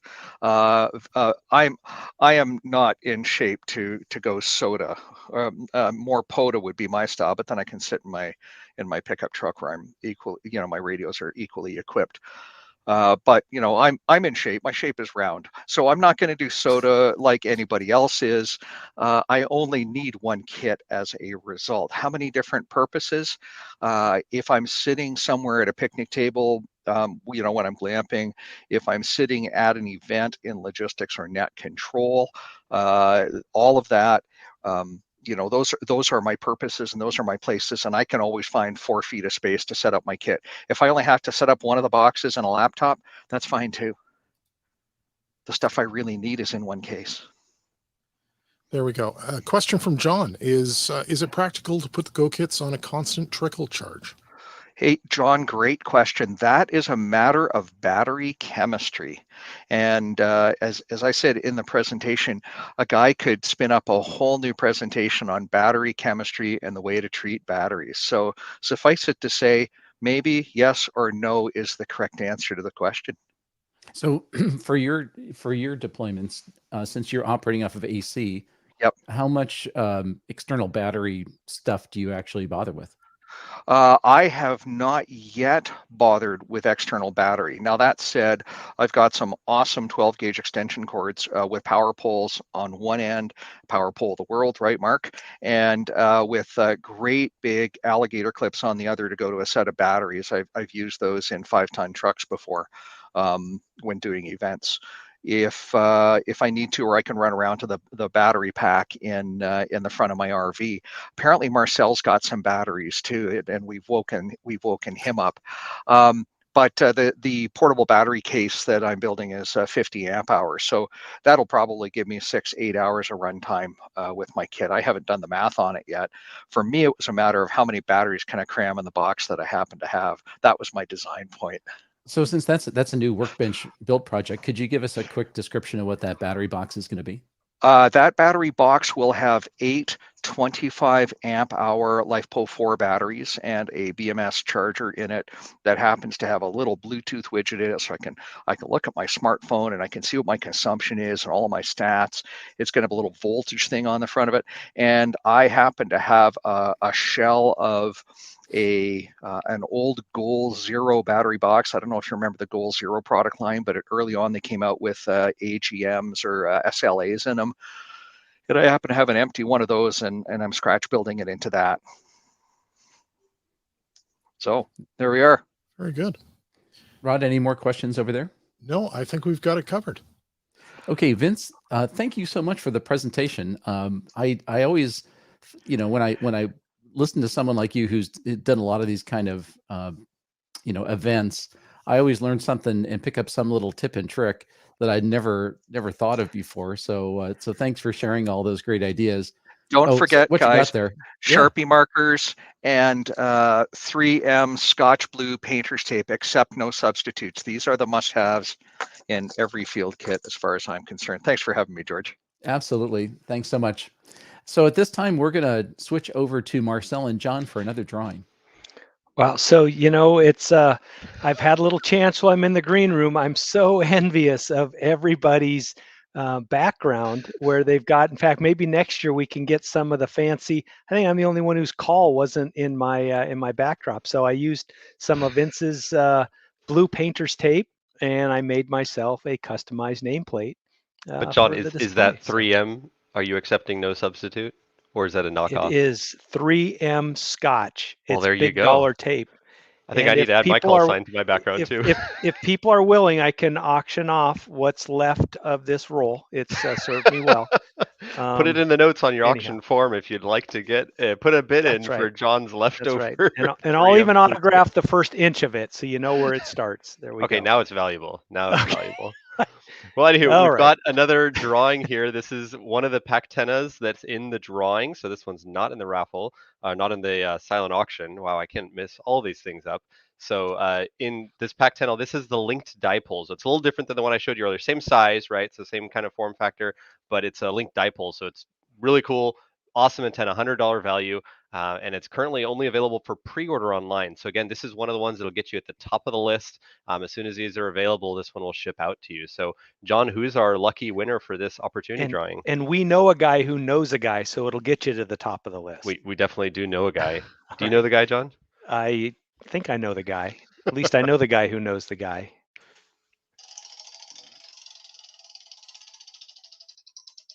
It's hard to see in the glare of my window. 2142 is the winner. 2142. So Marcel captures the number down in the official log, and I look for 2142 is another name that we've seen in the past, a supporter, John Notor.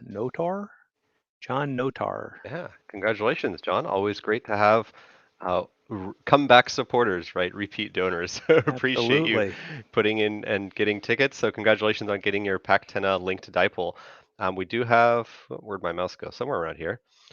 We have one more ham radio Workbench DC power strip kit again. So you'll notice a trend today. We've got a lot of these coming out. So John, who's the lucky winner for this one as well? Yep. So kick the wheel, generate the number 702. Let's look up who is 702. 702 belongs to Roberto Sadkowski. Roberto Sadkowski, congratulations.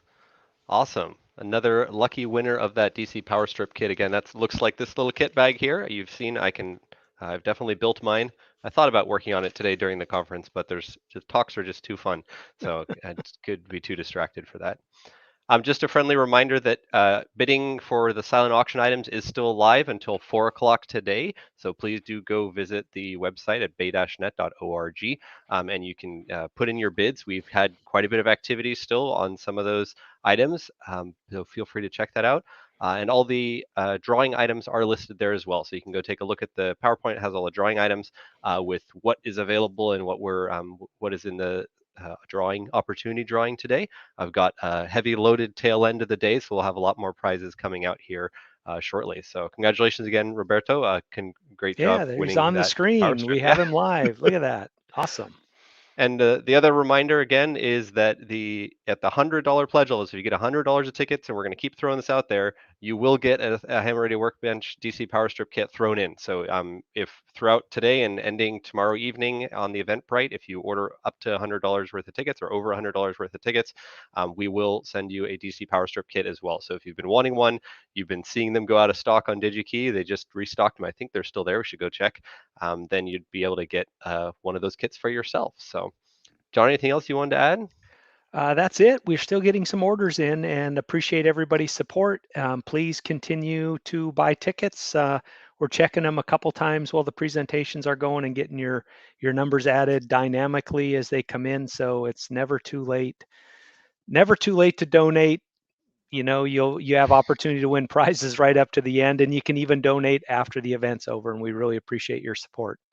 John, I love your call sign. I love your call sign. That was well, it's not quite the same font as yours, George. I need to work on it a little bit, but yeah, that's one of those crazy fonts you have to download and install, I'm sure.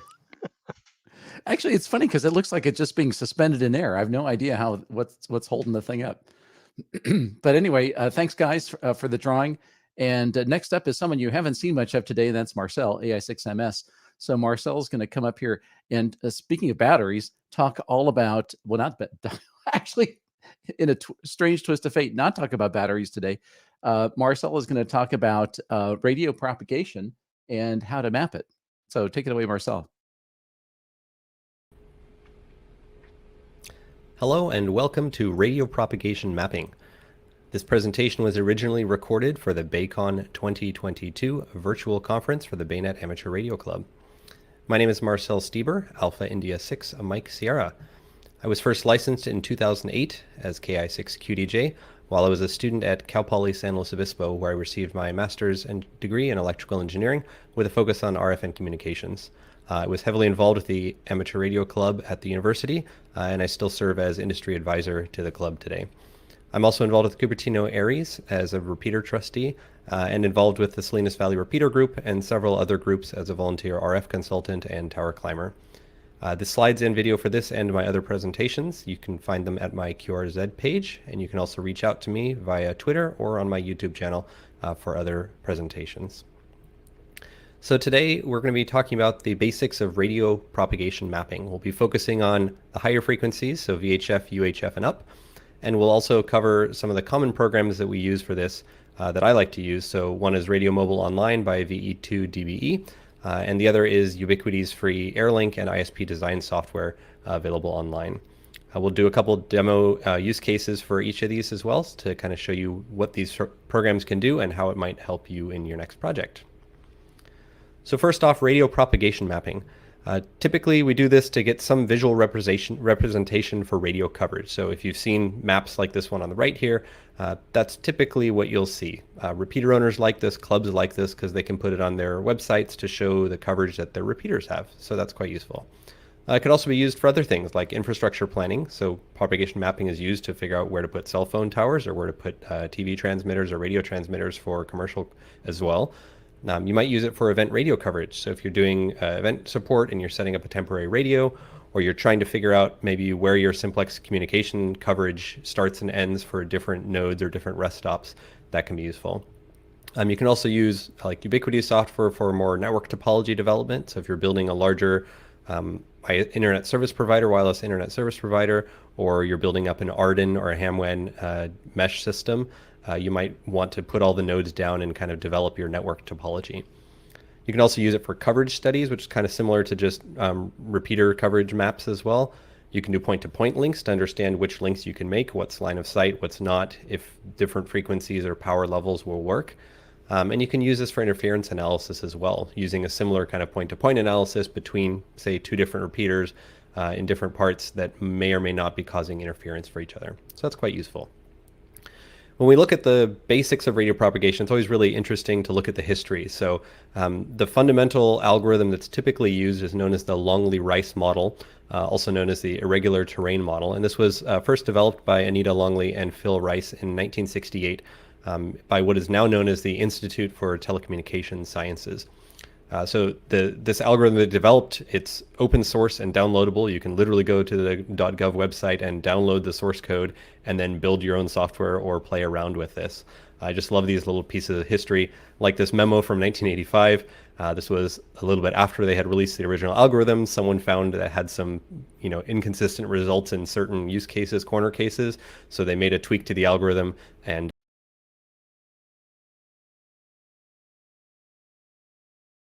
of the algorithm. So they now have a version 1.2.2, which was released in 1984, so several years later. So the basics of this Longley-Rice model, or irregular terrain model, is that it takes a bunch of inputs and it gives you a reference attenuation output. So the types of inputs it's providing are things like the distance between the transmitter and receiver, the antenna heights of each of those, the types of antennas, their gain, the frequency you're operating at is very critical. And then there are these kind of geographic things like terrain irregularity, surface reflectivity, and the Earth's effective curvature, right? So as these, it's not just a flat map, you have to account for the Earth's curvature. Different types of surfaces between those two nodes can make a difference. So if it's trees, if it's rocky or sandy surface, or if it's a lake or an ocean, those all behave differently and will cause different reflections and different propagation. So when the algorithm takes all these inputs, it then gives you a reference attenuation output. It's literally a single value that it gives out. And this lets you calculate the path loss. So if we go to really basic path loss calculation, this would be your receive power is your transmit power, adding any gains like antenna gains or amplifiers, and removing any losses like your reference attenuation or other signal or cable losses. So if we do a really simplified version of this and just do a really simplified example, if we take a 10-watt radio transmitter, that would be 40 dBm, and we take a reference attenuation that the algorithm gave us of 100 dB of loss, then we simply plug that in with 40 dBm of transmit power, with no gains in this case, and 100 dB of losses, which gives us a receive power of minus 80 dBm, or about 22 microvolts. Given that a typical radio is somewhere in the half a microvolt range of sensitivity for receive sensitivity, this would be a strong signal and you'd be able to make this link. So this is a very basic idea to give you an idea of how these calculations work. So if we extrapolate this over to one of the pieces of software, so this is Radio Mobile, and if we take Radio Mobile and now do just a simple link, we can do a link here between, in this case, we'll do the two repeaters in the Bay Area, so W6TDM, that's the Cupertino repeater, and W6HP. And if we just do a link between these two using the default values here at 146 megahertz, so 2 meters at 20 watts, this is a nice simple example that we'll just use and plug in to see what it gives us. So the results here are just for a single point-to-point study, right? So this is just a link study, like that simple path loss example. You can see the W6TDM repeater here in the valley floor and the HP repeater up on the ridge line. So the link between these two, they'll give you the elevation of the two, they'll give you the free space loss and all the calculations that go into this. And then the result here is that we have a 10-kilometer link at 2 meters where we put 40 watts in, and the received signal strength at the HP repeater was 92 or 91.5 dBm, right, or about 6 microvolts. So this is, again, a relatively strong signal coming into that receiver, and they can definitely hear this just fine. They've got about 22 dB of fade margin. So this is a very basic radio link study. In this image as well, you can see the Fresnel zone. They have the Fresnel zone in here for the spreading and coming back to between the transmit and receiver. And this just gives a nice visual representation. You can also see different ridges. So if you selected a site that was not line of sight, or you had these hills a little bit higher and they intruded into the Fresnel zone, you could see how that impacted the actual performance of the system. So the reference attenuation would change in that case. So you can see if we extrapolate this now, we're going to go one step further. And I'll show you a little bit here in Radio Mobile how you can actually do this. So we'd go in and create a new site is the first thing. This case, we're going to go down to Fremont Peak near Salinas. So this is one of the Salinas Valley Repeater Group sites. So here at Fremont Peak, we can just drop and place the cursor at center. We'll put it here roughly at that site. You can also change this to satellite view if you prefer to have like satellite imagery and allow that to load. It's usually easier just to keep it pretty simple. So if we submit that, that would allow you to save that. You can name the site whatever you like, but then you can take that as an input now for your actual mapping. So if we go to a new coverage study, I've selected that Fremont Peak site. We're just going to leave all the defaults here just to kind of show you what the software will put out. So here again, all your different inputs. So, 2 meter antenna height. It's an omnidirectional antenna with no tilt to it, and 6 dBi of gain. So just kind of a normal base station kind of antenna. The typical receive station will be, again, a 2 meter high mobile antenna with only 2 dBi of gain. So kind of more just a dipole. And we'll do this one at 2 meters with the default of 20 watts and these default kind of line loss settings. You can see though, if you're setting up an actual repeater system, you can put in the actual values that your system would be using. So the specific antenna, the actual height that you have, and any losses or feed line. If you have, 200 feet of half-inch heliax, you could calculate that and put it in here, as well as specific transmit loss and such. In this case, they're using, a half a microvolt for their receive sensitivity threshold, which is a pretty good value. And I usually just leave the defaults here as well. The other things that are kind of useful is playing with the range. So the larger the range, the larger your block sizes will be, because they kind of do a calculation. And the rendering here makes the difference. So the rendering determines the block size based on the size of that range. So in this case, I'm just going to choose 100 kilometers and do the low resolution mapping just so you can do that quickly. If you're using the online one, that's running on their servers, so you might have to wait quite a bit longer if it's a higher resolution one. If you download the software on your computer, then it's just limited by your computer's processing power. So if we look at the results for this one, this is what the 20 watt Fremont Peak repeater coverage looks like at up to 100 kilometers range. So you can see in theory, they're saying that you can get coverage all the way up to the South Bay. In a couple spots, there are a couple splotchy spots here, so maybe you start losing it. As this color goes from green to yellow to nothing, that's where the signal gets weaker. Right now, you have to keep in mind this is not accounting for any buildings. Those aren't in here. It's just using basic surface reflectivity and pieces like that. So if you do account for buildings, if you're in an HT at one of these locations versus if you're a mobile or a base station, obviously that's going to have a big impact on your signal capabilities. So the other thing I'd like to point out while we're on this software is this is a little bit optimistic, if you will say. So I've often found that plotting with the default values is a little bit optimistic for actual radio performance, especially if you're dealing with, like, I'm often doing event support and kind of calculating where to put repeaters for a temporary deployment. So typically you have handheld radio users that might not have high gain antennas. They're, less trained operators, or they're not setting up a big base station. So often what I'll do is I'll drop that power number significantly. So if we drop this down to 1 watt here, I put this plot, you can see this is a little bit more pessimistic. So it got a little bit less green. The coverage here into the South Bay area you can see is almost all yellow, which is, I think, a little bit more accurate for this repeater. And it just brings in and gives you a little bit more pessimistic results. I find this is actually really useful to do when you're doing plotting, because you can kind of turn up and down these knobs and adjust how that performs. So that's the short version there for Radio Mobile. And we'll switch back to kind of talk about the software, and then give you a couple other demos as well. So Radio Mobile is a software, the one I just showed you. It's free, both available online with Radio Mobile Online, which is graciously provided by them, or the Windows download version. So you can download the software and run it on your computer. Then you run it. I mean, you can put it on a server at home if you wanted, if you have a powerful machine, and run those calculations, or you can just let them run. Usually they don't take too long. The online one only takes a couple minutes usually, I've found. If you're doing a really high resolution one, it might take longer. Really depends on the settings you're using. The great things about Radio Mobile, it's incredibly powerful and configurable. So really you can set all sorts of things. It really gives you really detailed access to each of those factors in the Longley-Rice algorithm. So you can go in and tweak those to your heart's desire. You can play around with it as much as you want. And it's really powerful. It also has a really broad frequency coverage range, so you can do anything from 20 megahertz to 20 gigahertz in the ham bands, so they make it free for amateur radio frequency operation. They also accept donations on their website. Of course, encourage people to do that if you're using their software. And you can do link calculations like we showed you, or propagation studies to do some mapping. Downsides of the software, there's definitely a learning curve, especially with all these parameters. That's why I kind of recommend just start playing around with it. Pick a repeater that you know or that you're comfortable with, and just kind of play with it and see how those settings adjust and how that responds to your real world experiences with that machine, to kind of understand that, right? I also mentioned that the results are often optimistic, so kind of tweaking those inputs to make it figure out.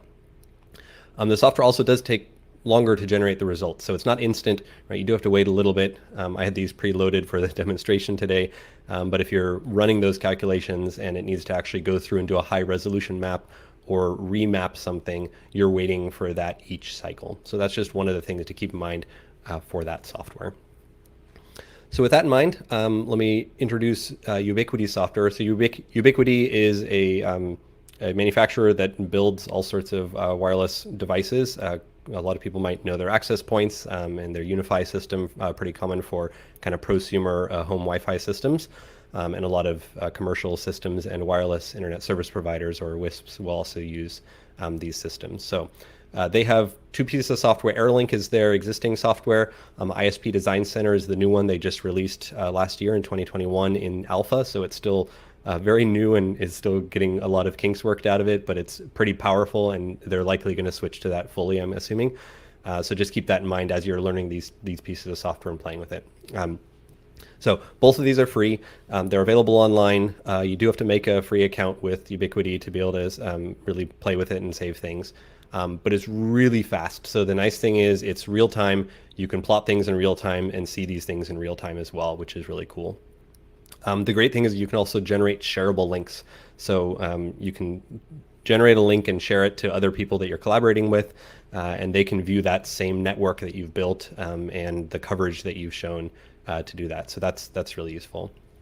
The downsides to this software, it's really only designed for higher frequencies, so 900 megahertz and up.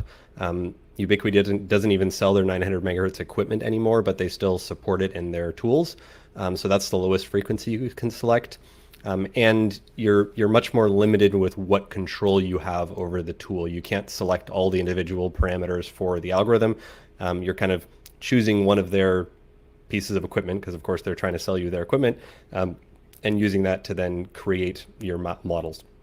So for someone like an Arden system or the San Francisco Wireless Emergency Mesh or Bay Area Mesh Group, as they're called, the SFWEM and BAM group, they're using this very heavily to kind of do modeling and propagation studies as well.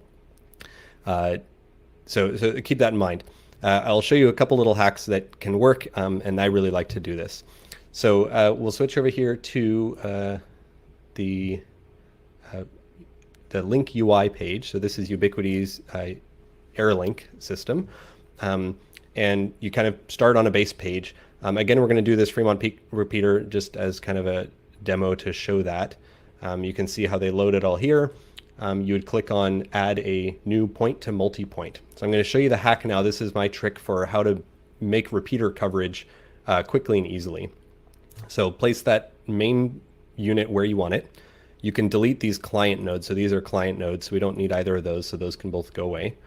We're going to select the device here to be the 900 megahertz device. So that's as low as the frequency goes. So if we're going to be modeling a VHF or UHF repeater, we want to get as close to that as possible. By selecting this Rocket M900 device, we can then select a custom antenna. So right now you can see this has a sector antenna on it. It's a 90-degree sector antenna. And that's not really giving us the good propagation that we want. So if we click here on custom make this antenna a 360-degree omnidirectional antenna, you can see where we're going with this, right? So you can adjust the range here. So we can increase this range out further, and we can go almost all the way and make it, again, you know, that 100 kilometers, so the same range that we had for the other map. So I'll go just shy of 100 kilometers here. And now you see we already have an original plot here. So this plot is, again, going to be even more pessimistic than that 1 watt VHF plot we did in Radio Mobile. You can see here in the South Bay area, there's almost no coverage according to this, because again, at 900 megahertz, you're not going to have as much propagation out that far. It's not going to knife edge, there's less refraction, and there's more path loss as well. So a couple things that you can do to tweak this even further, right? So right now we changed the antenna, so we made it omnidirectional. If you're only looking in one direction, you could change that around. You could increase the gain of this antenna as well. So this lets you go up to 50 dBi of gain. So we can do that. But you see that doesn't really change much here on the map. So the one that I really like to tweak is the height. So if you move this height significantly higher, so we move this up to, oh, I don't know, 30 meters now, we'll say. At 30 meters, we'll already start seeing some improvements. But heck, this is crazy. Let's go 400 meters height. So if we go to 400 meters height, you can see how this starts filling in. So this lower Salinas King City Valley filled in almost all the way to King City. Right? If we go back down to 12 meters, which was the default starting point, then you can see initially this is all cut off, right? So this is all gone. If we go back, and that was not even, this is at 12 meters. There you go. All of this is gone, right? Nothing in Greenfield, nothing in Soledad. If we go up to that 400 meters again, this is completely unrealistic, but we're kind of hacking the software to get an idea of what sort of coverage we might get. This is more like what your VHF coverage is going to look like, right? If we go back to that map that we had, this was the 1 watt VHF plot. You can see this coverage down here almost all the way into King City.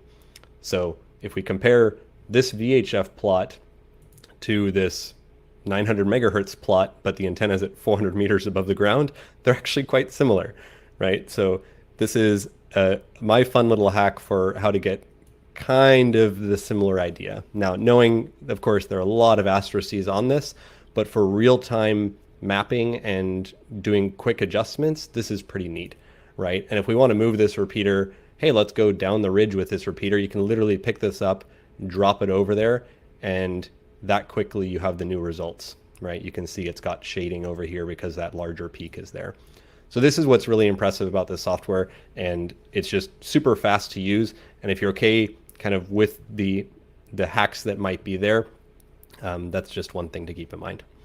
So we'll briefly switch over and do a demo here on their newer ISP Design Center. So this is their software that is the newer version, and it's really designed for internet service providers, right? It's in the title.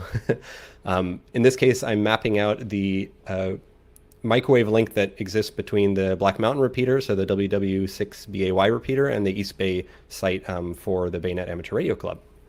So when we look at these, I've already pre-plotted the actual sites. Unfortunately, this software doesn't support 3 gigahertz, which is what this link is actually at. So we kind of have to make a choice here. We can either go down to 2.4 and choose one of their devices, or we can do 5 gigahertz, which will be a little bit more pessimistic than an actual 3 gig system, right? So, oh, and my internet's a little bit slow. There we go. So at 5 gigahertz, with just these standard antennas from their air fiber system, they claim we can get a link of 219 megabits per second, which would be pretty slick. It's a long link. It's 62 kilometers long, so you definitely have quite a bit of path loss playing in here at these higher frequencies.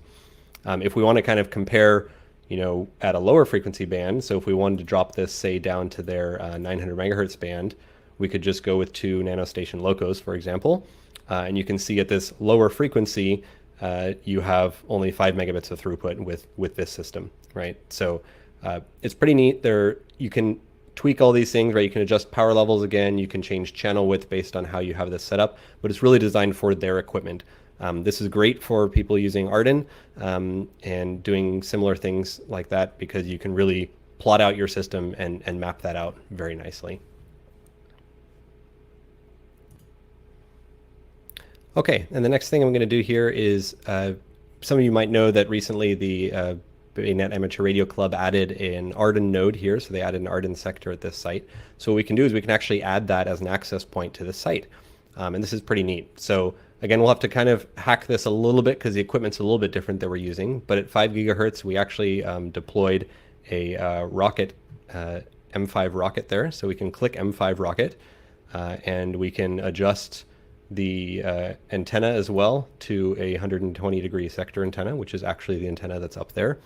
And we can adjust the heading and that sort of thing on the antenna as well, or we can manually move it here on the system. So I'm going to kind of roughly adjust it here to where it's pointed, and you can see what sort of coverage you would get here, right? So let me minimize a few of these things. But this is roughly the coverage that you get. Note the color scheme here is a little bit different from their older software. So red is actually the strongest and green and blue are the weakest, which is a little bit counterintuitive, but that's how they're doing their coverage mapping here. So we can see that the 5 gigahertz coverage here out to nodes, and if you want to move these nodes to specific people's homes, you can see whether or not they would have coverage at those sites. And you can see how as you get further out, it starts dropping off as soon as you hit these ridge lines. Of course, there's no coverage beyond that, but the coverage down here in the South Bay would be great, as long as there are no trees in the way. And that's usually the biggest challenge that you have. Very good. All right, well, I think that just about wraps us up here. So just to overview on what we have. So from the mapping tools, the ones that I demoed today, we have Radio Mobile Online from Roger, VE2 DVE in Canada. Ubiquity's AirLink, so that's their existing legacy software that I actually really like and gives you a little bit different controls, but for amateur radio, it's actually great for doing that repeater mapping. And then the Ubiquity ISP Design Center. So this is their newer software. It's really designed for internet service providers, alpha released last year, but super powerful. We're actually using this to start designing some Arden networks and just get them all in the system. Even if you're using slightly different equipment, you can put all the pieces there and it gives you a really nice network visual to be able to share with people and use for registration and stuff. So a quick summary, Radio Mobile, free, AirLink free. The frequency coverage is one of the big differences, right? So you can't go down to those lower frequencies, but they're both available online. You can also download Radio Mobile and you have those links to share. So that just about wraps it up. Available for Q&A, and you can always reach out to me at ai6ms@arrl.net or find me at my QRZ or on Twitter or on YouTube. Big thanks to George, John, Rod, and Vince for helping put on the conference this year, and I look forward to any Q&A. Thanks. Hey, thanks, Marcel. As always, I always learn something when you're presenting, and you're not on mute. It's okay, George. Now you're playing with me. We got to try. So yeah, thanks, man. Yeah. You're breaking up. So, oh, by the way, nice call sign. Thank you. Very, yeah, very fishy. Join the club here. Yep. Yeah, well done. What are you sticking it to? It looks like it's floating in midair. It's mounted to my workbench, actually. Oh, in case nice. You didn't tell. Yeah, very appropriate. I always learn something when I listen to you talk about, you talk about a project that I'm interested in, but I have not done. And I haven't looked at either of these pieces of software. So in the middle of your presentation, I had to download the Windows version of the software. And I started messing with it. And I'm thinking like, man, I better stop that because I got to pay attention to what you're presenting. This is a complete time rat hole that I could easily fall into very, very easily. The first thing that I want to do is I want to map the coverage from our field day site, which is kind of in a ravine, to the outside world. I'm just really curious to see what the coverage should be like on 2 meters. So we know it's not good, but I'm curious if we have any openings in any direction. So even if you're not putting up a repeater, I could see where this would be just really useful for an event. Oh, absolutely. And actually, that's one of the big uses that I have for it. I do a lot of event support and help out different groups. And honestly, that Ubiquity tool, even though it's a different frequency band, it gives you a good sense of like what is line of sight, right? The higher bands, so UHF, VHF are mostly line of sight.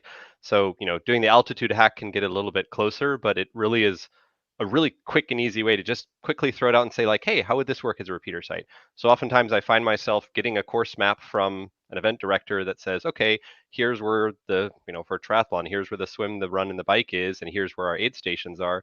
I can quickly look around at different, properties in the area, different houses, different hilltops that we might have access to, and just plop the node down and just see what the coverage is like, see how good it might be, and very quickly come up with kind of a plan for where you might be able to put it. So I think that's what's great about that software. And then using Radio Mobile or some of the other pieces of software out there as well that do much more correct, if you will, or more accurate processing at the right frequencies with the right kind of inputs, then you can get a little bit more accurate.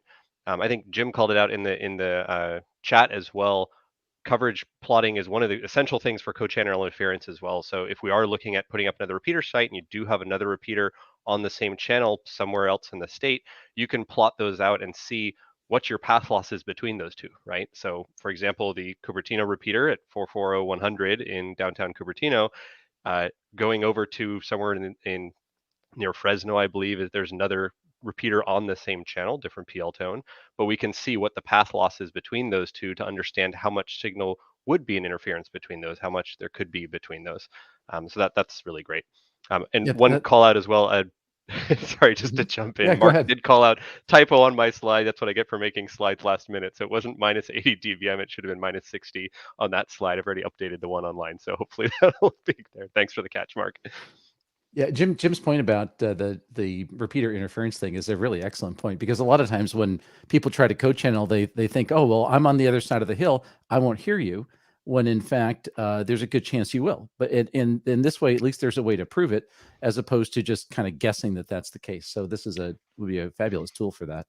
Yeah, and one thing to call out on that specifically, if you have a ridge between two repeaters, the two repeaters themselves might not interfere with each other, but if you have any users in that middle zone, especially on that ridge, if both repeaters are keyed up, they're hearing both repeaters perfect, like perfect line of sight, full quieting to their location. So you'll have some crazy interference issues. We've actually run into this a lot, like at a tower site like this. This is the Loma Prieta tower site in South San Jose. If you're up there and you try to key up a repeater that has a same PL as some other repeater and you can see them both, you're just going to hear garbage back from both of them if you're not getting FM capture from one of those sites. So the interference isn't just from the repeaters themselves, but it's often the users on those. Now, if they're two low activity repeaters, they're not MCOM or Aries repeaters, that might not be an issue, but it's definitely something that you have to keep in mind when you're putting up extra sites and with thinking about interference. Yeah, great point. Quick question about the Windows version. Have you played with the Windows version very much, or mostly the online one? Yeah, in the past, I used the Windows version almost exclusively, and it's a little bit difficult to get set up. You just have to make sure you have the right terrain files for the area that you're working on, downloaded and everything. And if you have a workhorse machine, you can get pretty fast plotting as well. These days, I'm almost exclusively using the online one because I find it more than meets my needs. I send them a donation periodically to just help cover their costs. But from that perspective, it's been great for me just to use the online version. The reason I asked about the Windows one, you were kind of heading in the direction I was going, which is for, let's say, for events where you might be out in the field with your computer, but no internet access. Does the Windows version let you download all the necessary data files so you could do a path plot in the field with no internet? Yeah, that's the intent there, is it can run completely locally on your machine, so you wouldn't need any connection for anything once you have all those terrain files downloaded and everything. So yeah, that's cool. something that's pretty powerful there to consider. Yeah, for field day, sure, you could plot out the contacts that you're making and see, hey, we had 126 dB of path loss between us. That's pretty cool. Yeah, I'm thinking, like, if you're doing an event, sometimes folks do events up in the mountains, and the terrain mapping is the coverage mapping is very hard to do. And you might be able to do this, but you may be doing it on the fly when you're at the event, or if it's an emergency situation, similarly, and you might need to know where to put a relay station, and having this offline would be a super valuable tool. Yeah, no, that's a great point, George. It's add it to your Go kit, right? Build out another little exactly. unit. Vince is already downloading it. I can just hear it from here. Hey, Rod, do we have any more questions in the chat? We do. We've got a question from Vince about how granular you can get in terms of variables like line loss, connector loss, that sort of thing. Yeah, great question, Vince. So in the Radio Mobile tool, you saw the brief screenshot there where it has the different options. So it lets you put in like transmit coax loss, receive coax loss. You'll need to, they have those buckets built in. So if you would want to include things down to like connector adapters or multiple different types of coax, you'd have to do that addition offline and then put the result into there as that loss. Because really they're treating it as between the transmitter and the antenna, there's some loss between those 2 points, and it's going to include that as one field in their calculation. At least that's for radio mobile. Other software might do it in more detail, or if you download it yourself and run it, you could add extra fields for that. But that's a good point, right? Extra connectors and different types of coax add more loss and is something you'd want to account for as well. Alrighty, and I don't know what Arn's getting at here. Quick. What about Fresnel? What about Fresnel? I was hoping I wanted to hear Ron try to pronounce it because that's always the fun part. So it's not Fresnel, it's Fresnel. For those of us theater geeks, we had Fresnel lenses, which is a lens that is kind of from the same process with little facets on the front. So Fresnel zone specifically is the spreading of those waves. And if you look at some of those pieces, yeah, Arnie's here describing it as well. Just between node A and node B, you can draw a straight line between those two. And if you can make that straight line, then in theory, like with a laser pointer, you could talk between those two locations. But outside of that straight line, there's kind of a spreading zone that comes out and back, and that's known as the Fresnel zone. And anything that's in that Fresnel zone could impact, will impact the signal strength or the signal characteristics when they're received at the other end. So if you have a tower or a tree or a building in that Fresnel zone, it can be quite a challenge, right? In the link demo we showed earlier, I briefly mentioned it, that there is a Fresnel zone between the two repeaters that we plotted, and you can see what that looks like. If you use like Ubiquiti software, you can move stuff around really quick, and you can just see if you add a little peak into the Fresnel zone, it'll drop that peak throughput from, let's say, a gigabit per second down to maybe 200 or 300 megabits, right? So it'll impact your throughput. And such. So for ham purposes, it'll change your signal strength if you're like on FM. If you're doing different polarizations, those can get messed up as well, depending on what the obstacle is that you're going through, because effectively you're adding like some path interference to that signal between the two locations. So Jim is pointing out in the chat that that's like that oval, that cigar shaped thing in the plot. So you can see it visually there. Yep. Do you know if any of these tools try to take into account multipath? Yeah, so that's part of that equation. I didn't go into all the depth of it, but part of that Fresnel zone is that multipath as well. They don't necessarily go to the extent where, hey, they know there's a building that's hearing your signal and it's going to bounce off of that and go somewhere else. So there is, like, cell companies use some pretty advanced software these days when they're plotting out things like cell phone networks or lower WAN networks or other local area networks. They're actually starting to plot out buildings with facade materials and like road materials, because those all do impact. Those are real world examples, right? All of these plots we're showing are assuming that an urban area is a flat open surface, right? So realistically, that's why I always say that radio mobile sometimes a little optimistic, because it's not really accounting for, okay, well, I'm in the middle of like an urban canyon in downtown San Jose. I'm going to lose a lot of signal depending on where I am with respect to these large metal buildings or glass buildings with metallized windows, right, that are effectively Faraday cages. So that's one of the struggles with how that happens. So for the ham software that I explained here and kind of the free software from Ubiquiti, they're not accounting for like that level of detail. But there is definitely, like, that's where the cutting edge research is today in that space. So thanks so much, Marcel. That's really a fascinating presentation, and you've successfully wasted about 10 hours of my upcoming spare time just noodling through the software and what ifing. So, but I didn't break open your wallet, so that's no, a win, no, I guess. yes. Shockingly, I'm sure there's a way to factor that in here, but thank you so much. Yeah, absolutely, pleasure. Thanks for having me on board. All right, so now I got to hand it over to Marcel and John to talk about the next drawing. Excellent.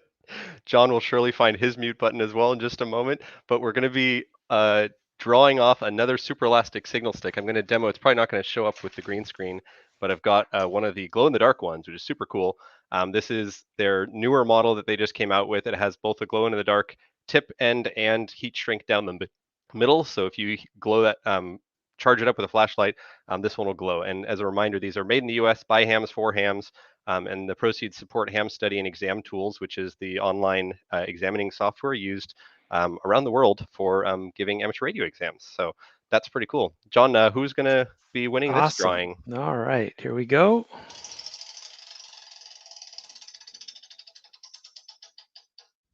$14.79, and $14.79 is. Drum roll, please. Yeah, I know, right? It's my search and rescue skills. $14.79 is Jim Moss. Jim Moss, Congratulations. N9JIM. Familiar name. We just worked on some antennas together. So Jim, congratulations. And yes, in the chat, hold the door, take my money. The signal sticks, the glow-in-the-dark signal sticks are very cool. It is thicker heat shrink, so if you notice, we'll do a little shill here, comparing the two, so that the upper one is a standard signal stick. It's a little bit thinner. The thicker heat shrink of the glow-in-the-dark variant, if you do bend it up, it does add a little bit of a bend afterwards, so just as a heads up there. But it is very cool. It's definitely a wonderful ham party trick. Switch the lights off, or next field day you can charge it up and walk around. It's very cool. So definitely love that one. So Marcel, what is the, just to give them a shout out since they help contribute, what is, if people aren't so fortunate to win one of these in the auction, is it just signal stick or what? Yes, signalstuff.com is the website. I've got the link at the bottom of the screen. It's a little bit hard to read there, and you can go buy your own. The signal stick, accept nothing but the original, as Vince would say, right? Accept no less than actual signal stick. There are a few knockoffs that are trying to come out. They are pretty terrible. I've bought one and played with it, so definitely consider that. So signal sticks are amazing. Please support them if you're not able to win one today. That's awesome. Yeah, so glow-in-the-dark heat shrink, a brief aside, is surprisingly difficult to find. You'll find it on a few online websites. I actually had to help find some sources, and to get good pricing on it, you have to get a couple kilometers, which is what's happened. So that's a long side story. Feel free to chat me, and we can offline on it. At least good quality, and the small size is the critical one. So you can get larger glow-in-the-dark heat shrink pretty easily, but in order to fit on the signal sticks, it has to be pretty tiny to fit on there. So that's always one of the fun ones. Anywho, we digress. And Marcel, props on your sign as well. I mean, I know you're kind of copying my deal, but yes, I think maybe this is a Workbench build kit, is how to get your call sign. Ship a Sharpie white piece of paper and some 3M Scotch tape. I think we have a new business model here. We should quit our jobs. There you go. We've got one more drawing item right now. So this is, again, the Mega Power Strip PCBs. These are the first edition, limited run, first protos of these. You'll get a 5-pack of these PCBs without all the kit parts, so you can buy the pieces that you want to make it work out for you and your friends. And we've got a 5-pack of these again for this one. So John, who's going to win this drawing?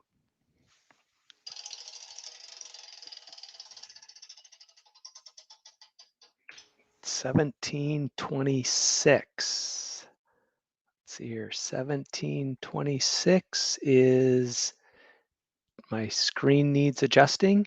17 or your glasses. Yeah, exactly.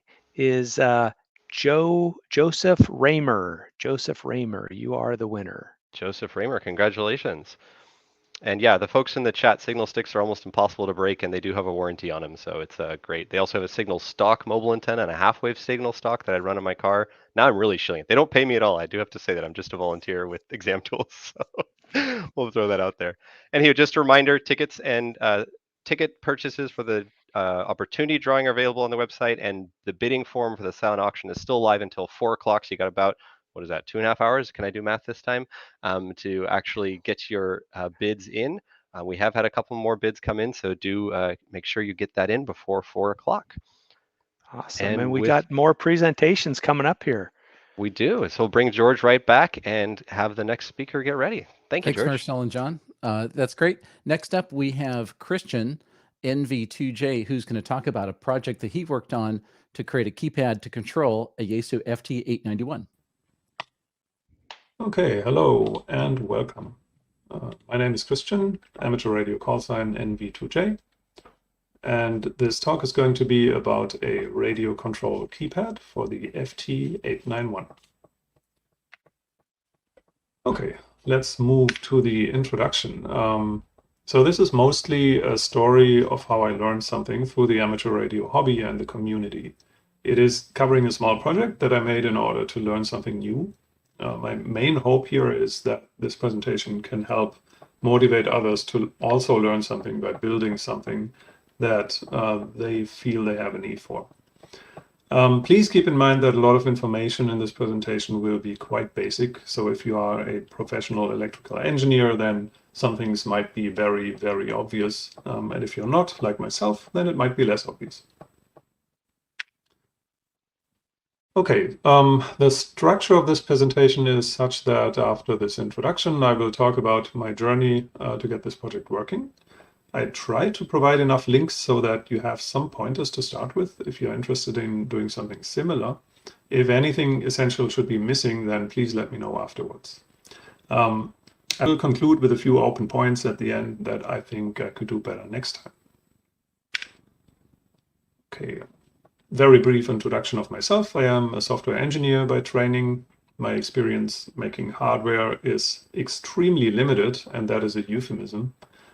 So this is one place where I want to learn more. I have been a radio amateur since 2017, and I have been casually operating, messing around with radios as my time allows. I still consider myself being a beginner in most parts of this hobby. Okay, so why did I do this? There were a few things coming together to get me started with this particular project, and one was that I was interested to learn how to actually make a simple piece of hardware. I also happen to like keyboards, so I wanted to make my own for some time. And in 2020, I was lucky enough to get an introduction from George, KJ6VU, to a few PCB design tools and how to have actual real PCBs made. And that's something I had absolutely no idea about at the time. Finally, I have a Yaesu FT891 radio, which I really like. However, some settings in that radio you can change only in menus. And one of those is, for example, output power. And I found that really annoying. So I thought about how can I improve this? So maybe make a smaller keyboard that can change a few settings in the radio with a button instead of having to scroll through a bunch of menus. And you will think that, of course, you can do this. You just connect your radio to a computer and then you run some remote control software and you can change your settings. But I want something that I can carry around a bit more easily, something smaller. And like I said, I want to learn how to build a keyboard also. So that's my situation. To give you kind of an idea what I mean by annoying, I will show you how to change the power on that radio. So you go to a menu, you scroll to the menu option. There's hundreds of menu options. Then you change the power, and you need 2 button presses to actually leave the menu again. And I found that just a little bit too much. Okay. Let me just get back to the correct slide here. Okay. So, just 1 second. Right. Okay, let's move on. Okay, so my starting situation is I have no idea about hardware. I know how to make software. I have a menu-driven radio and I want some buttons for it. That's my starting situation. So let's talk about what we need for this little keypad.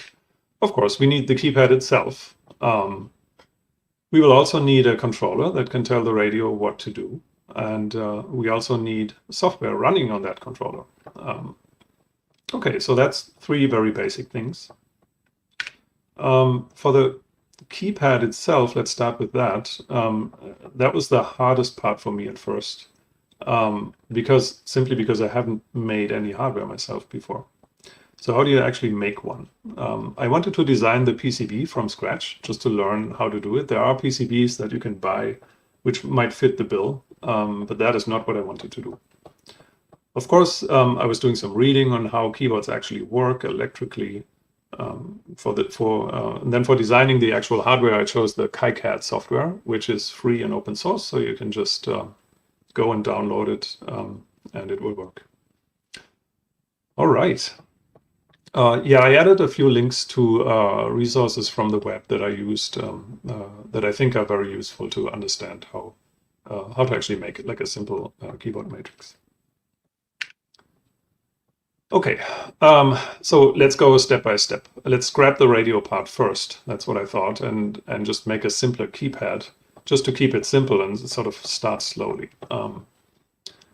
So make a keypad that I can just use as a macro pad for my computer, like a little keyboard. Nothing fancy. Of course, to make that work, I need a processor that can actually talk to the computer. or in a later stage than to the radio. I was thinking about using an Arduino, but doing some research, it became clear to me that it's relatively weak and also seems to be relatively expensive, at least if you go with the original Arduino.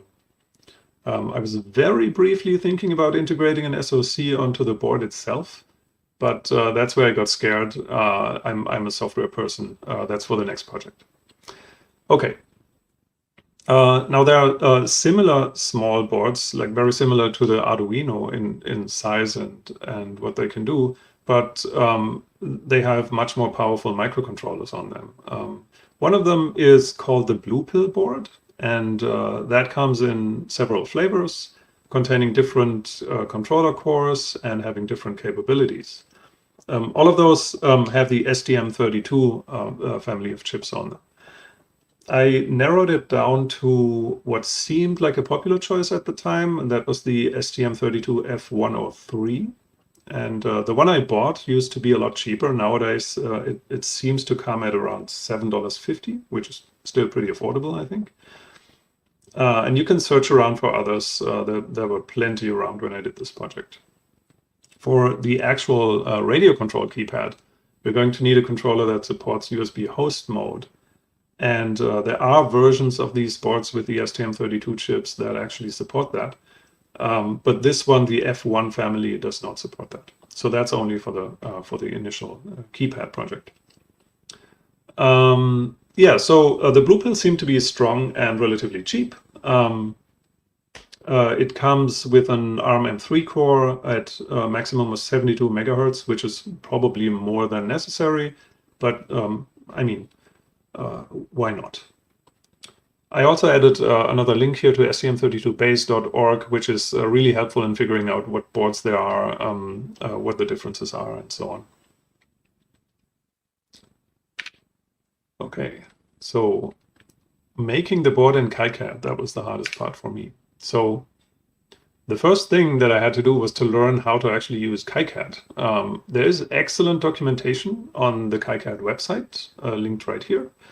And I learned using that documentation and by just playing with the software and trying it out. It's actually, it's not the best UI maybe, but you do get used to it, and it's actually quite nice. Okay, step 2.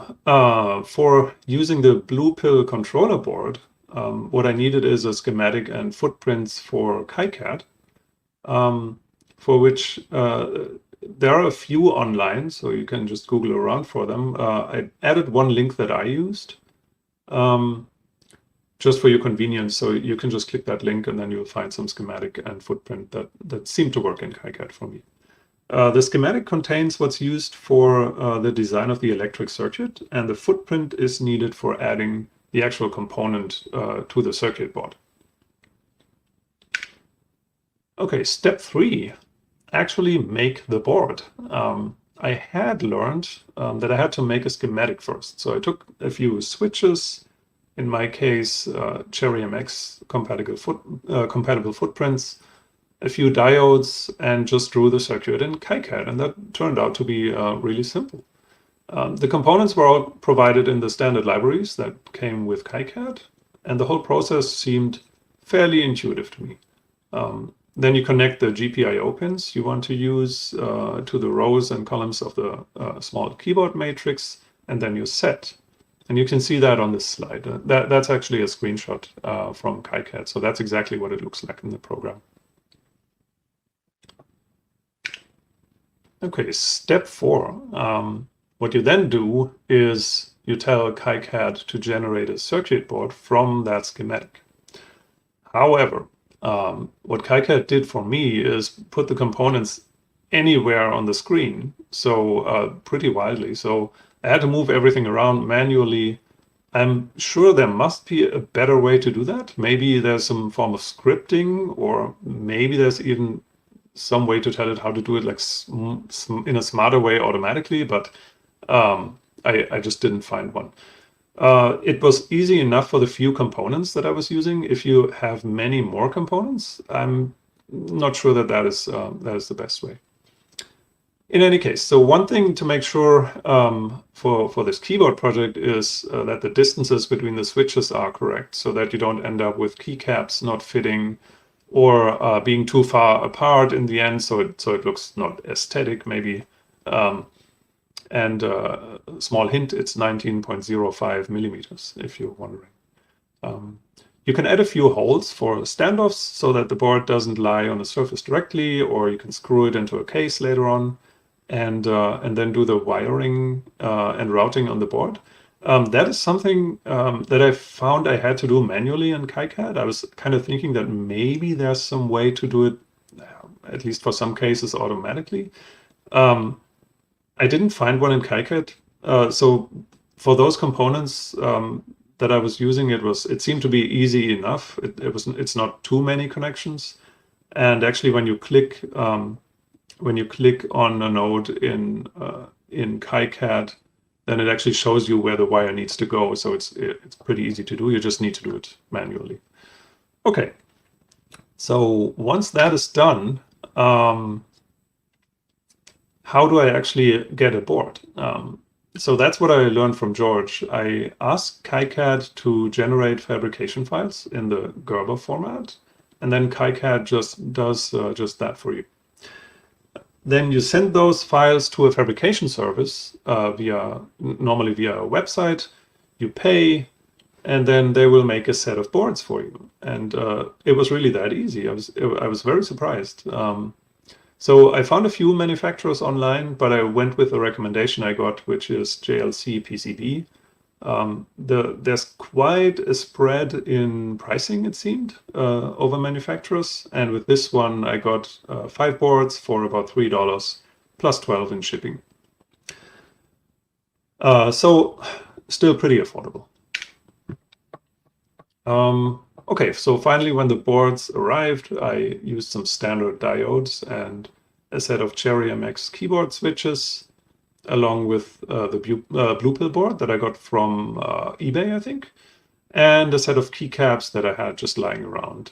If you don't have any, you can find keycaps on Amazon, AliExpress, or some specialty stores like KBD Fans, for example, online. They're all over the place, just like the MX style switches.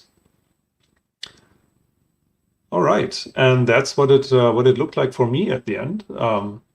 And that's actually what I'm using on my computer basically every day. So that's the board. I use it. It works. But that's just the little keyboard for use on a computer. So it's not doing anything to the radio. Right. So next step is then, how do I make one that actually controls a radio? So for that, I have to interface the USB port at the back of the radio, which is providing the computer-aided transceiver functionality, or CAT. And that is what's also used by remote controlling your radio from a computer, for example. So I needed a controller that can act as a computer, or more precisely, as a USB host. The STM32F1 on the Blue Pill board does not support that, but there's another version of that chip that does support it. And there are also cheap boards that have this chip, and those are called Black Pill. And those have the STM32F4 family of chips, and those have the USB host functionality. That means the whole design is very, very similar, but for the radio controller, I replaced the Blue Pill with the Black Pill, and then added a small OLED display to have some form of feedback on what's going on.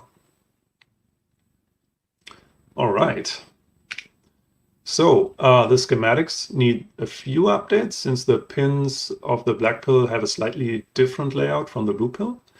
And then we also need a USB connector to connect the radio. And we also need to include, or I decided to include a display. You don't need to, but it's just helpful to have some way to output something to say what's going on in the controller. And then to allow a larger range of input voltages, I also added a voltage regulator that's completely optional. It just gives you a better range of choosing the voltage that you want to use or that you have available. All right. So of course, you do need some software to run on that controller. Otherwise, it's doing basically nothing. So for the ST chips, there's a few options. So the obvious one for me at the time was to use a tool that's provided by the manufacturer ST Micro, and that is called CubeMX. And that software lets you configure graphically which pins you want to use for I/O, and then which functionality you want to use, such as USB host support. And then CubeMX generates a skeleton in C for you that sets up all the pins as you defined, and then you have an entry point where you can run your own functions. So all I had to do then was to add functions to read out the keyboard matrix from the GPIO pins and to send and receive serial data via USB. Okay, so reading the keys, that's very straightforward. So you have the keys laid out in a matrix, and then for each row of keys, you check which column is active. And then that corresponding command to that row column pair is then sent to the radio. Sending the actual commands to the radio turned out a bit more fiddly than I expected. There's a few things that I needed to adapt in the USB host part of the software to work in the STM32 for this particular USB to serial chip that's in the radio. And that's a CP210 something USB to serial chip. So I needed a few hacks, but with those hacks in place, it worked well enough for this purpose. So I imagine if you have a radio with an old-fashioned serial port, it's going to be much easier.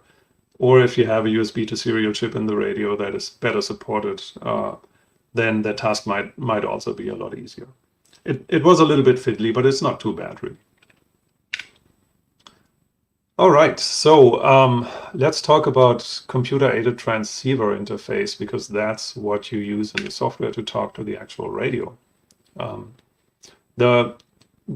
So what is CAT, or computer-aided transceiver? It is an interface for controlling radios, and the communication between the controller and the radio is then simply by sending text strings, sending commands, and then possibly receiving responses, and all of that is ASCII encoded strings. So it's somewhat like a modem, or an old-fashioned modem, if you're still familiar with those. So, for example, to set a frequency of let's say 14.25 megahertz, that example is actually from the Yaesu manual. You would send the string FA0 blah blah blah blah blah something to the radio. And then the radio sets the frequency to 14.25 megahertz. And if you send, for example, just FA, then it will return the current frequency in a response. So that's roughly how it works. For the commands for your particular radio, you can check the manuals. I looked around, and for most radios, there seems to be a section in the manual that has the CAT commands for that particular radio described, or there's separate manuals like for the FT891. For your convenience, I have added a link here to the PDF on the Yaesu pages for that particular radio. All right, and then I was done. I just want to wrap it up here. So my new situation is I have some idea of making PCBs. I definitely want to make more and learn a bit more about it. And I also have buttons for the radio. And remains to say that I enjoyed making this, and I learned quite a bit along the way. And I still, I want to repeat that I hope that this encourages a few others to start in similar endeavors. If you have a project that you've been sort of putting off and you sort of don't know if you can do it, just try it out and do it this year. Okay, so let me show you how this roughly works. So there's a short video here that I hope gives you an idea. So this is the little keypad, and then the top row is selecting bands. The next row is selecting modes, CW, LSB, and data. And then just to show you that it changes the power. So this is selecting 5 watts, that's selecting 50 watts, and that's selecting 100 watts of power. Okay, and that is all there is to it. Just stop this again.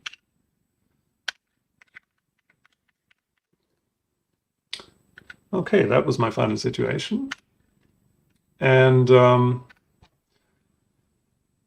okay, some opens and improvements. I noticed that in a few cases, there seemed to be enough interference so that the controller went into a really weird state. So I might want to add a metal case at some point to shield that off. Maybe I was thinking of writing the software in Rust just because, and just because I want to learn a bit about that. And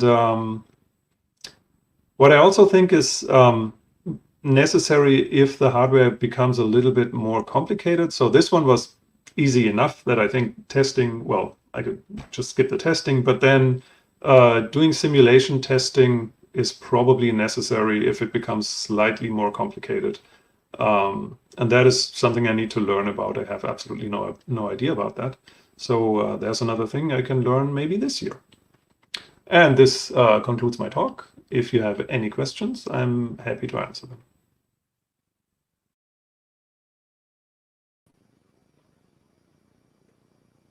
Hey, Christian, that was really great. Thanks so much for the presentation. Oh, you're welcome.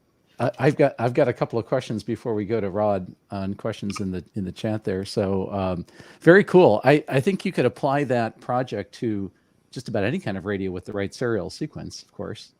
Yes, yeah. The other issue that I mentioned is the USB to serial chip. So if you use USB in the radio, then somehow that needs to be translated to serial, and then each of them seems to be different. So you sort of have to supply a kind of driver on the actual keypad, which is annoying. That's what I mentioned. Why I mentioned the RS-232. If you have one of those, it's probably much easier to port that to a different radio. Yeah. So one of the things that I was wondering, sort of a superficial thing, the keypad had interesting different buttons with symbols and things on there. Now, were you able to like pick and choose the little characters and pop them on the keyboard? How did you do that? Sort of. I have a different keyboard, actually this one, and you can see similar keys. And there were just a ton of leftovers, so I just picked those because I had them. There's no other reason for using them. It's like F7 or something, makes no sense on the keyboard. Oh, okay. I wasn't too sure because I saw the little colored spots, little heart and stuff. I thought, well, maybe there is like a custom keyboard thing where you can order the keycaps you wanted. You can. I'm actually not sure if you can order them sort of made for you, but I mean, you can order blanks and then just use a Sharpie. In the worst case. Okay. Now on the software, I didn't quite catch it in the presentation, but you had mentioned that there is the software toolkit that I assume is produced by ST, the something MX toolkit. CubeMX, yes. CubeMX. So then does that generate? It sounds like it generates the header files, and then you have to write your application code in there. Kind of. It generates actually almost everything. So it generates something that you can flash on the MCU and it runs. And I think that even the default they generate is sort of turning an LED on and off if you have one connected. Mm-hmm. But then, I mean, reading out the keyboard matrix and like especially talking to the USB if you use USB host, that involves a little bit of work that's a little bit more tricky, but they take away most of the work for embedded development. So do you then run that code into a C compiler, or what's the actual compiler that's creating the object? It's just a C compiler. So CubeMX just generates C code, and then you use any C compiler that can produce ARM binaries for the N3, and then you just flash that. Oh, actually, I actually forgot one thing. So what you're going to need is one of these. That's a debugger interface for the ST chips. You can also get these off of eBay. I think I got this off eBay for $5 or so. So it's super cheap, but don't forget to order one. And that's the circuit programmer. Yeah, exactly. Yeah. So it has a bunch of just a bunch of connectors at the end, and then those go into, oh, I need to figure out my camera here. Those go into these connectors on the blue pill board, or black pill in this case. And did you look at using the Arduino IDE and compiler, or how did you decide on the tool chain that you picked there? I Googled for it. So I Googled for the STM chips, and then I ended up, of course, on the ST website, and they said, "Hey, we have this great tool, use it." And then I was like, "Sure, I'm going to go for it." Yeah, exactly, Mark. It's called ST-Link. Yes. Oh, very good. That's a good point. Actually, I forgot to mention that thing. So I've seen some processors where the Arduino IDE supports the parts really, really well, and others where it's a little bit more cumbersome. And I was looking at some of the ST pill boards, and it seemed like while they were supported in the Arduino, they weren't as well supported as like some of the Atmels and the other ones. So it probably makes more sense to use the software you chose, because it's really built for that. I'm not sure. It depends what you want to do, I guess. I did notice that the Arduino IDE does support some of these, but I haven't tried. So I just went for CubeMX, and it worked well enough for me. If you sort of want the kind of nice IDE and like it takes away a lot of the C nitty-gritty details, then I'd go for Arduino IDE first. And if that doesn't work, then you can still go to CubeMX. Maybe it was just it's just the first thing I tried. Well, for most of us, we want to go down the path that we know is going to work, because if you do it for a living, that's one thing. But if you do it for fun, then you don't want to create such a huge rat hole in there. Would you? Yeah. I was thinking also, a natural extension to that project would be to add a display, a bigger display, like so you could actually take the feedback from the radio and show stuff. Are you thinking about maybe continuing the project in any way like that? Maybe. I was seeing that there's more and more of the basically the e-ink displays coming up. So maybe one of those, because for each update from the radio, I have to send a command and then wait for the reply. So I'm not going to do that all the time. So the updates will be not that many, I guess. So e-ink might be nice. Just also to save some power. Yeah, just to give an idea, it's one of these like standard OLED tiny displays. That's the one on the bottom here. The only thing it shows me is like the power, the current frequency, and the mode. I think that's what it does currently. I don't know. I think it has like 5 or 6 lines that it can display. Not too much. So, Ron, do we have any questions in the chat? The last remaining question I've got is about your headphones. Apparently, the Halibut is asking about for the headphones. These are like stone old Sennheiser HT5 something, 595. And he calls the ball correctly. You see, connoisseurs of headsets. Some people have headsets. Some people have nylon bags. What can I say? Yeah. Okay. Religion. All right. Well, so, are you thinking about any other enhancements to that? Or not currently, because I don't have time. So no, but I would like to. Yeah. So if you were if you had the time, what would you do? What would you add to it? So definitely a case. The case would be the next thing, because I used that a few times, and then sometimes it's just bam, and it's like it shows me some garbage, and when I press a button, nothing happens. So I'm thinking it probably sort of got interfered with, and then went into a totally crappy state. Other than that, I don't know. Maybe some dials. So just rotary encoders for choosing the power. Maybe. Not sure. Yeah, actually, rotary encoder is super handy. I mean, you could use it for you could make a little VFO knob or. VFO is on the radio, so that's actually a really nice one. I wouldn't replace that one. It's not that it's already there. It's that like you could do it yourself. Oh, I see. Yeah, I mean, I could, but then I made this because I hated the menus. That was the main reason. Yeah. So the last thing I want to mention is that writing the microcontroller code for a serial port is pretty easy, but I haven't really done much of anything talking to the USB. So did you find that pretty straightforward, or how? Like, no.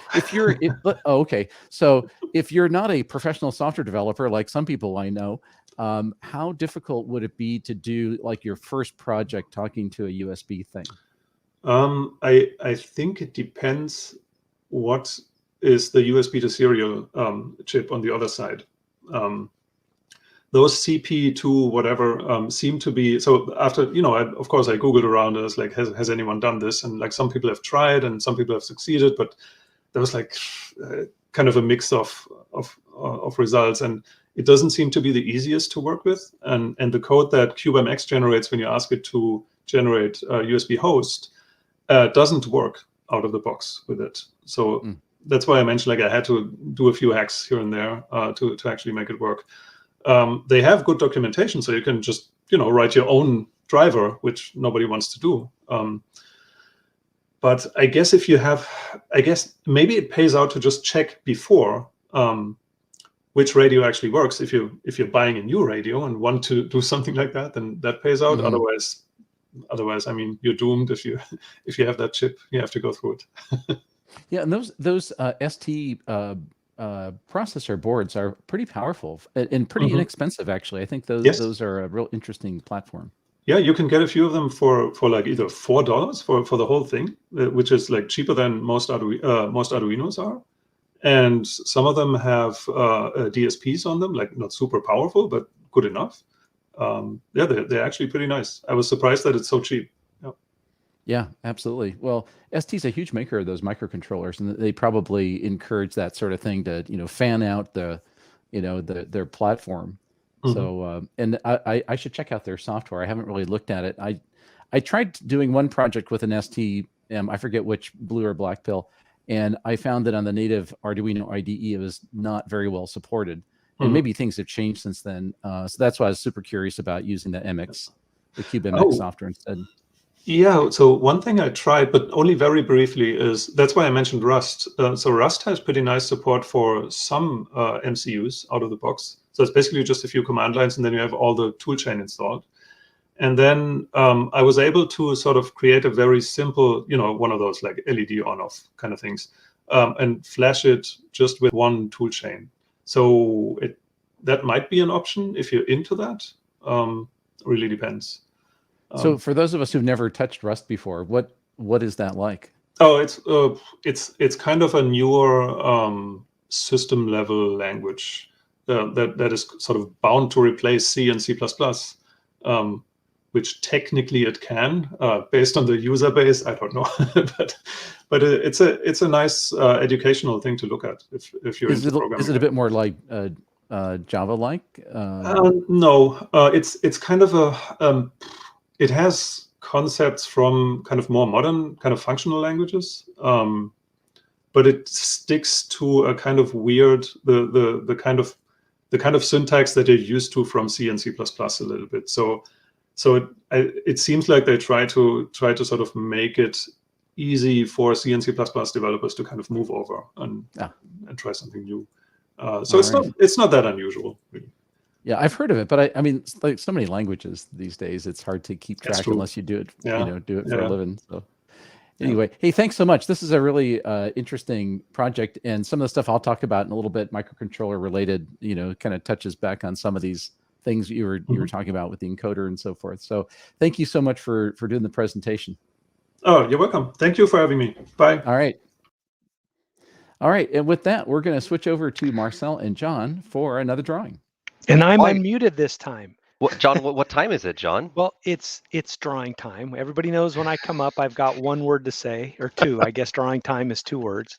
I just wanted to, again, not only am I a co-host of this, but I'm also a consumer. And I'm just so energized by the presentations that we've seen today, as I would say, as an amateur, right? So not as experienced as a number of folks that are here.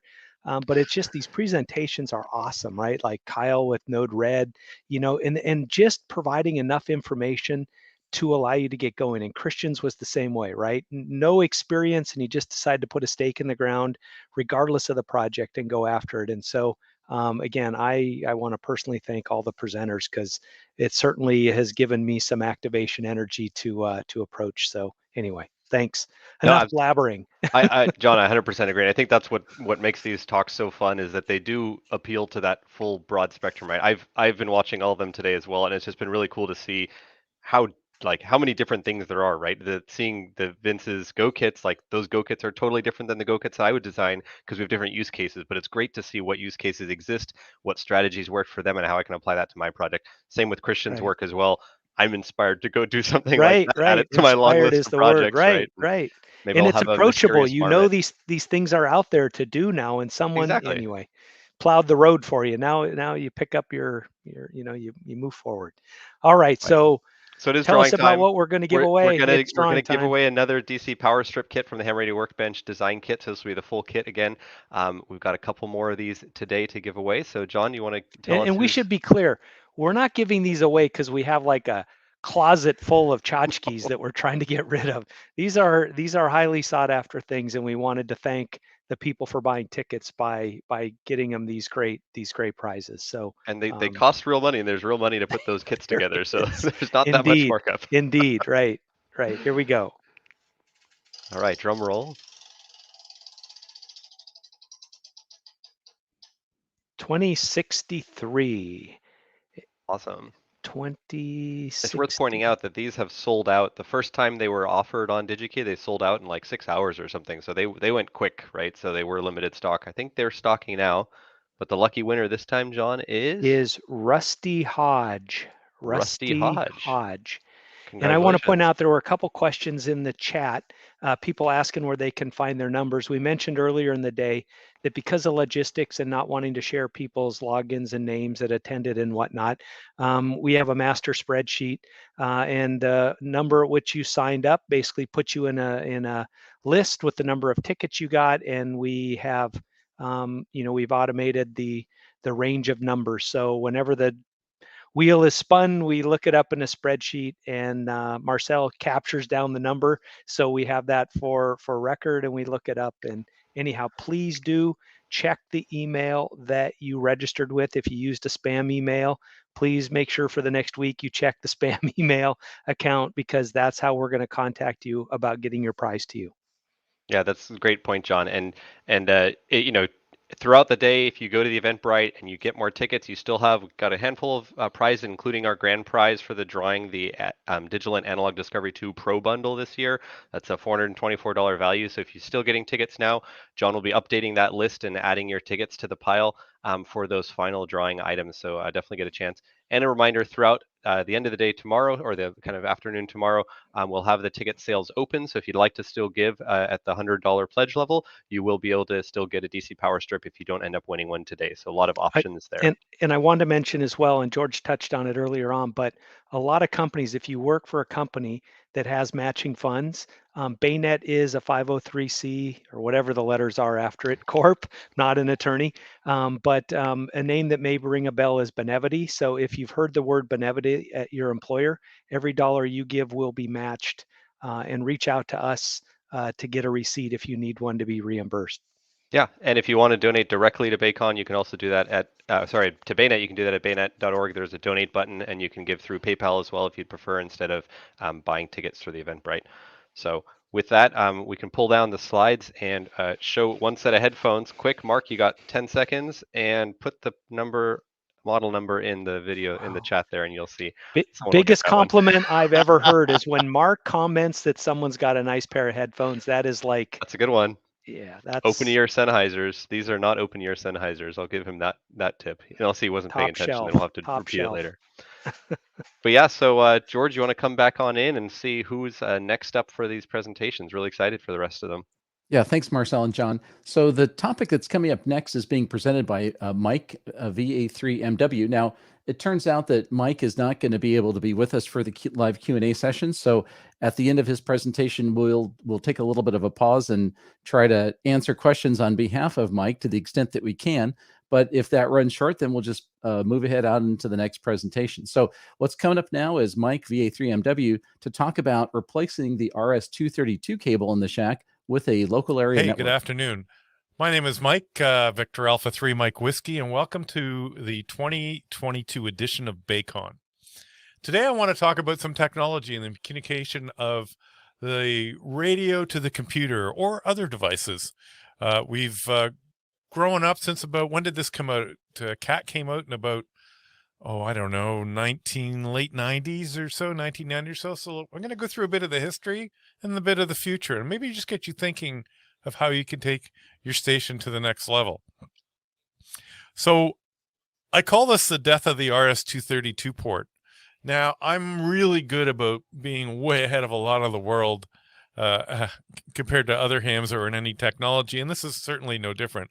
And I've got a lot of friends who have so-called drank the Kool-Aid and have already gone through this path. But if you're now thinking about your station and some of the limitations, maybe we can give you some ideas. So what are we going to talk about? How to make our station more reliable. If you're into contesting or you want things to just work, and things being, if I go to 20 meters, I want the right antenna, I want my amplifier on the right frequency, maybe I've got a tuner on the right frequency. How do we get all those things to work together? And the nice thing is, I guess most of that stuff today uses CAT or RS-232. And I'll talk about that in a moment. But what if you've got a lot of things? How do you make all those cables to make this work? Can I actually put all this stuff together? Well, we think we can make it easier as the future moves on in ham radio and we get more integrated. Now, old farts like me are still sort of stuck in the RS-232 world, but maybe if you're a young buck, you may have some ideas, or you've already caught on to this. So what is CAT? Computer Aided Transceiver. Like I said, it's been around since about the mid-90s is when I first remember on my TS 140 that I spent the big bucks and got the CAT interface, and it plugged into a computer and it did absolutely everything to control the radio, but nothing supported it. And I'm sure we were there. And eventually logging programs got caught up. Now, let's not confuse CAT with the ability to decode digital signals like WSJT for FT8 or RTTY. This, believe it or not, has nothing to do with that. Those are sound card paths where the signal is sent by the radio to your computer and then decoded. Two different things. So a CAT interface is the hardware that connects between the PC and the radio and allows us to change frequency at minimum, maybe mode. And as CAT has evolved over the decades, we've been able to do full radio remote control. I do remember the TS480 when it came out being one of the greatest radios in its time with the most complete CAT command set, and it was actually one of the first radios I used to build an HF remote station. CAT also goes by several other names. We sometimes call it a serial port, RS-232. CAT can also work over USB to RS-232, those things we plug into the computer. And believe it or not, it can also work over your Ethernet. And that's where we are headed. If you want to know a little bit further, you can click on the link below if you ask for a copy of the PDF, or download it, and you can go learn a bit more of the history of CAT from Wikipedia. So like I said, when we first started out with our first DX station, we had an HF rig, we had a wire antenna, and some of us, if we were born in the last century, we paper logged. Did we have a computer? We might have. Did it do anything for us? Well, we might have just been starting out with Excel, and we were able to do something with it, but you get the idea. And then we got enamored with the hobby. So the first dipole became another dipole, or maybe we got into a beam or a small tribander on a short tower. And then we started to add amplifiers, but we still were limited in CAT and RS-232 to a single line, because it's very single threaded is the computer term we use, and we couldn't do much with it. It was, we didn't have the automation we have today. We certainly couldn't tell Siri to turn on the radio. So then things got bigger. We got more antennas. Maybe we had 2 radios. Maybe we were staying up all night. We now had DX packet clusters. So when I clicked on a spot because there was a new country on, the radio tuned to the frequency, the amplifier got on the frequency we needed, and maybe with another click, the antenna rotated in the right direction. And wow, if we had a stepper antenna or an opti beam, we sent frequency to it to make it tune to the correct frequency. But what if some of that stuff didn't work? We would often end up on the wrong band with the wrong antenna, or the amp wouldn't load, or a myriad of things. And if you were a contester and you were pulling an all-nighter, these are not the things you want happen when you're sort of barely awake at 2 or 3:30 in the morning, or 4:30 in the morning is the worst time for me. Strange things happen, and I've long since learned to, if it's that early in the morning and if something doesn't go right, don't spend a lot of time trying to solve it, because I'm sure I knew that the problem was all me. So we kept building out the station, and now we got better amplifiers, and we went into LMDOS amplifiers, which was awesome because these things auto-tuned, they were faster, but we're still one band, one person at a time. And maybe we were thinking of multi-thingies or SO2R or whatever. Or we were just working to increase our DXCC count. But we still wanted automation. Well, just because we were making more mistakes, we didn't have checklists, or we were cool and just wanted it to all happen. And then before you know it, we had something that looked like this. And this is the station from Sugar Echo 3 X-Ray. And Jan sent me this a long time. Actually, I found it on the internet and I emailed him, and he explained, I got permission to use it. But this is a single operator 2 radio station. Now, do we all want to do that? No, not really, but some of us might. And it becomes quite a lot of work.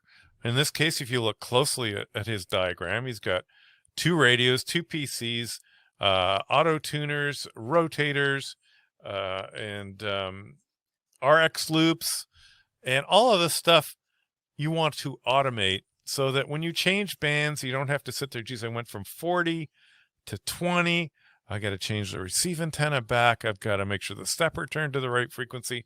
And that's great for you. If you built the station, you'll know all the steps. But what if you have a guest operator? They're going to, that band change could take 5-10 minutes.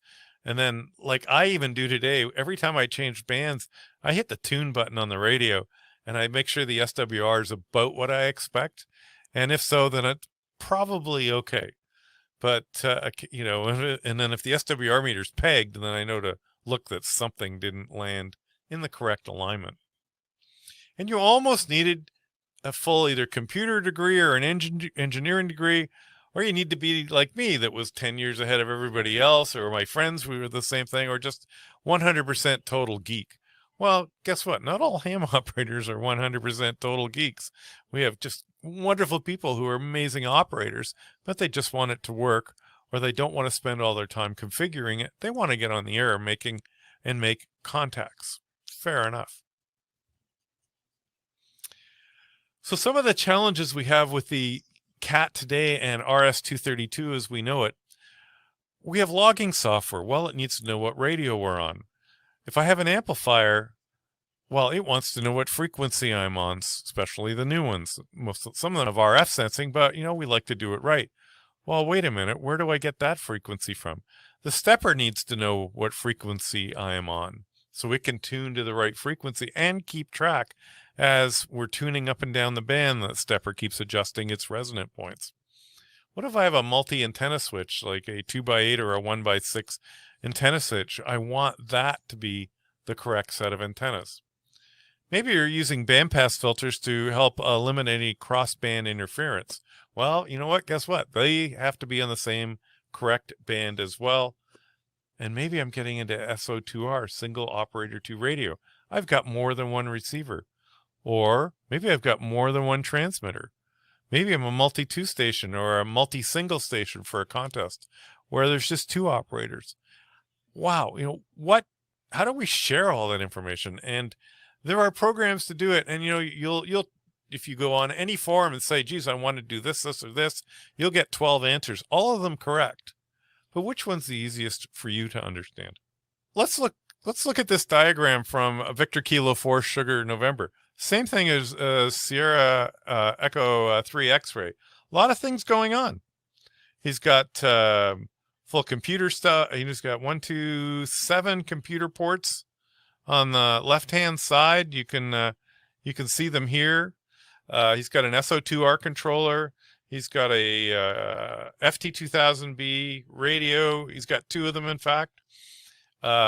He's using an SDR with an SDR play to get a waterfall, linear amplifier control, etc., etc. It's a beautiful piece of work. But again, you know, unless you want to dig into this, this is a lot of work. And even more so, it's artwork, his diagram. And then we had these 6-packs binary coded decimal. What's that? Decoder for single operator 2 radio. I get it, but not everybody gets it. So here's a typical battle. This was, when did I first do this? This is about 6 months ago. It was found on a email reflector for a very well-known radio company.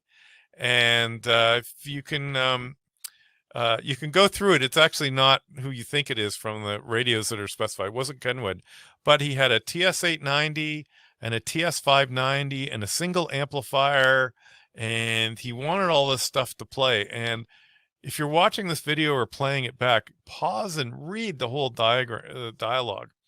Now, after this email, there were about 20 answers, none of them wrong, and all of them providing incredibly good input for how this person, I said 10 emails, but I've watched more of it since. It's 20. All of them providing incredibly good ideas. But I'm sure the person who posted this never got to it and might have just, I wouldn't say he gave up, but he probably came up with a limited answer. So you end up being, if you're one of those guys, like, and that's okay. You know, you're in a club meeting, you've got the beautiful Visio diagram like we just saw, and you're explaining how everything works, and a bunch of guys really get it and say that cool, and the rest of the meeting guys, their eyes are glassing over like deer in the headlights. So maybe we can make that a lot easier. So what's wrong with RS-232 technology? And that's the communications protocol over these cables that I was talking about. It was developed in 1960. It is really a one-to-one device relationship.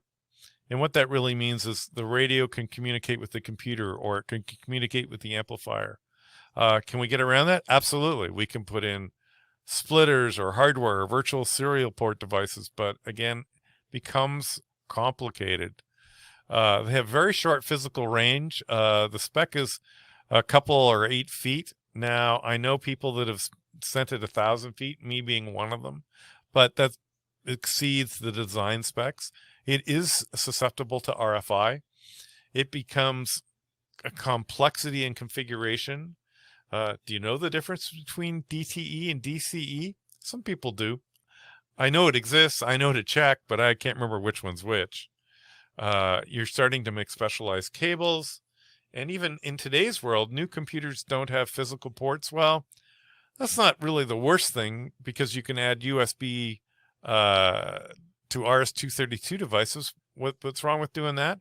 Well, there's counterfeit ones, Windows, just a whole bunch of problems. You can unplug it and plug it in a different port. The number changes, the serial port number changes. If the number changes, your logging software doesn't work. We end up with port conflicts, et cetera, et cetera, et cetera.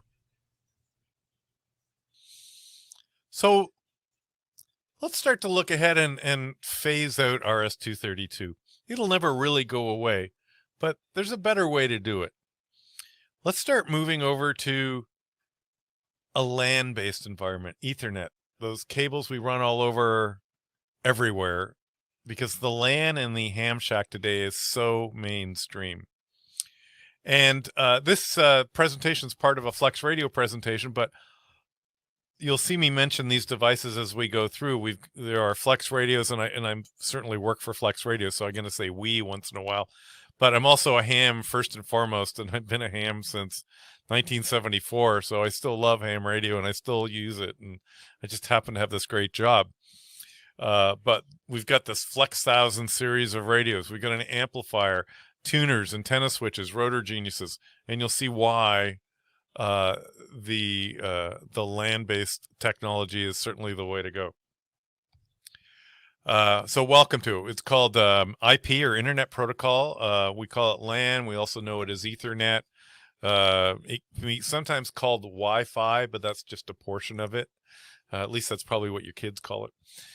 It's an industry standard. It's incredibly fast and getting faster, up to 4 gigabits if you on cables now. Although 100 megabits is certainly fast enough for any of us today.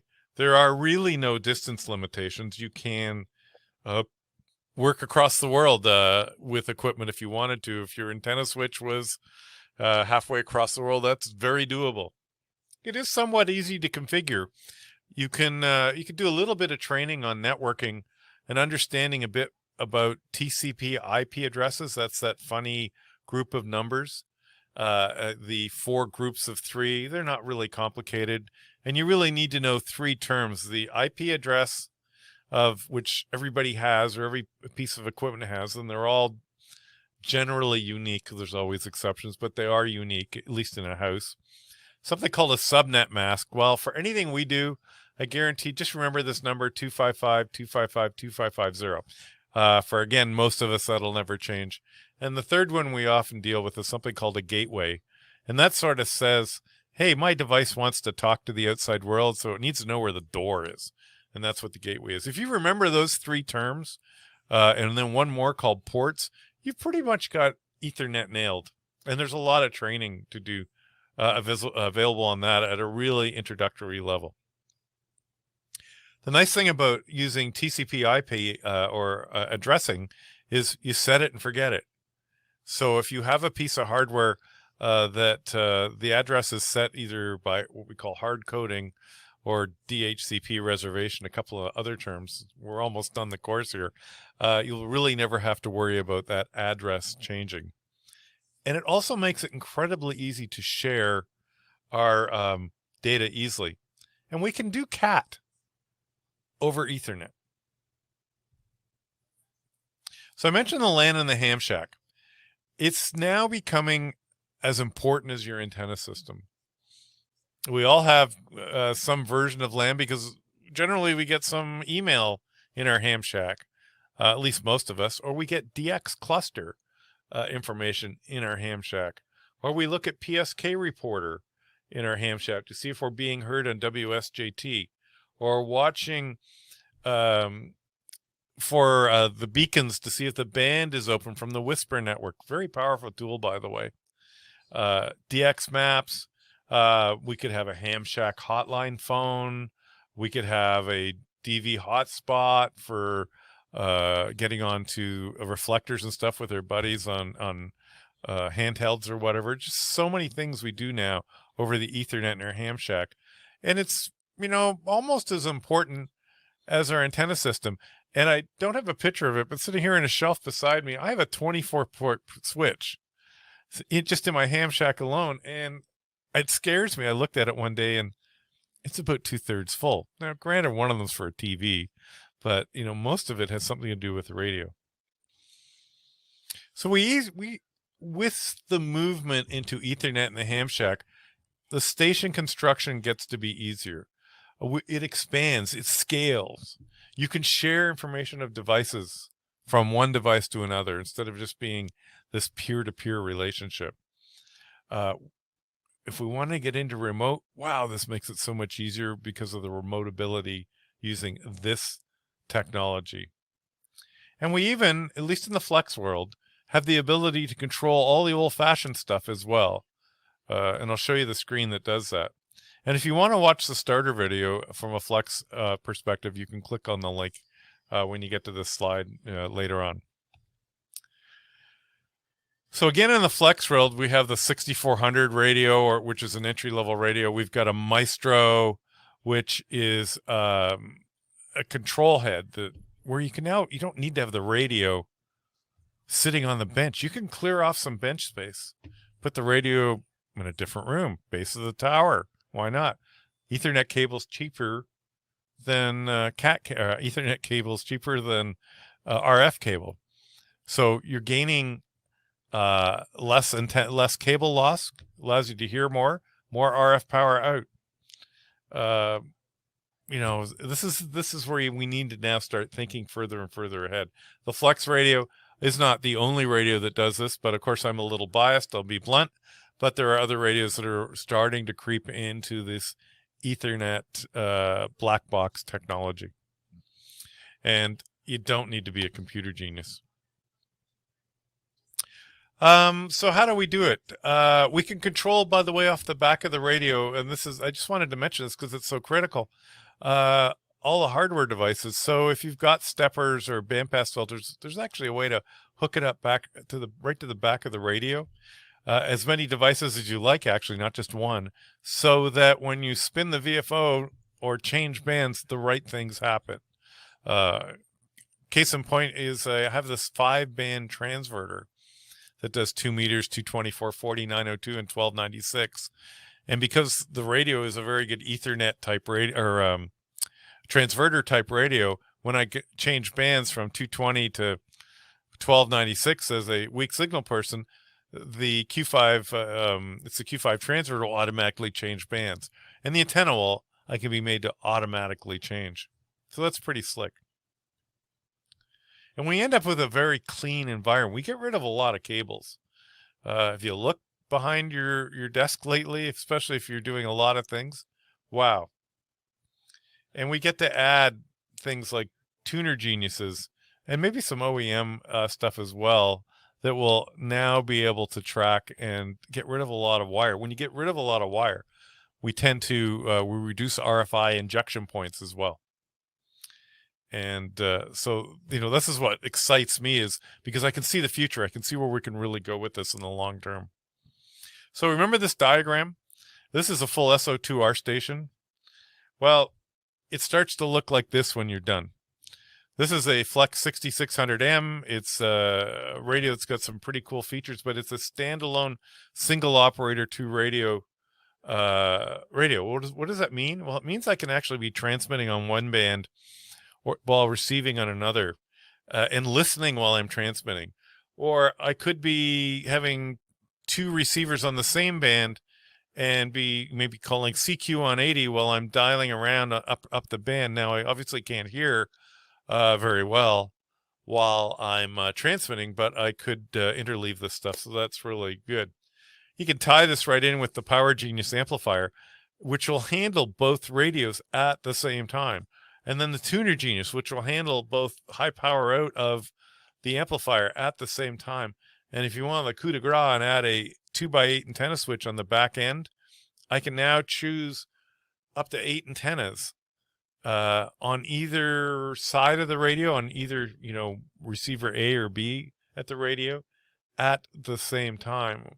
So, and by the way, this is all the cabling required now. For this setup, we have a LAN cable going to each device, including the antenna switch. The only thing I didn't include here was a computer for computer control, like N1mm or whatever we're doing. That would just be another LAN cable. And that would also handle our audio as well. We would be done.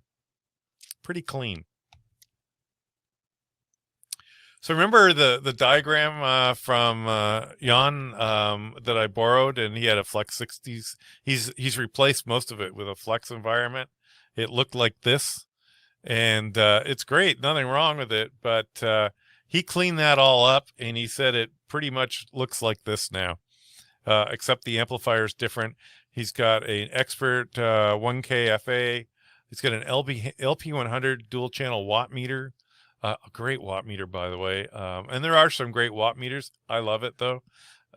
And he got rid of a lot of cabling, and he found out after he did this, it was incredibly more reliable.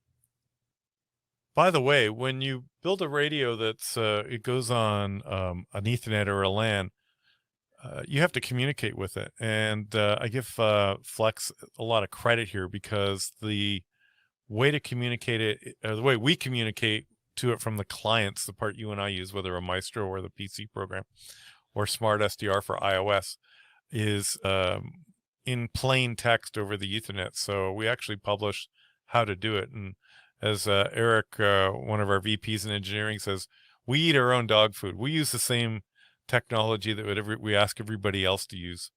So if you're a software developer, there are APIs available. There's also a wiki if you just search for Flex Radio. API wiki. on the commands that are used to control the radio. Just a whole new level of cat control. So have you ever had this problem? You know, your radio worked fine yesterday or for the last year or the last 2 years, and today it didn't. Okay, my logging program can't see the radio, can't communicate with the radio. WSJT hears fine, but it won't change frequency or it won't go into transmit.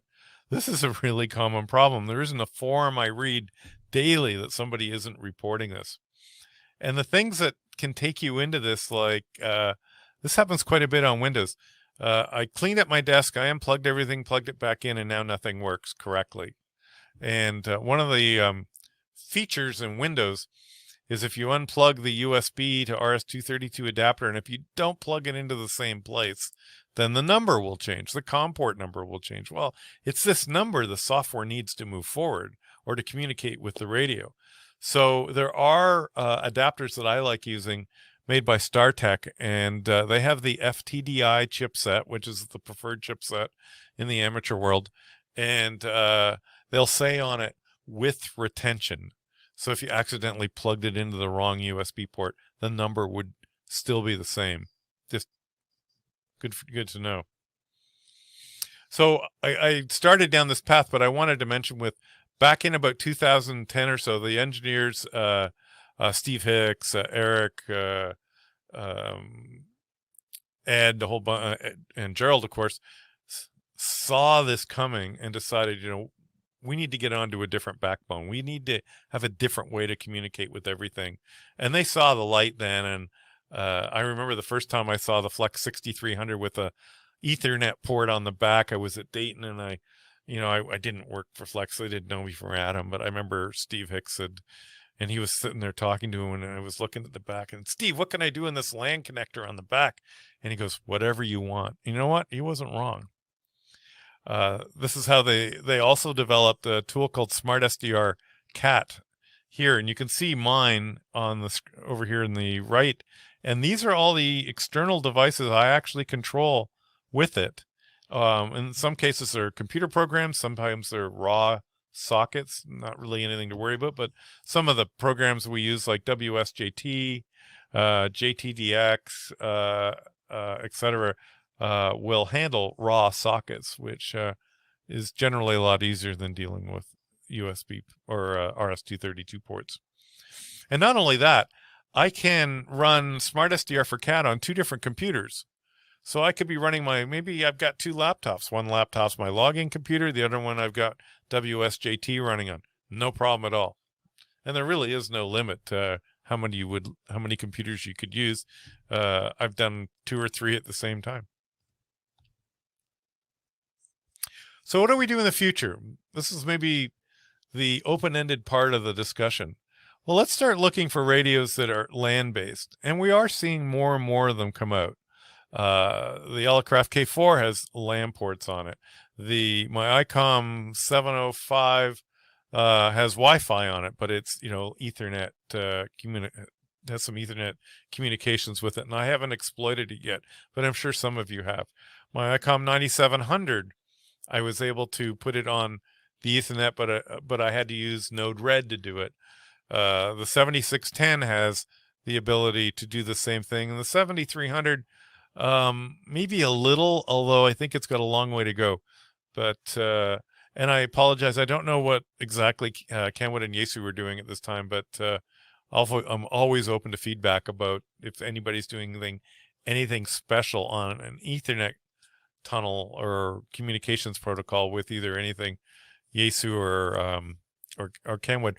Or we have other vendors coming out with new HF radios as well. Are they doing anything? Certainly Expert is with their Sun SDR. Anon is. So more and more of this is coming. So these are just all the radios I sort of mentioned, but we're also seeing more and more products. Certainly 403A stuff is all LAN-based, although not limited to that. We'll start to see more rotor control stuff that's LAN-based. But what if I have a rotor controller that is, well, it's only RS-232 and I want it on the LAN? There are ways to do that as well. We start to add these serial over IP converters as well.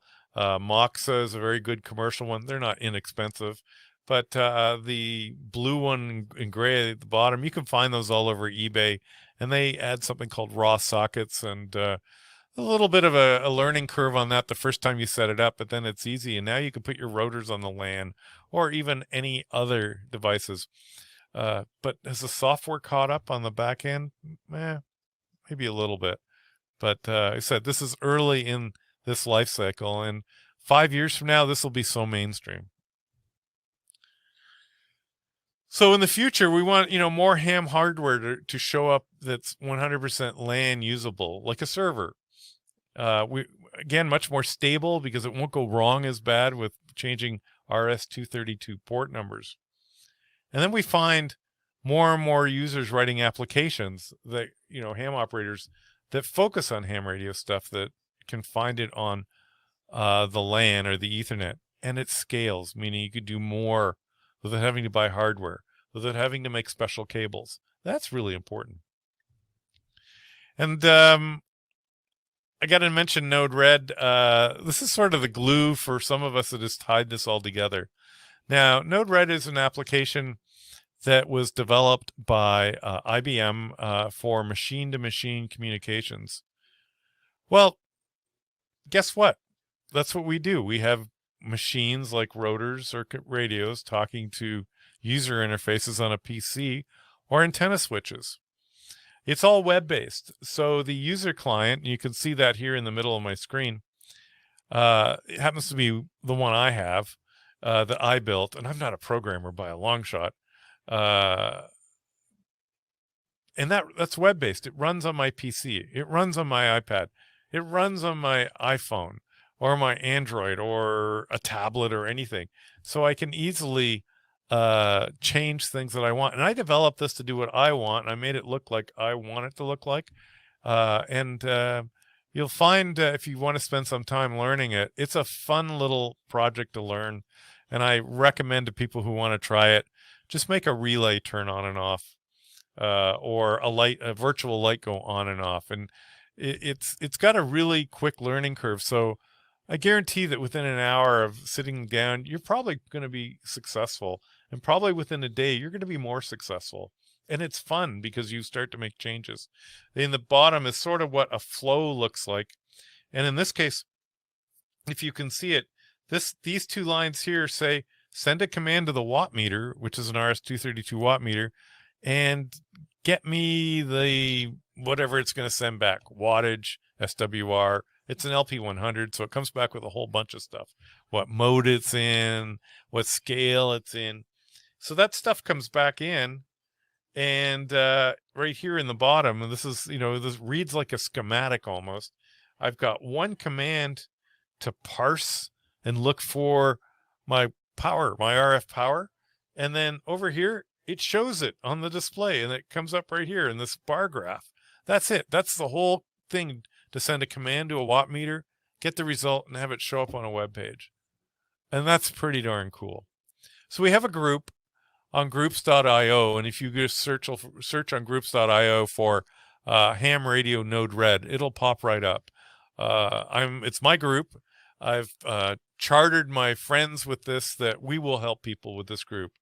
And we have samples, we have a whole wiki, we have the ability for you, if somebody's written, they're called flows, a flow to communicate with a certain type of radio, that you don't have to reinvent the wheel. You can take their flow and you can look at it, and you can quickly see what this person is doing and learn from it. And that's one of the powers of Node-RED, is it scales well, but it's also easy to teach.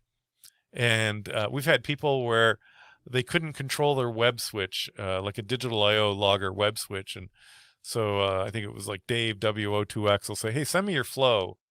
And he'll look at it and send it back to you working. And if you're not familiar with Dave, he's done a fair bit of work for the ARRL and in other clubs. He and I authored an article that was in QST a few months ago on the introduction of Node-RED. And we're just going to keep seeing more and more of this. And this is going to be the glue that ties your station together. Especially if you have a radio that's limited to one port, you can use Node Red to capture that. I run it on a Raspberry Pi 3, actually. Say, hey, the radio's on 20 meters. What else needs to know I'm on 20 meters? And it just sends it out in whatever format it needs to be. So we call that protocol conversion, but don't let it worry you. It's actually fun, and you won't pull your hair out. No, that's not how I lost all my hair. So I wanted to say thanks. This is just to get you thinking into the future. Now, while you're watching this, there's a bit of a challenge. I'm actually in a plane. So it's Saturday. I'm recording this on the Monday before. George, KJ6VU, offered to do questions. George is quite familiar with most of this stuff. He's actually played in Node Red, and we've got some cool station controller stuff we've been playing with as well. So I wanted to thank George immensely for covering for me, and also having me on the Ham Radio Workbench. What a blasting, amazing group of guys that is. And as well, Flex Radio is a sponsor for me, at least in this, because I developed most of this presentation while at work. And they've got a number of codes here that are good in case you're looking for a new radio that you can take advantage of until February the 8th, 2022. And our thanks for you to be here and to listening. And I hope this gave you a few things to think about on how you may configure your station in the future. Maybe it's a clean sweep. You just got to take it all out and start all over, but or just something to think about. So 73, everybody. Hope you had a great day. I hope you've enjoyed the talks and the subjects we've had today. They all look amazing. I'm going to catch up on them later. Take care and good DX. It's Mike, VA3, Mike Whiskey. Well, thanks, Mike. I'm sorry you couldn't be with us live today. Mike is unavailable for work reasons, and so he's all tied up. Otherwise, he was going to be here, so I know he's missing it. So thanks for the great presentation. As Mike was talking about that, there a couple things popped in my mind, Rod. One of the things that I've noticed is that when you look at these newer radios, like the Flex Radio or the new Elecraft K4 and perhaps others, they're starting to trend more towards a RF deck separated from the user interface. I know you've talked about that a bit in the past. Yeah, this goes back to like literally my first conversation with Mike Walker when I first met him out in the Oakville Club in around Ontario, where I had a background. I worked for a company producing Intel-based servers, lots of client-server stuff. And to me, the idea of a client-server relationship in the ham shack was like, duh. But so I got talking to Mike about this over the breakfast table one day, and we got into this wonderful, intense conversation about this because he had been thinking about this, long before he went over to Flex. And, this idea that why is everything bundled up with a whole bunch of cables when we can just send requests to things? It just makes a ton of sense. Because if you look at, the last 20 years dominated by dealing with serial ports and all the monkey business associated with Windows updates and that kind of thing, you got to do something to eliminate that. And the easy thing to do is to rely on the Ethernet cable. It just makes sense. I think that is obviously the way things are headed. I think this notion of separating the control, the user interface, whether it's knobs and buttons or a screen or whatever, from the body of the radio is pretty compelling. I think a lot of us that have constrained spaces where we set up our stations could really benefit from that. So if you could put the radio anywhere in the house and then communicate to it from your laptop or your control panel or whatever it is, then that gives you a little bit more flexibility. It makes it a little bit easier to install things. So I think that's pretty cool. I know that's kind of a trend because in talking to the guys also from Elecraft, that's the way they're architecting the K4. So even though you think of the K4 as a box that you buy with knobs and a coax connector on the back end, the architecture inside is very much a similar kind of an approach. I think the Flex guys were really the first to figure out how to do that as a native architecture of the radio, and they've done a marvelous job of that. But I think that's just going to be the trend. Oh, it's got to be the trend going forward. It simplifies. It actually cost reduce some of the aspects of the machines, right? Certainly your overall configuration, then it becomes a lot more cost compelling for an average setup where you could have 3 or 4 or, as Mike was pointing out, there may be 5 boxes, but that's a pretty complex station, and yet it's simplified from a cabling perspective. So, you know, a lot of these boxes we've had in the past have been intermediary boxes that have caused translations, and that's really not that helpful. It causes a whole bunch, you know, any contest weekend, talk to some of your friends shortly before the contest begins, and you'll find people chasing things like a bad wire, whatever. The other thing I get thinking of is this idea of, you know, as you say, remotely putting the RF deck somewhere gets a lot more interesting as the population ages, and there might be people moving into condos and whatever. It's not just remote control across the country, which comes to mind. Yeah, that's easy. Well, not that easy.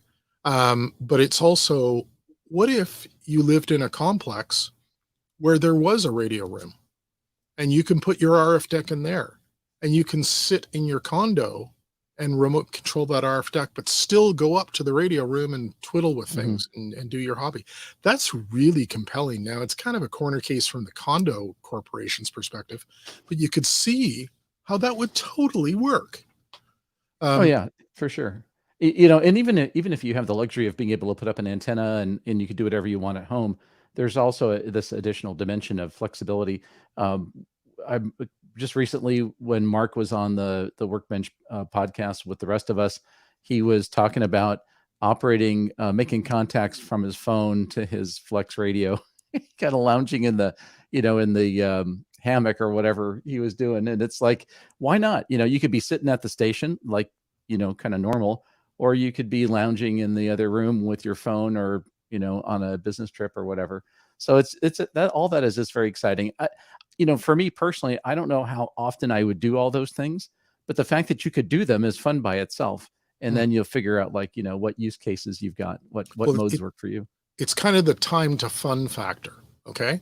So when you have to, say, worst case scenario, you build a radio from scratch. Well, the time to fun, now mind you, the fun is building the radio, but the time to actually being able to operate is a very long period. Well, for most of us, the time to going down in the basement or going out to the garage or going out wherever, getting stuff powered on, getting it set up, make sure it's all working, whatever.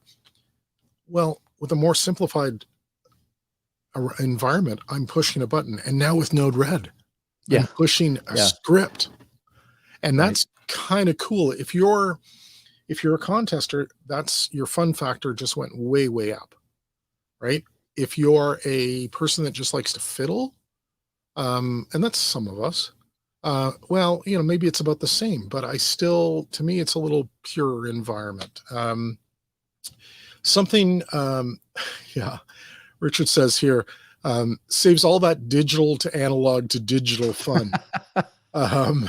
There's a lot of quotes going on in that sentence, I think. There sure is. But there's another point here, which is, I'm really wondering how those translation boxes into Ethernet and RS-232 really work. Like, where does the translation reside? Actually, having used some of those little boxes, I'm not sure which specific ones Sterling's thinking about, but I've used some of those boxes. We have some of our some repeater sites where there's IP at the repeater site, and the repeater controller has a serial port, and we've used those Ethernet to UART converter boxes, and they work great. I mean, there's like lots of different ones you can get, so maybe some are better than others, but that works perfectly fine for a lot of applications, as it turns out. Yeah, absolutely. So sorry, go ahead. Sorry, Mark was just commenting on his hammock. That's a new category, by the way, for CQ Worldwide. Is there'll now be a hammock category. So he was operating QRH, which is residing in the hammock. Now I don't know whether that's a point advantage or disadvantage. I haven't read the rules. Yeah. So good point. Yeah, very good. So yeah, I mean, suffice to say, I really wish Mike could be here, but I think this represents the core of his conversation with us, is how do you simplify your life and improve your quality of life with this? And it's not, he would also be the first one to say this is not a Flex commercial. Okay, this is a discussion of philosophy of architecture and what can you do as an individual ham to be able to deal with some of the complexity. I'm just looking in front of me now and thinking, I always feel guilty because I look at all these wires and go like, I can do better. I know I can do better. And it doesn't necessarily mean a huge price tag, but it does mean a lot of thought about where stuff goes. Yep. Yeah. Why do they call this wireless anyway? Doesn't look like that when I look behind the desk. All right. Well, thanks for that, Rod and Mike. Thank you so much for the presentation. And at this time, I'm going to hand it over to Marcel and John for a drawing. I'm 2 for 2 that I'm unmuted. And here we have the mystery question for Mark. Mystery question for Mark. You got to type it in. And that's your time. All right. So it's another, John, I don't know what time it is. I'm a little bit lost right now. Could you tell me what time it is? Well, it's just about time we're wrapping up with another couple presentations, but we're going to say it's drawing time because that's what you look for. It's drawing time. Pavlov's so right now we've got dog, the bell is rung. There we go. That's drawing. right. We've got a wonderful Comet M24M dual band mobile antenna, great little base station antenna, or sorry, base station or mobile antenna, mag mount. Anyone can use it and just throw it up on their car or use it for an event or give it to their friends. Thanks to Mike K6 QFO, local Bay Area ham, for donating this $45 value. And John, who's this one going to? Yep, this is going to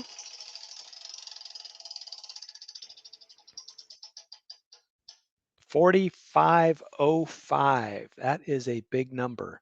4505. They must have got their tickets today. That could be even a post-lunch purchase. Whoa. Ooh, 4505.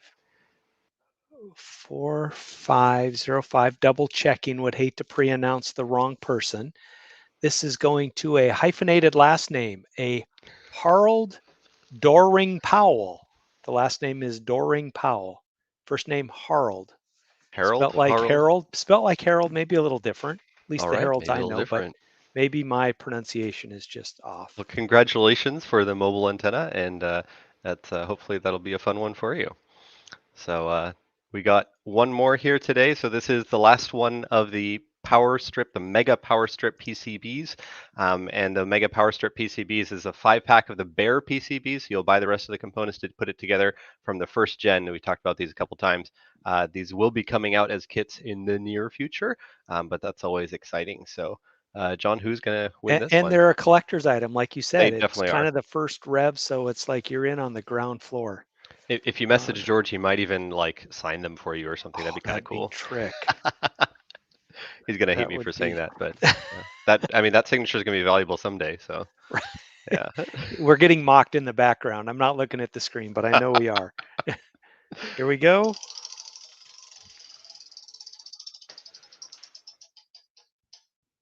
$26.94. Looking that up. 26.94. It's amazing we haven't had any repeats today. 26. Oh, geez. 26.94 is me. So we're going to spin. Hey! Okay, I'll take this one. Do you want this one or do you want? I'll take this one. I like this. It's right. Good. It's good. Well, John and George, I want him tickets. to sign it. Awesome. Mark, to answer your question, these are Sennheiser HD 280 Pros. They're the ancient ones. There's actually my very first purchase off Amazon many moons ago. I've had to replace the pads, and you can see they're falling apart, but they are wonderful passive ones. And yes, I've worn these while mowing the lawn, and they work very well for that because they're passive attenuating. So it's always good fun. And Richard, thank you for the attaboy me and Mark Smith. You know I'm not bright enough to have it rigged. I'm just not. Just a reminder, this is just about your last chance to get any silent auction bids in. We'll be closing those bids at 4 o'clock Pacific. So we've gotten a couple more bids, I think, coming in. So please do go put in some more bids if you like, and try to finish up strong there. So we've got $150 for the Ham Radio Workbench Ultimate Fan Experience. The Pactena half-wave dipole is at half-wave antenna is at $100, and $125 for the Heil bundle deal right now. So definitely a lot of fun going on there. John, anything else you want to add? I think that's it. Get those bids in. Like he says, it closes less than an hour. So, cool. Don't wait for the last minute. Well, Rod, I'm kind of excited. We got, I think, a pretty special We've presenter up got next, a special right? guest. We've got a Great. special guest coming up. This is, in fact, our own George KJ6VU. You may have seen him around. Is it live or Memorex? It is.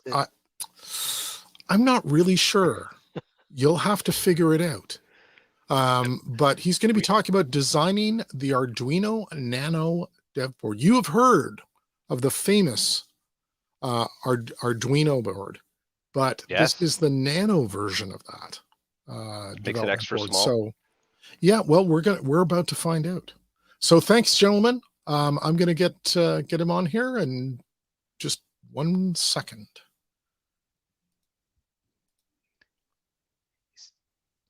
He's probably getting dressed up in the powder room. He is. Yeah, very good. I'm just having a soda and some M&Ms here in the green room, waiting for you guys to hand it over. Yeah, only the blue M&Ms, right? That was That's in right. the contract. Got it. That's in the contract.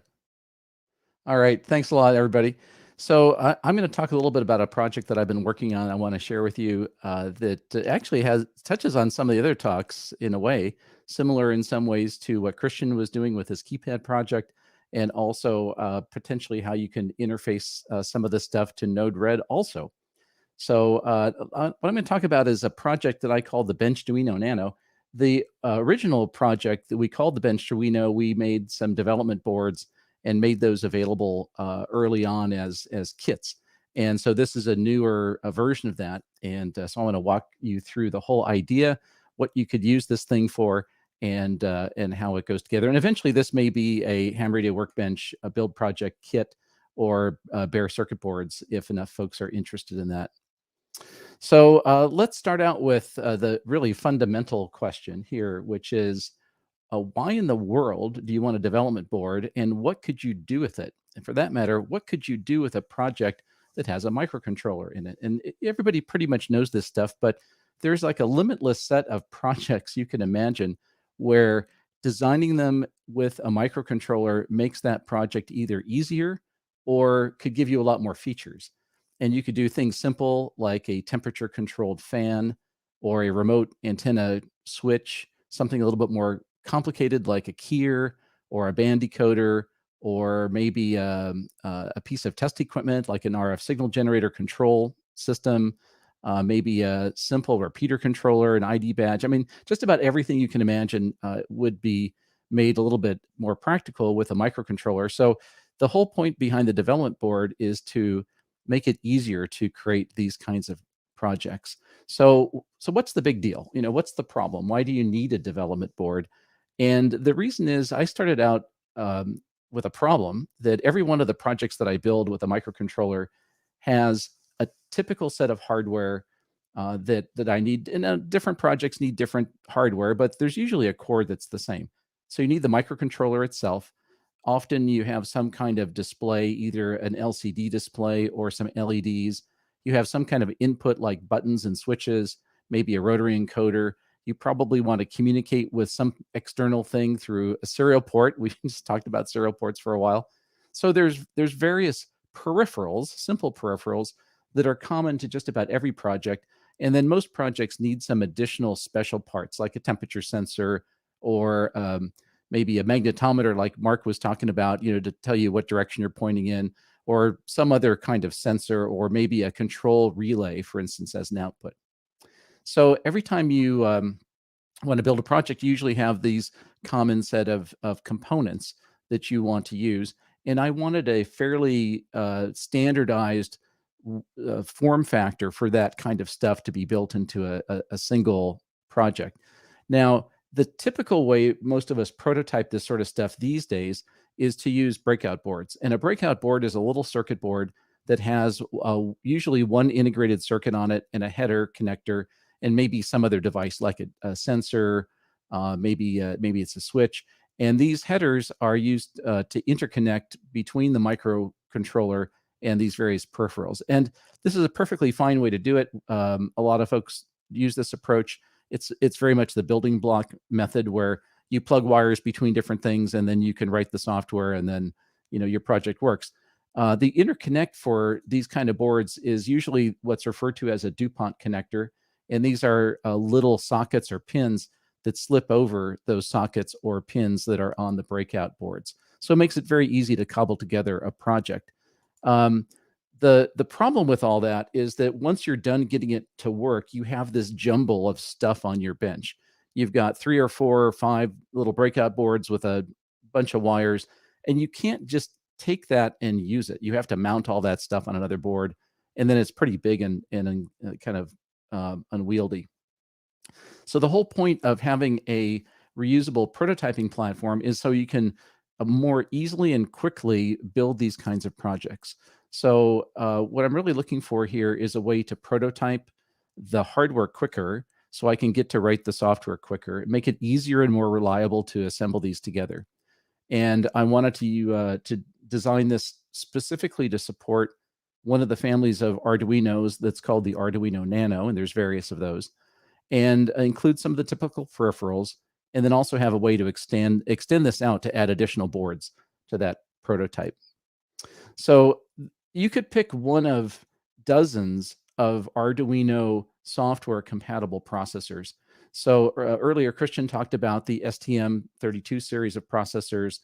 There's the original Arduino components that use Atmel 8-bit microcontrollers. There's ESP32 microcontrollers. Mark talked about the Teensy. There's literally dozens and dozens of different microcontrollers you can pick. And for probably most of the projects, it doesn't really matter which one you pick, because for the most part, you're not going to need such a high amount of processing power or memory unless you build something really big and fancy, in which case you need one of the higher end ones. So my preference for my projects is to pick a processor which is very well supported in the software development environment, which means that you're going to rely on using a bunch of libraries that somebody else made. And if you stick with the most popular processors, the odds of having the libraries available are going to be much better. So the part that I chose to go with is sort of a mid-scale part that's called the Arduino Nano Every. I have no idea why they call it the Every. It seems like an odd name to me, but maybe it's good for just about everything. And if you compare this to some of the other popular processors, here I'm comparing it to the Mega class 8-bit processor boards or the original Uno 8-bit processor boards versus the Nano. So what you'd see here is the Every has more flash memory where you store your program on the device than the Uno, but not nearly as much as the Mega. It's got a lot more RAM, so storing local variables and that sort of information, much more than an Uno, not quite as much as the Mega. And then the EEPROM, the place where you can store data that survives power going away and coming back, so it's non-volatile memory, that is noticeably smaller. That's really the one disadvantage, frankly, of these parts. So that's less even than the Uno, but you can easily fix that problem by adding a little 8-pin chip to give you a whole bunch of additional EEPROM storage. So you can store a lot more data. In fact, just for like $1 or $2, you can add a chip that stores 64K of additional data, well beyond either of these. So this part is nice and small. It's about a 30-pin little board module. You can operate this module off of anything from 7 to 21 volts, which makes it super convenient for our applications, which are often running off of 12 to 13.8 volts. You can run that straight into the board, or if you want to put a voltage regulator on the outside, you can certainly do that. It's got 22 5-volt I/O pins, so very easy to interface to lots of chips and devices. There's built-in analog to digital converters, pulse width modulators. There's a UART, there's an I2C, and an SPI bus. So all the basics that you really need in a small package that's easily available. And you can go on the web and look at the pinouts for these parts, and you can see what all the physical parts are and how they map to be digital or analog and other I/O. Okay, so let's talk a bit about the development board. So I tried to think about what would the most common set of features be that I would want on a basic development board. And for me, it's this set of peripherals. So going from left to right, the first little blue box is the E² PROM. Again, that E² memory, electronically erasable read-only memory. That is a device that lets you store data. And when you pull the power, that data is still retained inside the device. So if you're, let's say, measuring a voltage over time, like a little logging device. You can take logging measurements all day long and then unplug the device. And then when you plug it in later to dump the data, it's all still there. So that little E² prom is an extra chip on the board. In addition to that, there's these following peripherals. There's a potentiometer, so you can adjust a voltage going into one of the analog to digital converters. There's 4 push buttons. There's 4 LEDs. There's a 2x16 character LCD display. There's a rotary encoder, which is a mechanical way to indicate rotary action, like a tuning knob. There is 1 single pole double throw relay for dry contact switching. There is a analog input with a voltage divider, so you can scale up what voltage range you're measuring. So if you want to measure, let's say, the power supply voltage, you could do that without burning up the ADC. There's a built-in temperature sensor. It's a digital temperature sensor chip called the 18B20. And lastly, the communications channel. There is a UART, and that UART is pre-wired up to an RS-485 interface, and I'll explain what that's all about. Now, the way the dev board is built, there's a set of jumpers, and you see that in the diagram here. There's 24 jumpers, little header jumpers, and every one of these peripherals that you see at the bottom has a pin assigned to it on the Nano module, and those peripherals are all pre-wired to specific pins. They all go through the jumpers, and the reason they do that is if you just want to use any of those peripheral components in its default state, you just leave all the jumpers in and you just use it. You just write your software and you interact with it and all as well. If for some reason you don't want to use one of those peripherals and you want to connect to a different peripheral with a little breakout board, you can pull out the jumper, you can plug in a wire, and now you can, let's say, replace the relay with a humidity sensor. So it's very easy to either pop in the jumpers to hook everything up or selectively take the jumpers out and use those pins on the processor for something else.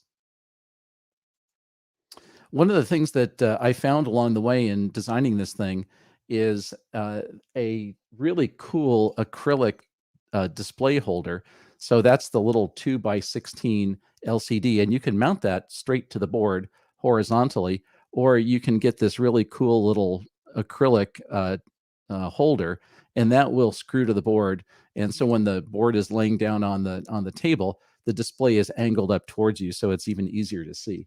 So that was kind of a cool find. I didn't even know this existed until about 2 weeks ago. Here's a picture of the final design. I don't have the final boards here. I did a first prototype of this, and I'll show you a picture of that here in a moment. Actually, I could show it to you live. This is what the prototype looks like. It's got most of the features we talked about: the LCD display, buttons, LEDs, the rotary encoder, the potentiometer, etc., with the Nano plugging in up the top here. But I decided to add a few extra features, and so this is the final board design that you see here. So down along the bottom is the potentiometer, the 4 buttons, the 4 LEDs, and the rotary encoder. The LCD right above that, all the jumpers above that, and on top of that are some external interfaces for those different peripherals that we talked about a moment ago. So let's talk a little bit about the communications. And so for a lot of applications, you want to talk to an external device. Sometimes that's through one of the other like device serials interfaces like I2C for a sensor. But for communicating with radios or other devices you might want to create yourself, you want to be able to figure out some sort of communication channel. Let's say, for instance, if you want to build a remotely controlled coax relay, you might have an Arduino on a board with the coax relays, but then you might want to have that talk to your Node-RED running on a Raspberry Pi. Well, how are they going to talk? So if you think about what Mike was talking about, he was talking about moving up to Ethernet, and that would be a perfectly great way to do that. The only downside to doing that is for simple endpoint devices like a coax relay, you could build Ethernet onto that board, or if you had a serial port, it's easier to write the code to that. So there's a reason to consider using a conventional serial port. The problem, as Mike also mentioned, is that RS-232 is a point-to-point physical interface. So you can only go from the computer to a thing. You can't talk to 2 things or 10 things, only one thing. However, there's a variation of RS-232 called RS-485, which is used in the industrial automation industry. And that is actually a perfect fit for this kind of application. So RS-485 uses a twisted pair, just 2 wires, kind of like RS-232. In RS-232, you have ground and you have receive and a transmit pin. You transmit on one and you receive on the other. That's the reason why you can only talk between 2 devices. The way RS-485 works is it's what's called a multi-drop network. Multi-drop meaning that on that medium, which is a pair of wires, I can hang multiple devices off of that twisted pair. The reason this works is because the signaling on that pair of wires, first of all, it's half duplex. I cannot be receiving and transmitting simultaneously. Only one device can transmit at a time. And when it's transmitting, it's putting a differential voltage on this pair of wires. So the big advantage of this approach is that you can actually have multiple devices talking, like a Raspberry Pi talking to 10 devices that you want to control, all hanging off the same pair of wires. The other thing that's really handy about RS-485 is having been built for, again, industrial automation, you can run these twisted pair even unshielded for very long distances, for thousands of feet, and it'll work perfectly fine. So it's a very inexpensive medium and works really well. So that approach is great. The one thing you have to bear in mind is, in order for your master, let's say your Raspberry Pi running Node-RED, to talk to your devices like your coax relay and your power relays, etc., you have to have your code written so that you address each of those devices with an address, and that has to be decoded in the software. You can also have this plugged into a PC of any kind, into a Linux machine, a Windows machine, a Mac, whatever you like, and use an RS-485 to USB converter, like Sterling was mentioning before, Ethernet to serial. Well, you can get USB to 485 converters pretty cheap. That'll work perfectly fine for that. Here's 2 examples. You can get them for as little as $10 or $15. The one on the left is a little cable dongle that ends up with the 2 wire connections that you would need for RS-485.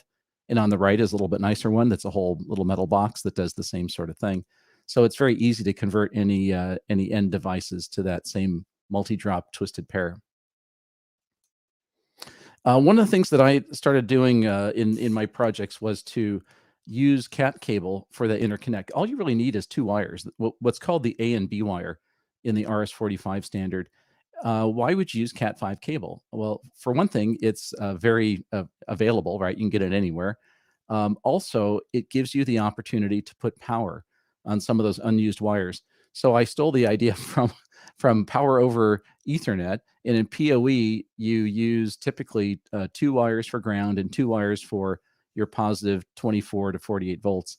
And in the systems that I built, I used the exact same pinouts, but I'm running 13.8 volts over that cable. So while you can't plug this into an Ethernet router, it does make it very convenient to build these sort of multi-drop networks with Cat5 cable and provide power. So for instance, if you have a remote antenna switch that's out in your backyard, you could run a piece of Cat5 cable there, which contains both the data and the power to run that remote coax power switch. So once we kind of wrap our heads around why to have the dev board, some projects could be contained totally within that dev board. You can use that dev board to develop the code and then move it all to a final target, to a final board that is your project, or you could just leave it on that board. You can, let's say, for example, I have a simple project where I was doing a solar panel voltage logger where I wanted to hook up essentially a voltmeter to the panel. And as the sun moved across the sky all day, I wanted to log the voltage every minute. So I can do that very easily with this board here. So I don't even have to retarget that design to another circuit board. I could just use the dev board as the final thing. Now, there are other projects that are a bit more sophisticated, and I'm going to talk to you briefly here about 2 of those projects that I'm working on right now. This one was not at all my idea. This was an idea of a friend of mine, Rick, KC6UFT, who is very into building battery packs. So he's getting computer battery packs, ripping them apart, dismantling the things, extracting the 18650s. It's a very popular lithium-ion battery type, and using those to build battery packs for all kinds of projects. So part of the challenge with that is you don't know if your 18650s are any good or not. And so he wanted to build an 18650 battery tester. And so he figured out how to design such a thing, and gave me a call and said, "Hey, I want to build a battery tester. Would you give me a hand building a circuit board for that?" And I said, "Well, funny you should ask, because I happen to have this dev board, and we can make a little add-on board that plugs into the development board to be an 18650 battery tester." And so what you see here is the big square on the left is the development board. So that gives you processor, the power supply, the LCD display, and some buttons to control things. So you don't need all the peripherals on it. You just need a few. And then on the right-hand side is a board that we designed that's specific to being an 18650 battery tester. And then there's a set of headers that are right next to each other. So when you put the boards next to each other, there's a little jumper board that connects them together. So what you see on the right there is at the bottom of that board is a place for the battery. So the battery plugs into a little battery holder that looks like this. And so you just pop in the battery, and then you hit the start button.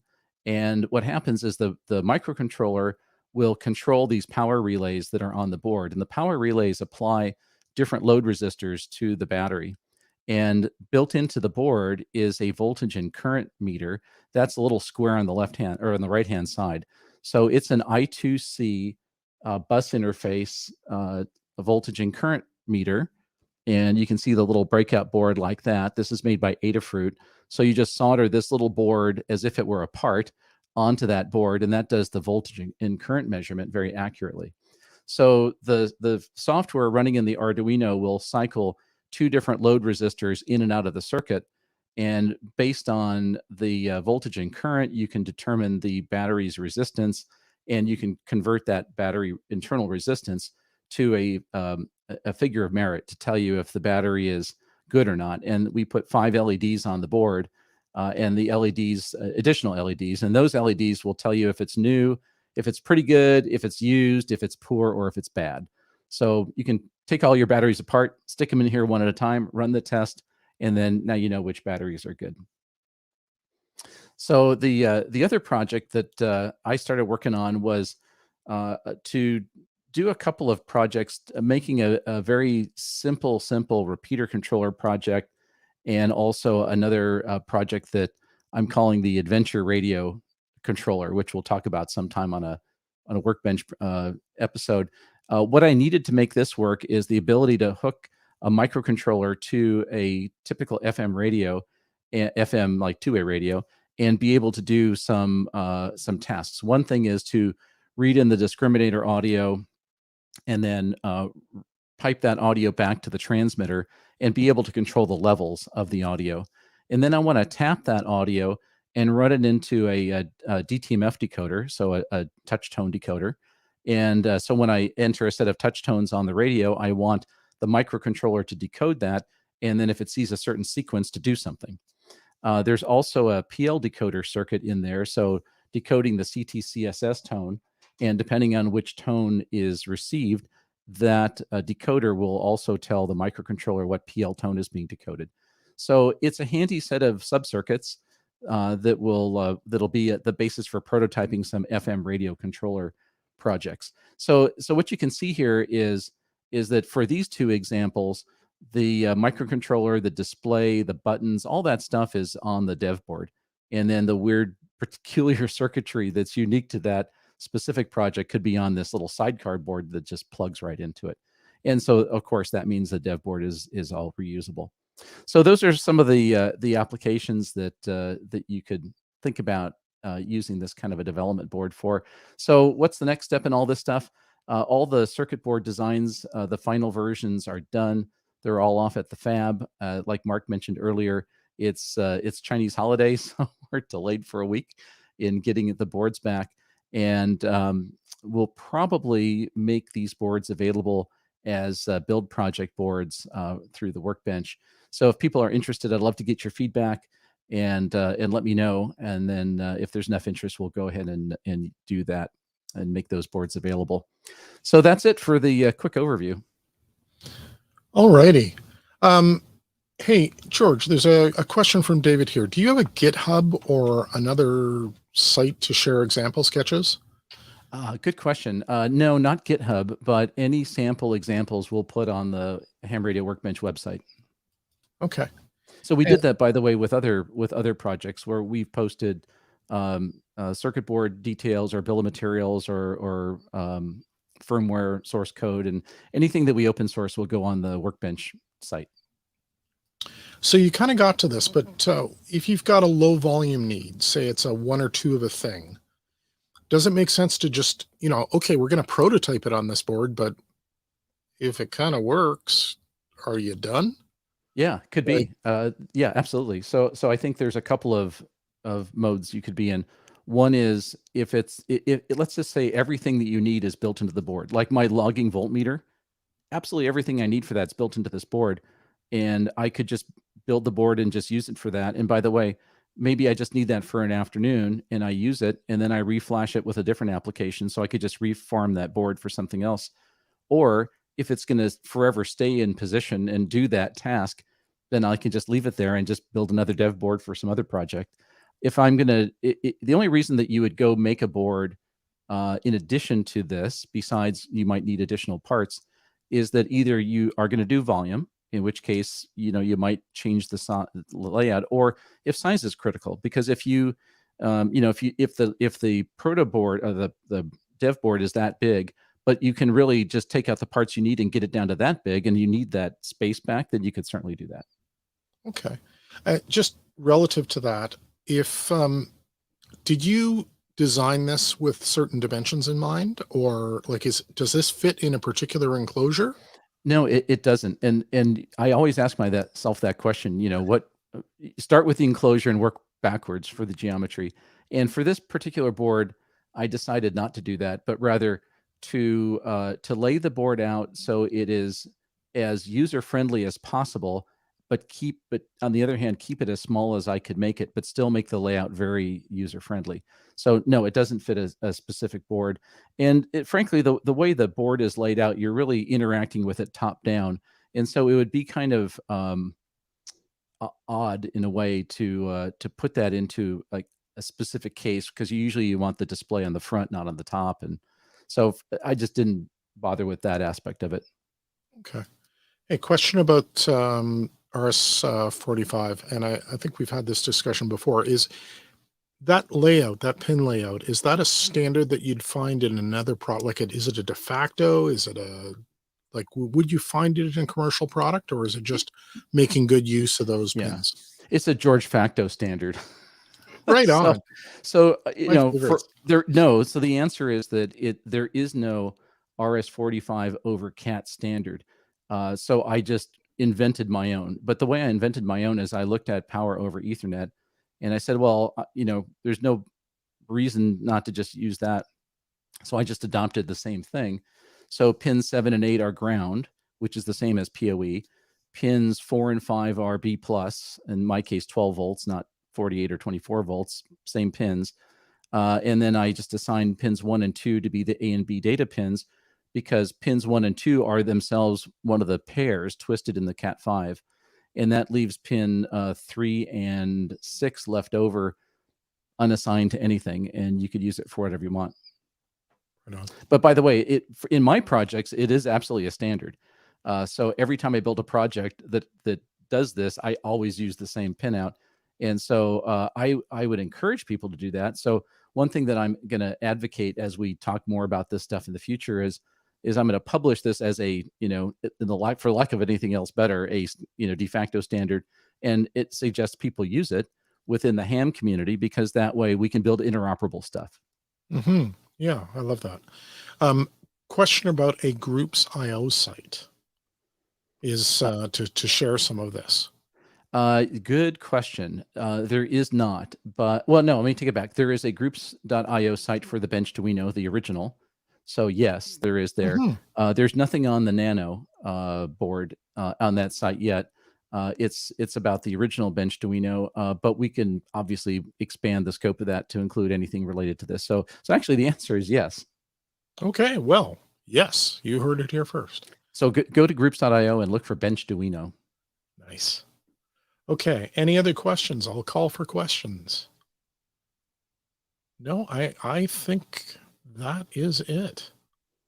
So I'm going to take that down and, okay. Thank you, George. That was fabulous. I was quite keen on the first Benchduino and now to have one that's a little more accessible for people that are, well, I don't know, a little more like me. Well, I'll tell you one of the reasons why I did this one, Rod, because the first one was more universal. It had the notion of a daughter card where you can have any kind of processor, and I made daughter cards for Raspberry Pi Zeros, PICs, the Arduino Mega modules, a Feather, etc. And by the way, I did just recently made a module for the Arduino Nano Every.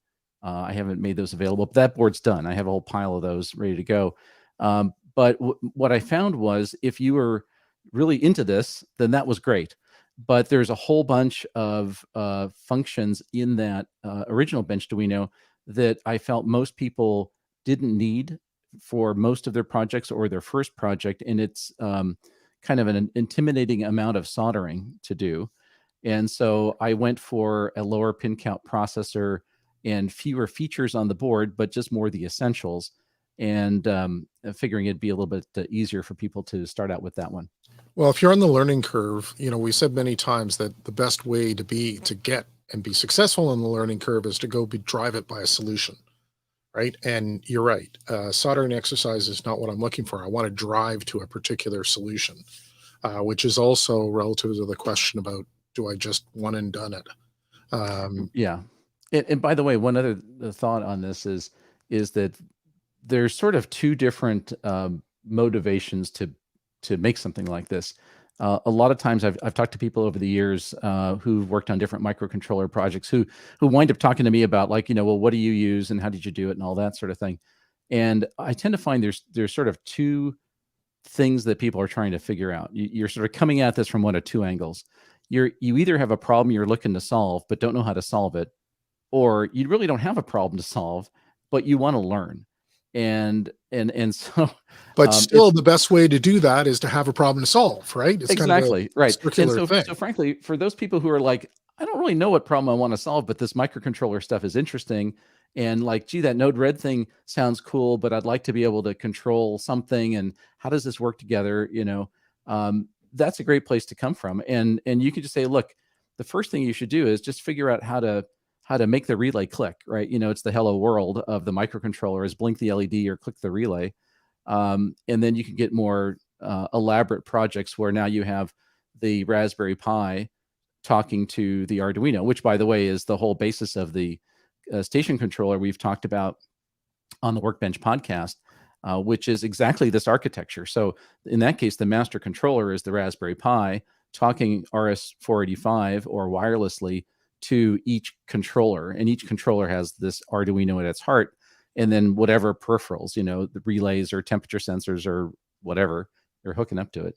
Yeah, unfortunately, I have a couple of bins full of things that were stuff I wanted to learn about, but didn't have a really solid problem to solve. And so as a result, they're half finished. Well, that my suggestion for those folks is just build it and make the relay click, right? Because there's really two humps you're getting over. What's the problem I'm solving? And I don't know how to do this anyway. So the first hump to get over is prove to yourself that this is not that hard, that you could build this. And once you build this, I'm going to publish probably, 10 or 11 different little projects like the temperature controlled relay.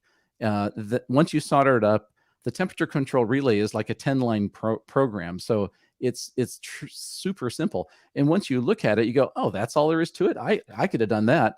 And then you go in there and goes way up, right? Right. And you're right. Your confidence goes from like, I don't know how to do this to like, oh, it's not so bad.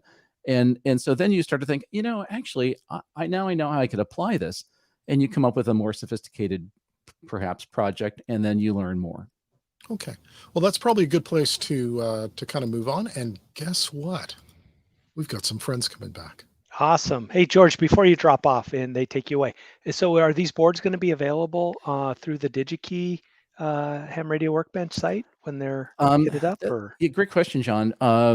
Most likely, yes. We haven't. The first thing is like get the design done so that I'm happy with it, and I'm pretty close to that point. I mean, the design I think is done, but I need to really test them out, and then I want to build some content like these sample programs. Once we get to that point, and if I see that there's interest from the community, then we'll make boards available as kits through DigiKey. That's awesome. Super. That's great. All right. Cool. Well, John, what time is it?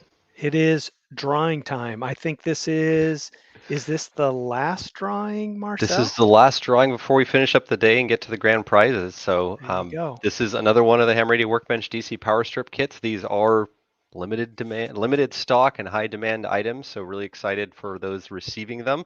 Again, anyone that's donating at the $100 ticket level today will get one of these shipped for free. So if you don't win this one, fear not. You can either buy one off DigiKey and it'll still support Ham Radio Workbench a little bit, or you can donate $100 to BayNet and get one of these for free. So John, who's winning this one? And just to add on to that, if you weren't around when we talked about over the lunch hour, we will be looking through the list of people who donated.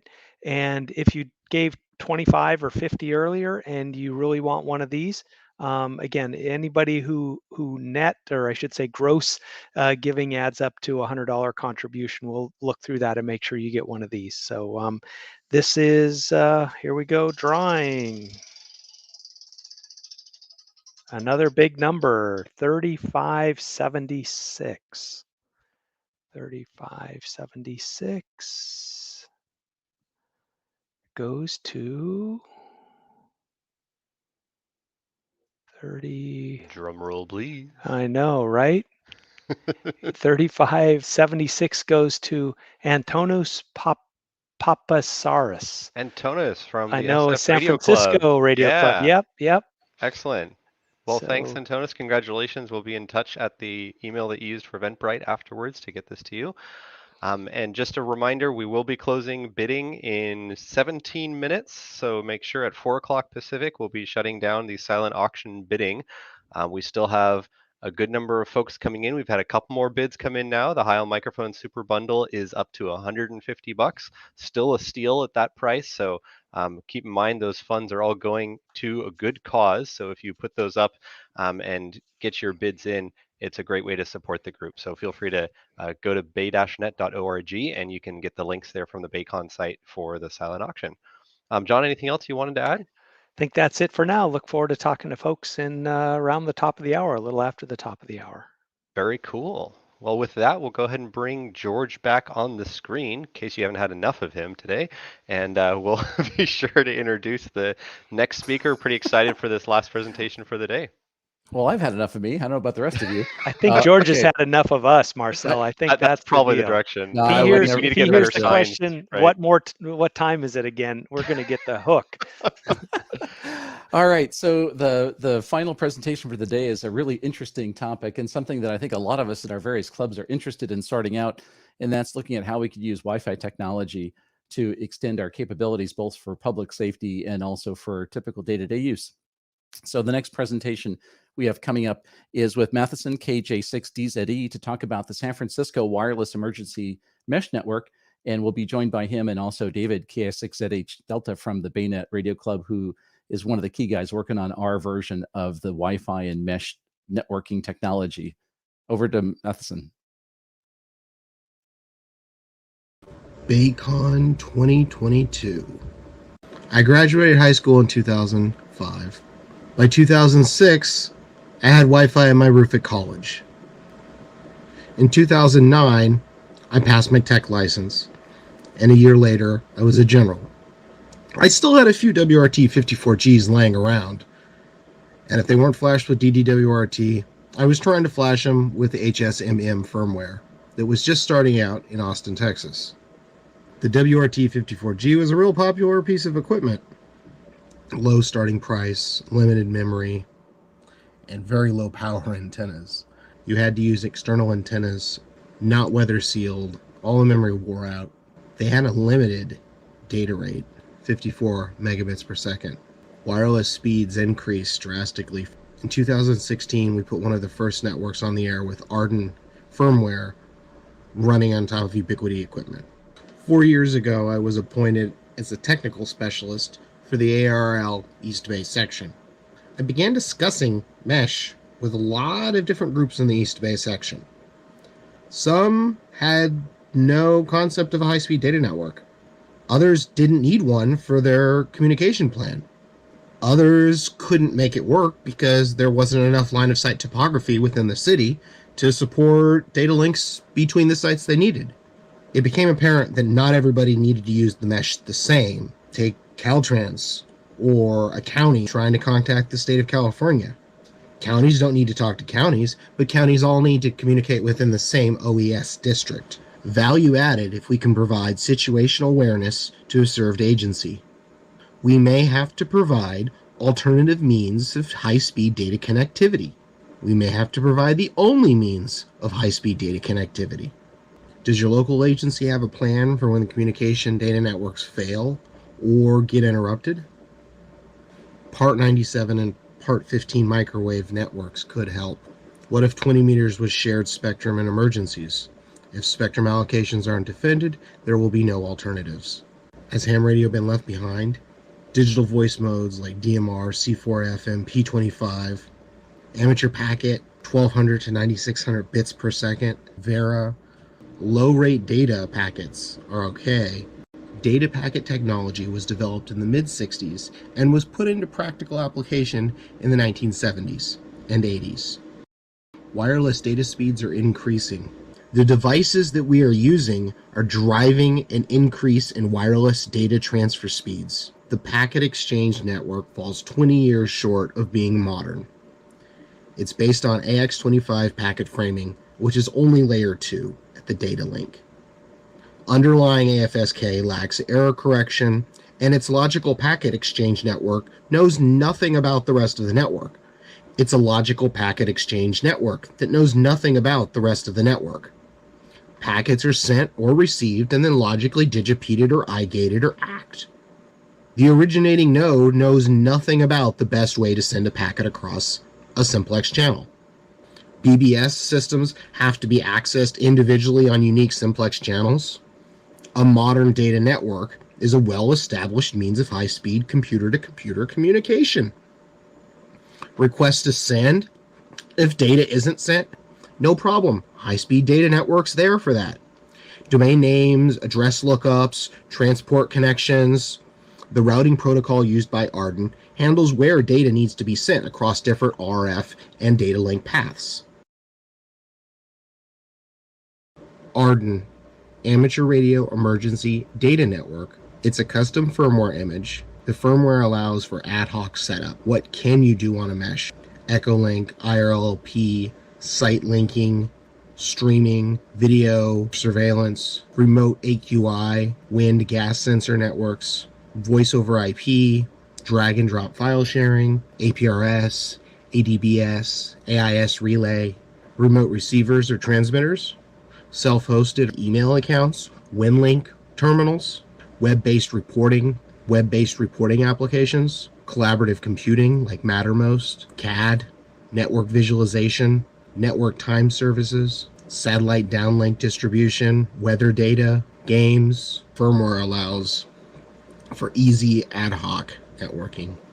OLSRD is an optimized link state routing protocol that is optimized for mobile ad hoc networks, but can also be used on other networks. It is a proactive link state routing protocol that floods a topography table of its neighbors to all nodes on the network, which can compute optimal forwarding paths locally. So what is OLSRD doing? Each node synchronizes domain names, listed services, node locations, ETX metrics, and responds with its known routes, RF, network, and device-to-device VLANs. Each node calculates a metric value, computes the best path across a network. Larger tables create a computational load on a very limited resource device. Moving away from OLSRD to protocols like Batman and Catwoman would reduce that computational load put upon a single node to better define paths across a complex network. SFWIM's grant in 2020 has set the stones for the entire Bay Area to become educated and interconnected. It hasn't been easy. You have to take a real hard look at what paths exist and what sites exist. SFWIM's focus right now is to promote use of Arden firmware while building a resilient data backbone through the Bay Area. We live in an urban environment. Trees, cranes, buildings, not enough elevation, fog, thermal inversion layers. Building a mesh network is more like a microwave propagation network. Atmospheric fluctuation, reflected signal path, path loss, true line of sight versus the predicted line of sight, ships. But what builds a strong network? What do you need to look for? The radios automatically negotiate for the best modulation rate based on SNR, but you need to go for gain to get the highest data rate. Weak signals will not produce high data throughput. Link budget, we can calculate it all we want until there's a tree in the way. There is absolutely no way to predict the tree. You have to verify line of sight visually. We can use tools like AirLink to help model a network. It will not forego a visual verification. We're building a network where multiple paths may exist. Bandwidth is not consistent across the network. Low data rate paths do exist, and high rate data paths do exist. But routing is still based on best path to destination. The Rocket allows you to pick the best antenna, whether it be an omnidirectional antenna, a narrow sector, a wide sector, or a 37 dBi dish. Sites don't always have the coverage you need. Repeater sites are key to regional coverage. No location is perfect. There is always going to be something.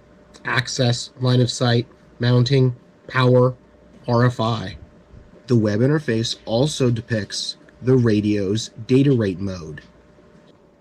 Channel band plans may be used in your area. Sector channelization allows nodes to be isolated while connecting point-to-point links. Hidden transmitter syndrome and exposed receiver syndrome. I can hear you, but you can't hear me. Well, that's bad for the modulation mode. Clear to sins need to be heard. Arden firmware offers VLAN tagging for advanced switch setup. DTD nodes are connected via a local VLAN. 2. Devices like the HAP GL-AR 750 can be used as a tunnel server or as a local portable hub.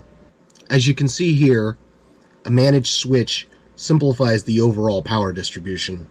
The devices are fairly easy to power, using a supplied DC injector with a 120 volt UPS. Solar systems can be managed or unmanaged, running at 12 volts or 24 volts.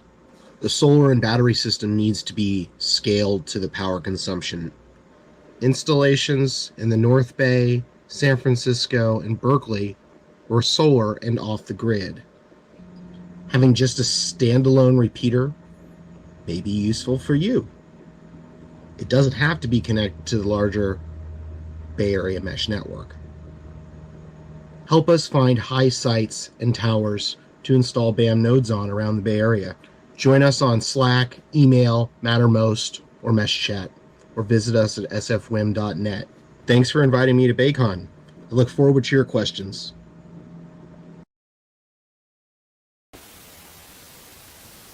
Hey. Hey, Matheson. Thanks so much for being here. Hi, David. Hey. I'm ready to win some prizes. My Get in line. prizes. There's about 4,000 in front of you. All right, I'll take some questions instead. Should we hold questions or and do David's or then No, let's do. I want to do a few questions first about Matheson's presentation, and then I want to shift over to David to talk about what we're doing in the BayNet system. So let's start with that first. So I guess a couple quick things, Matheson, before we open it up to general questions. So could you? There's a ton of material in that short period of time. So I have to go watch it like 4 more times to get everything. But there's a ton of useful info in there. So thank you for putting that together. And one of my questions for you is what is the current level of the build out in the Bay Area, and what are the goals of your group? Gosh, I mean,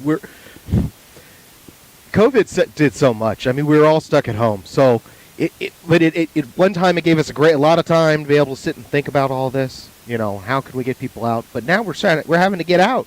We're having to get out of the house and actually get some installs going. But I tell you, I've met a lot of hams during COVID talking about mesh. So the interest is growing, and it's so my understanding of what you and your group is doing is trying to figure out how to put one system together that covers the whole Bay Area. Is that right? Right now, we're trying to be interconnected.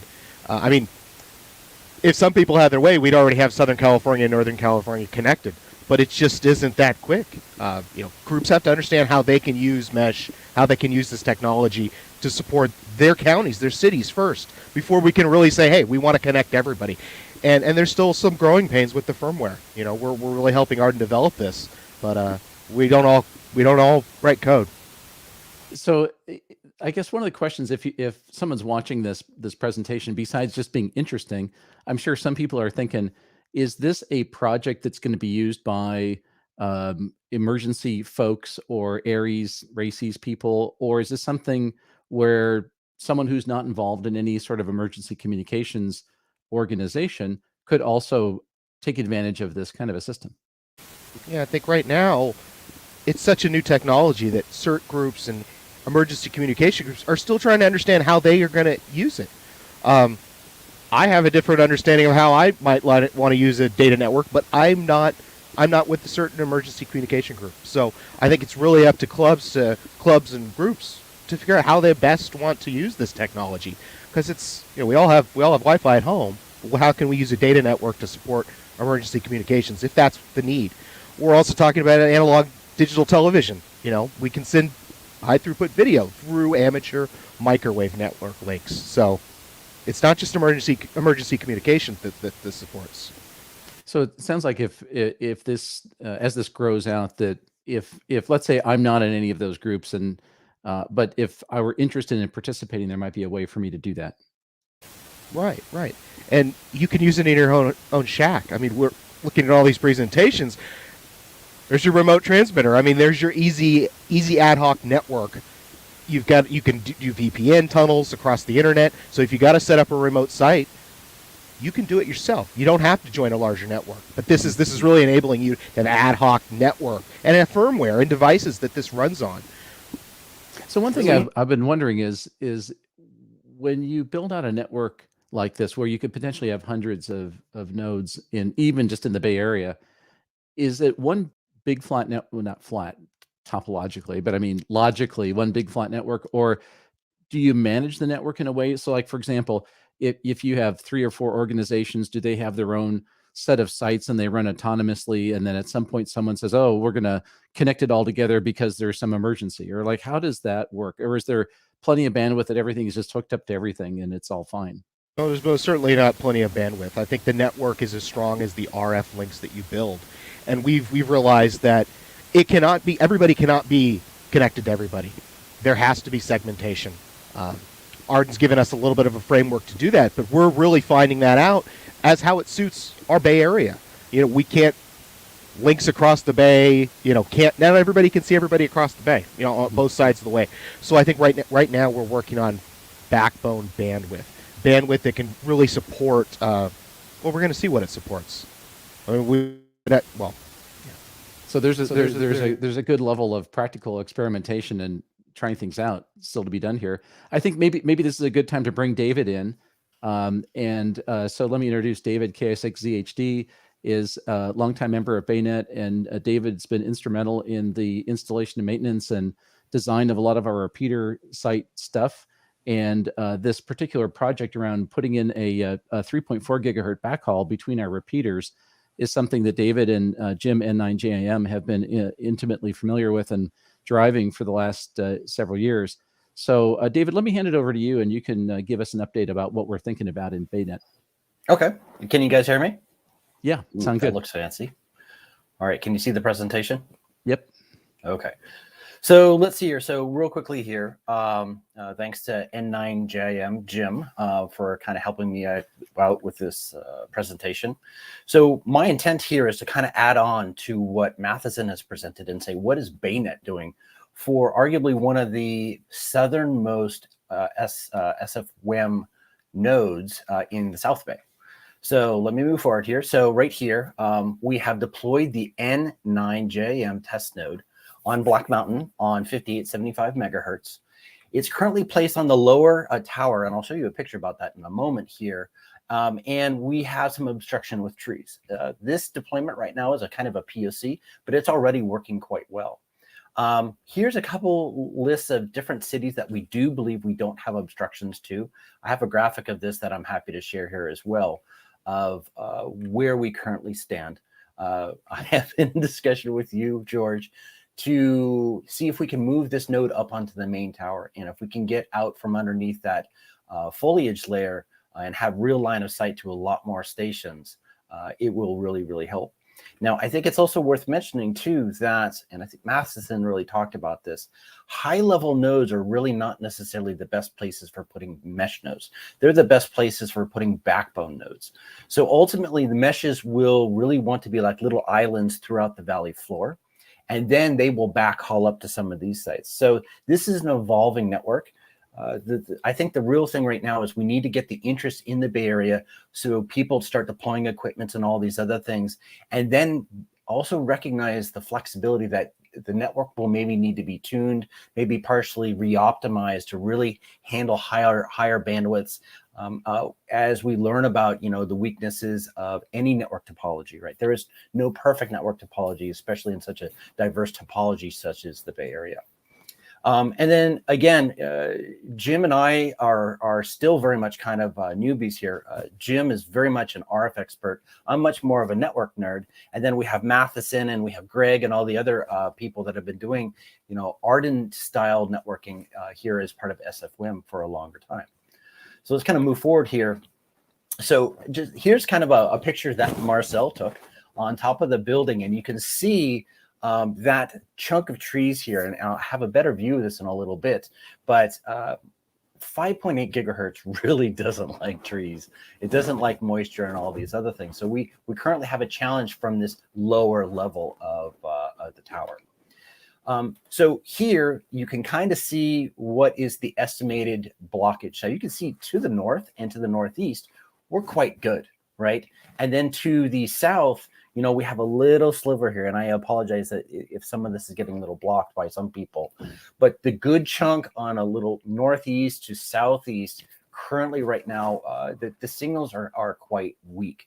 Now, if you have a really powerful dish from, say, Ubiquity or whatever, you might get okay signal to noise ratios, but not great. So we're working on that, and again, it's a work in progress. Okay, so here's a little bit better idea of these trees that I would love to just hire a bulldozer and just get rid of those things, but I don't think that's going to happen anytime soon, or at least not done legally. But nonetheless, I think Jim did an excellent job here of kind of showing here are some of the main vias, main buildings, main mountaintops, even on the bottom, kind of showing what direction here, what can be open and what can't be open. And we will update the website as we kind of make changes and all that. Again, here, thanks again to Jim, Marcel, and myself for all contributing. This was only put up a couple of weeks ago. Arguably, I think the hero of the group here is Jim. All of this equipment so far has been funded by him personally as a grand experiment and all these other things. And if it sticks, then we'll maybe come back to George and make him pay for it or something like that. So how does everybody get started here? So I agree, George. Matheson's presentation was intense. But a couple of things I wanted to talk to you about here is there's a couple cool things here. There's this one URL right here that's actually one of the few URLs that actually shows the true state of the SFWM. So if you go to the main SFWM website, there is a live map there, but it's not live. It's actually quite old, from October of 2021. This one actually is current. Okay, and then below at the bottom on SFWM's website, they have a great little tutorial that's like, where do I start? And they have a little recipe here. And I mean, it's like what they generally recommend is they recommend, I don't know if you, can you see my screen? Or Yeah. can you see my picture face as well? Both. Okay, so here is an NSM5. You know, this is the cheapest thing you could get onto an RF connection. But generally, if you want to do other things, like maybe you don't have a great connection to, say, Black or some of these other sites, you get a HAP. And both of these, this is $50. This is about $60.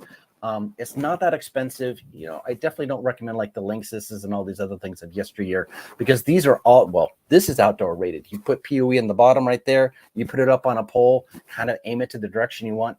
That's it, right?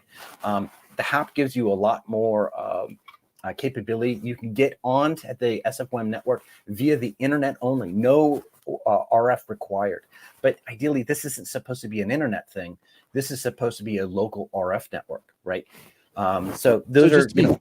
So David, the big thing you're holding in your right hand there, that's a Ubiquiti panel, antenna, and radio in an integrated package. And you just shove Cat5 cable up to it. Correct. And then the other box you're showing, what is that other thing? This is a Microtech HAP, and this little echo there, but the Microtech HAP, you load the Arden firmware onto this, and with that, you have the ability to terminate internet tunnels. You can connect to another tunnel server, and these two of these things can actually create services that are all built in, nothing else. You don't need anything else to get onto an RF network. Or if you connect this with this little internet connection right here, that can connect to your home internet gateway off to, say, Comcast, AT&T, whoever is your internet provider. And then you can create those tunnels over to other people. And kind of like it was mentioned in the other presentation, these other LAN connections, you can connect up to like a Raspberry Pi or something like that, an IP camera and some of these other things, and offer a lot of other services. And the sky's really the limit of what you do. So it's kind of like this own self-contained LAN intended for RF native communications. Okay, so one sort of very basic question is if you have, I get when you have the panel, antenna, radios talking to the high site, and maybe there's backhaul between sites and then another sector down to the ground, and it's a private RF 5 gig network. When you introduce that other box, now you're connected to the wired internet. So does that mean that if you go into the RF part of the network that you have access to the real internet, or is there some way to constrain that so that you're not, ordering pizzas over the network for getting your free ISP service? Correct. So first and foremost, the SFWM network is not internet backup. That's not its intent. Now, is it there? Yes. Generally, it's frowned upon if you're using it. But there is absolutely ways to control it. And that really kind of comes down onto the internet pieces of it. So if I switch screens here a little bit, and I bring up this view right here, this is a copy of that map I was talking about here. And what I'm going to do is I'm going to zoom in a little bit.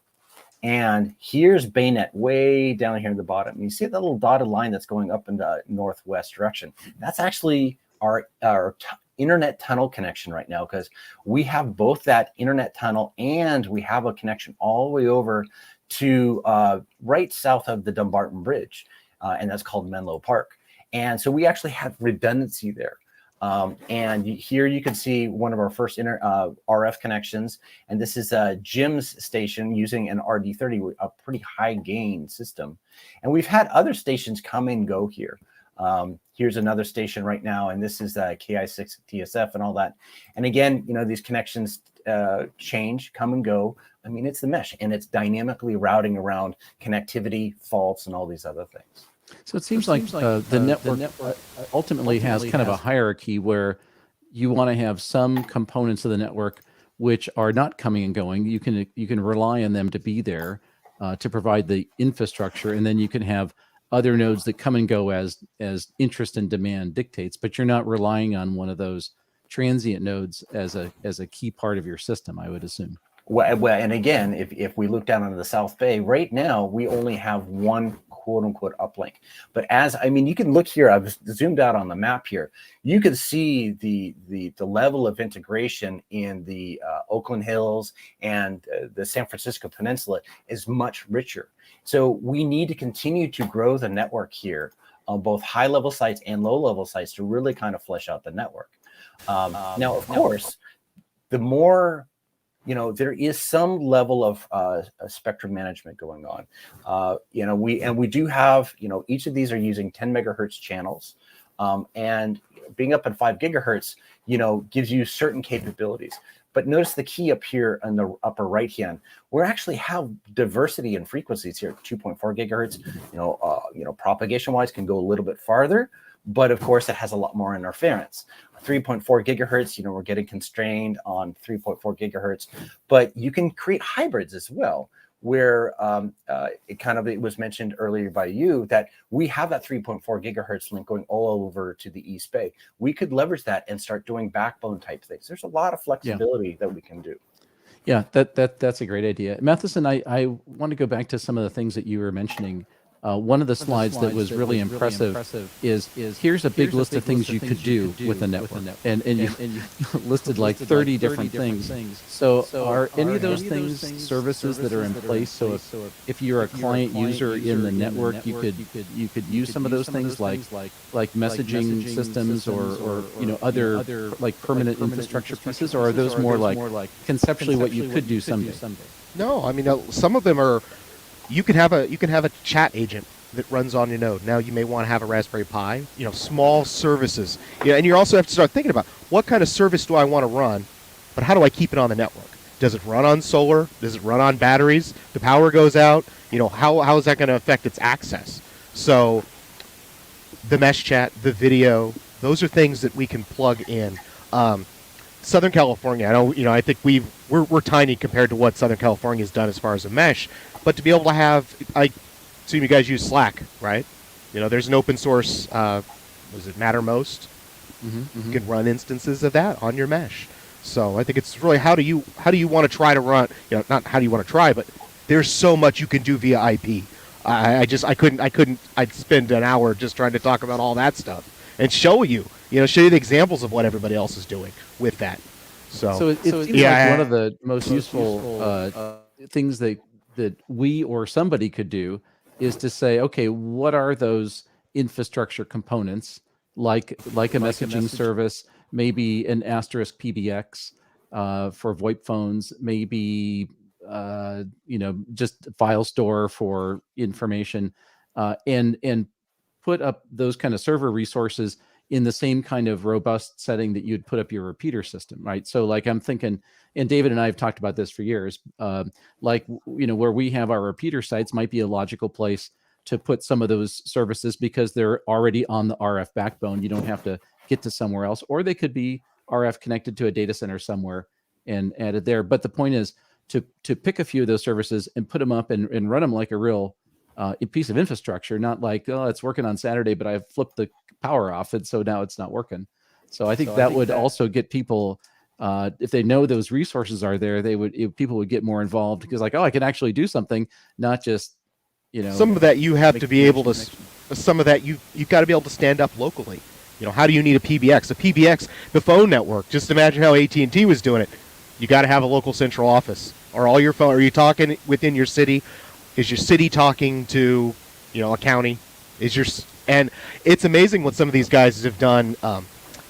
We do a yearly test around Field Day where there is a global tunnel server.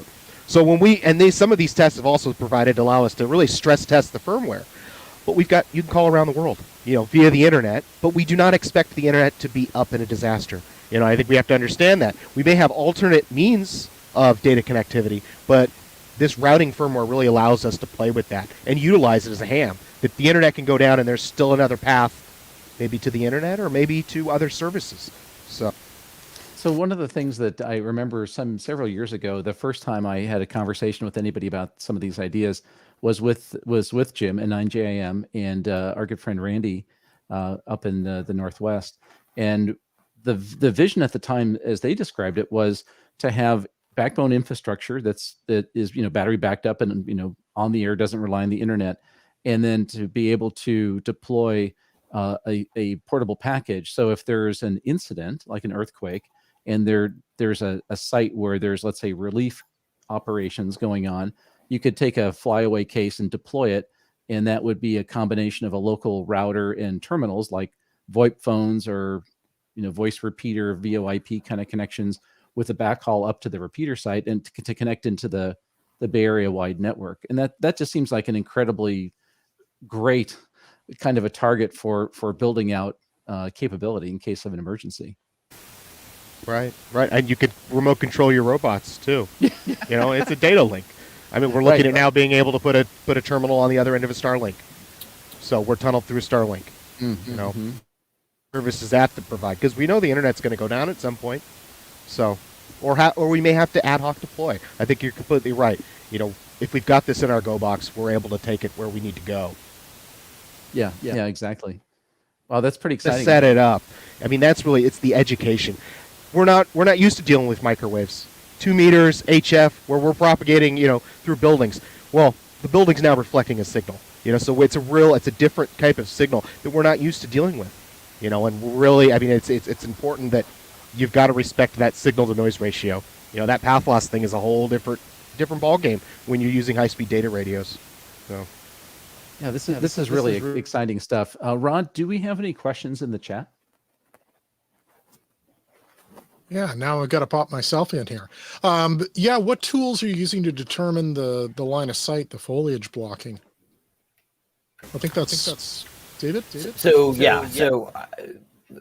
the tools that Jim has been using is mostly the new Ubiquity tools that Marcel was showing, and it's actually astonishingly powerful of what you can do. So if I go back here a little bit, this map, it overlays with Google Maps like type technology, and you could put all the different sites, and it sits there and gives this thing. And so he was basically able to figure out various different trajectories, based upon north, south, east, west, to be able to figure out where this blockage was, the strengths, and all these other things. And he's been doing simulations, and then Jim has been driving around and verifying that you were getting expected signal strengths from various different, devices, whether it's an NSM5 or it's an M5 300 type dish that's behind me.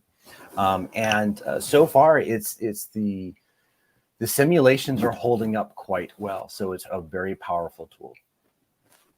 Okay, and kind of a summary of some questions here, but what can the rest of us do to support this effort? Like, what would you need to know?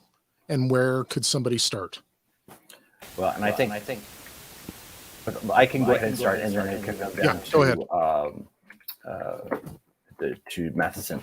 So the key thing here is I think at the very, very bottom down here of the sfwem/join/basics is a very nice website of kind of like introduction.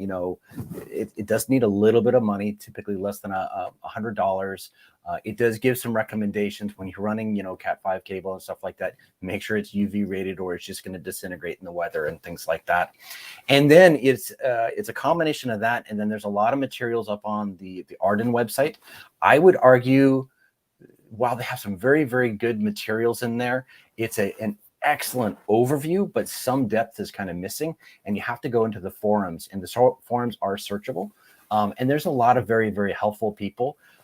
I would say, it was new to me. I'd never used the tool before, but Slack is heavily used by the SFWM group. And it's kind of like an instant messaging thing, but if you hung up for a day or two and you came back, it'll show you what you missed and all these other things. There's multiple channels and all that. And there's a lot of local support here. I try to participate on it. Matheson is all over it. He's constantly responding, and as is Greg, who's the president of the group and all that. So there's a lot of resources to help people. I'd say start with your local club. I mean, if your club is interested in it, have that conversation with them about how are you going to use a data network. what can you use it for? And if that's with your CERT group, or if that's just with your contesting club, or your field day club, how can you use that at a multi-site? But no, most certainly, if you're in the Bay Area, reach out to us in SFWM and or BayNet, because it's going to be where we've come in the last 5 years and where we're going with 10 years. And honestly, I say, as long as the FCC continues to defend the spectrum, I think we're going to have a really strong data network in another 10 years. And we're just talking about the Bay Area right now, but you saw some of the images, the stills. This is taking off across the country. Yeah, this is really a fascinating topic, and it seems like if any place in the country this should happen, it'd be here in the heart of Silicon Valley. I mean, you'd think. Yep. It's the home of a lot of networking companies and expertise. I want to thank both of you guys. I really appreciate the presentations and the hard work and dedication to make this happen. And I know David has been after me for some time to get rolling on some of this stuff, and so I'm just pointing the bony finger back to you guys to go make it happen. Let's put a plan together. It's very exciting stuff, and so I want to thank you on behalf of the rest of the club and frankly the Bay Area amateur radio community for working on these kind of projects. Thank you so much. Thanks a lot. I'm ready to win my prizes now. All right, well, stand by. Ready to win. All right, thank you guys so very much. We're going into our very last drawing, and I think we're going to do the auction announcement also. Over to you, Marcel and John. I think we're just exciting. On auction, right, Marcel? We've got the one grand prize at the end for the Analog Discovery 2, but right now we're going to go through our silent auction results. So thank you so much for all the people that have put in bids today. Big thanks again to Digilent, Ham Radio Workbench, and Pactena for their sponsorship donating items and sponsoring today's event, as well as a number of individuals that donated personally to the prize pools. So first off, we're going to go and show the Pactena Trek Mount Antenna Bundle. So this one, we had a number of different bids. We had 3 different people that were bidding back and forth on this one, and we ended at a grand total of $90 for this. So you got a nice steal on the price here. You got a little bit of a down price, and the winner there is November 3 X-Ray Lima Sierra. So congratulations, November 3 X-Ray Lima Sierra, for winning this one. So congratulations. That's great, and thanks for your contribution. We'll be in touch for getting the prize. All right, and the next one here is the Heil Microphone Super Bundle. So this was that dual element mic with the boom, donated by Mike K6QFO. Thanks again, Mike, for your support of BayNet over the last couple of years, donating items to this conference. So it's really great. This one also had a number of bidders going back and forth. We had 5 different bidders, I think, that were going back and forth. Ended at a cool $150. And that winner is Kilo 8 Sierra Quebec Bravo. Kilo 8 Sierra Quebec Bravo. So congratulations, and thanks for your $150 contribution. So that's awesome. That'll be a nice addition to your shack for sure. All right, and then we have one more Pactena. This is the 20-meter Nfed with the 40-meter wires. So we bumped this up midway through the day and threw in the extra wire bundle, $120 value. And this one also had several bidders going back and forth, and we ended at $110 to David, Kilo 7 Delta Echo Sierra. Kilo 7 Delta Echo Sierra. Congratulations, David. We'll be in touch for handoff on that one. So congratulations to David. All right, and now it's the moment you've all been waiting for. This was one of the hotly bidded items for the event this year. We had one of a kind. It can't be had anywhere else. Exactly. 5 different people bidding on this. So there's definitely interest. A lot of folks wanted to. They went back and forth and tried to decide who was going to be the next guest on the Ham Radio Workbench podcast. So pleased to announce that Troy Davis, Kilo 4 Juliet Delta Alpha, he's over in Georgia. He'll be joining Ham Radio Workbench as a special guest. So congratulations for $195. Thanks for your contribution to BayCon and BayNet. You'll be the next guest. Unfortunately, you'll have to stay up a little bit later probably to make the live stream work unless they change the hours around a little bit. But congratulations. Great. I'm excited to learn what's on your workbench. He's a relatively new ham. I just checked his QRZ page from 2018. So it's great to have a new ham on the podcast. Really curious to see what sort of projects you've picked up just in the few years of being a ham radio operator. I'm sure you've got a lot of really interesting things to share with the group. So congratulations and thanks again for supporting that. So that's really exciting. Alrighty, and now the moment you've all been waiting for. We've got a drum roll. This is the grand prize. Again, huge thanks to Digilent. They're always been a great sponsor for this event. This year they gave us a Discovery 2 Pro bundle. So this comes with the extra BNC attachments and scope probes and logic probes. So really awesome kit. It's pretty much an all-in-one digital oscilloscope for your bench, waveform generator, logic analyzer, you name it. $424 value. And this is our final drawing item. So you've all been putting in tickets. A bunch of people have bought more tickets. And John's about to tell you who's won this one. And that's super exciting. So John, who do we have here? Yep, here we go.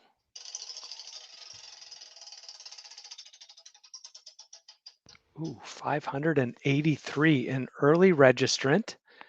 Let's see who that is. 583.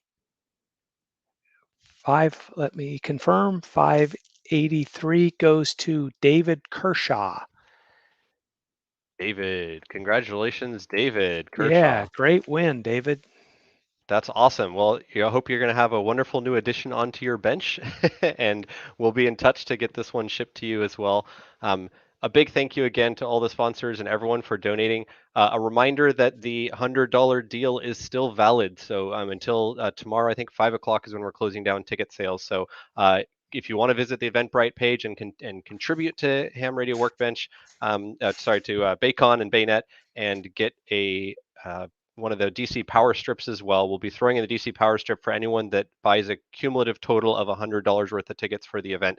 So you'll be supporting the event and BayNet, as well as getting one of the power strips. So hopefully you can do that. That's again until end of day tomorrow. We'll be offering. You can still go to the Eventbrite and get up to $100 of tickets. So, and if you are really interested in the Digilent Analog Discovery 2, I believe there is a Ham Radio Workbench listener discount. Maybe when we get George and the rest of the guys back on here, they can share with you exactly what it is. But again, it would be great to show your support for Digilent, our sponsor, and get some money to them. They're great little units.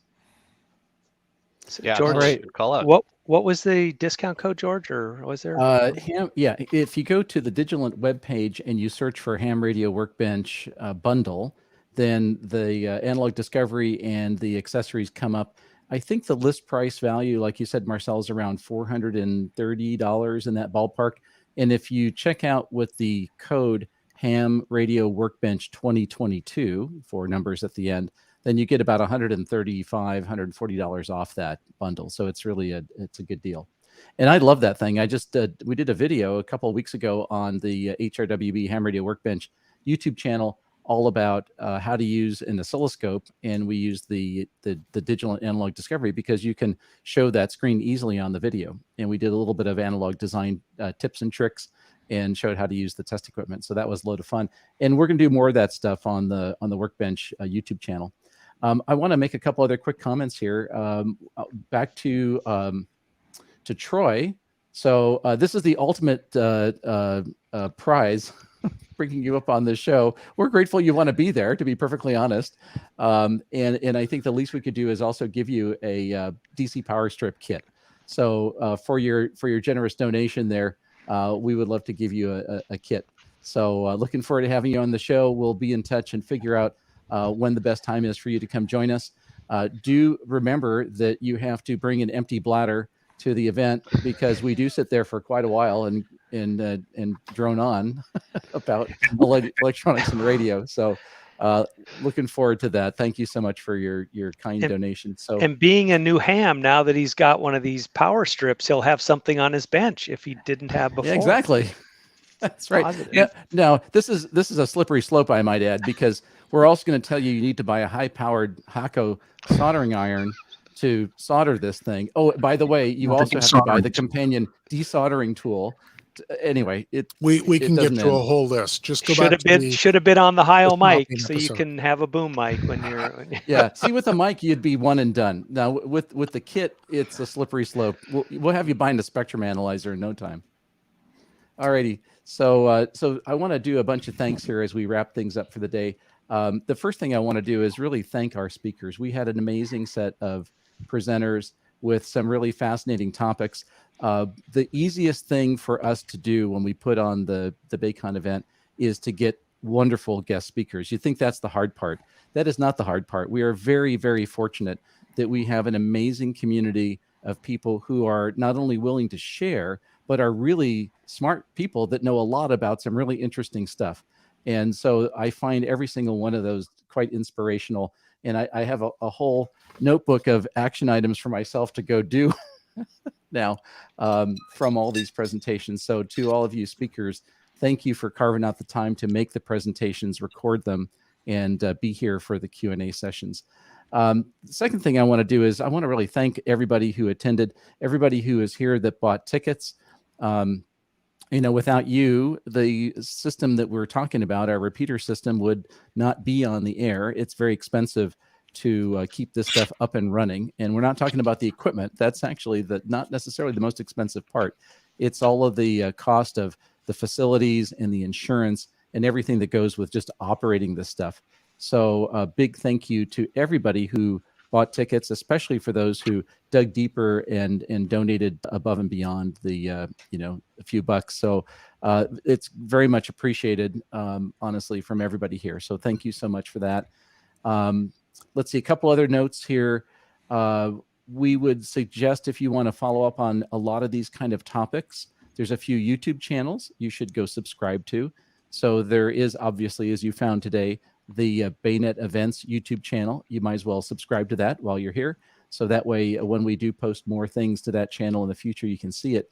But also, I'd like to suggest you also subscribe to the Ham Radio Workbench podcast channel, because we're going to be doing a lot more videos over the coming months and year. So we'd love to have you check out the content over there.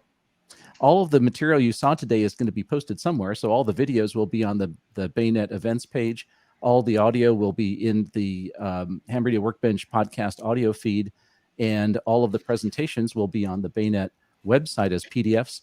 And you could go there to bay-net.org, and you'll find not only all of this year's presentations, but all the great presentations from the last several years. So that's all the material. And with that, I have one last big thank you. And I really want to thank the team here. So Vince, Rod, Marcel, and John, you guys are amazing. You're a very talented bunch of people who are also very giving of your time. For the 8 hours we spent doing BayCon today, we probably doubled or tripled that much time easily in preparation and dry runs and being whipped by Vince to get our act together, for which we're very grateful. Gently. So anyway, I love hanging out with you guys, and I really appreciate all the hard work and dedication to make this a go. So thank you guys very much. Well, right back to you, George. And, I think for everybody in BayNet, they understand that first off, for everybody, speaking for everybody on the crew tonight, we wouldn't do this if it wasn't for you.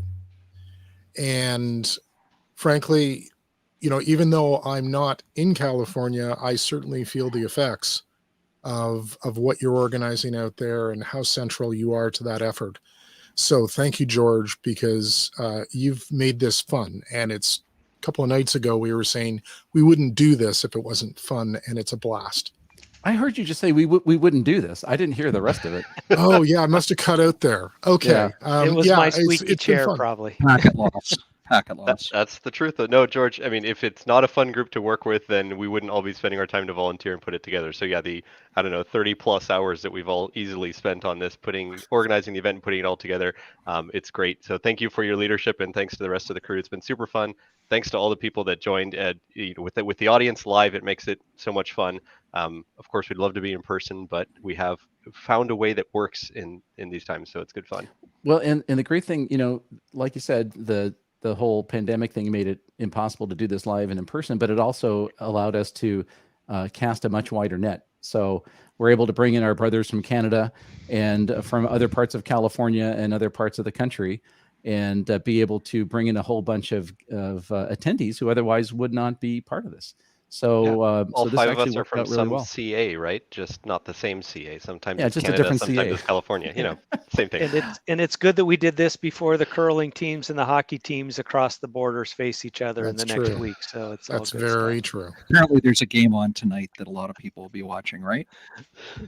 All right. So with that, I think we should probably say goodbye and good night. 73 to everybody. Thank you all for being here, and we'll see you in the year. 73. 73. 73.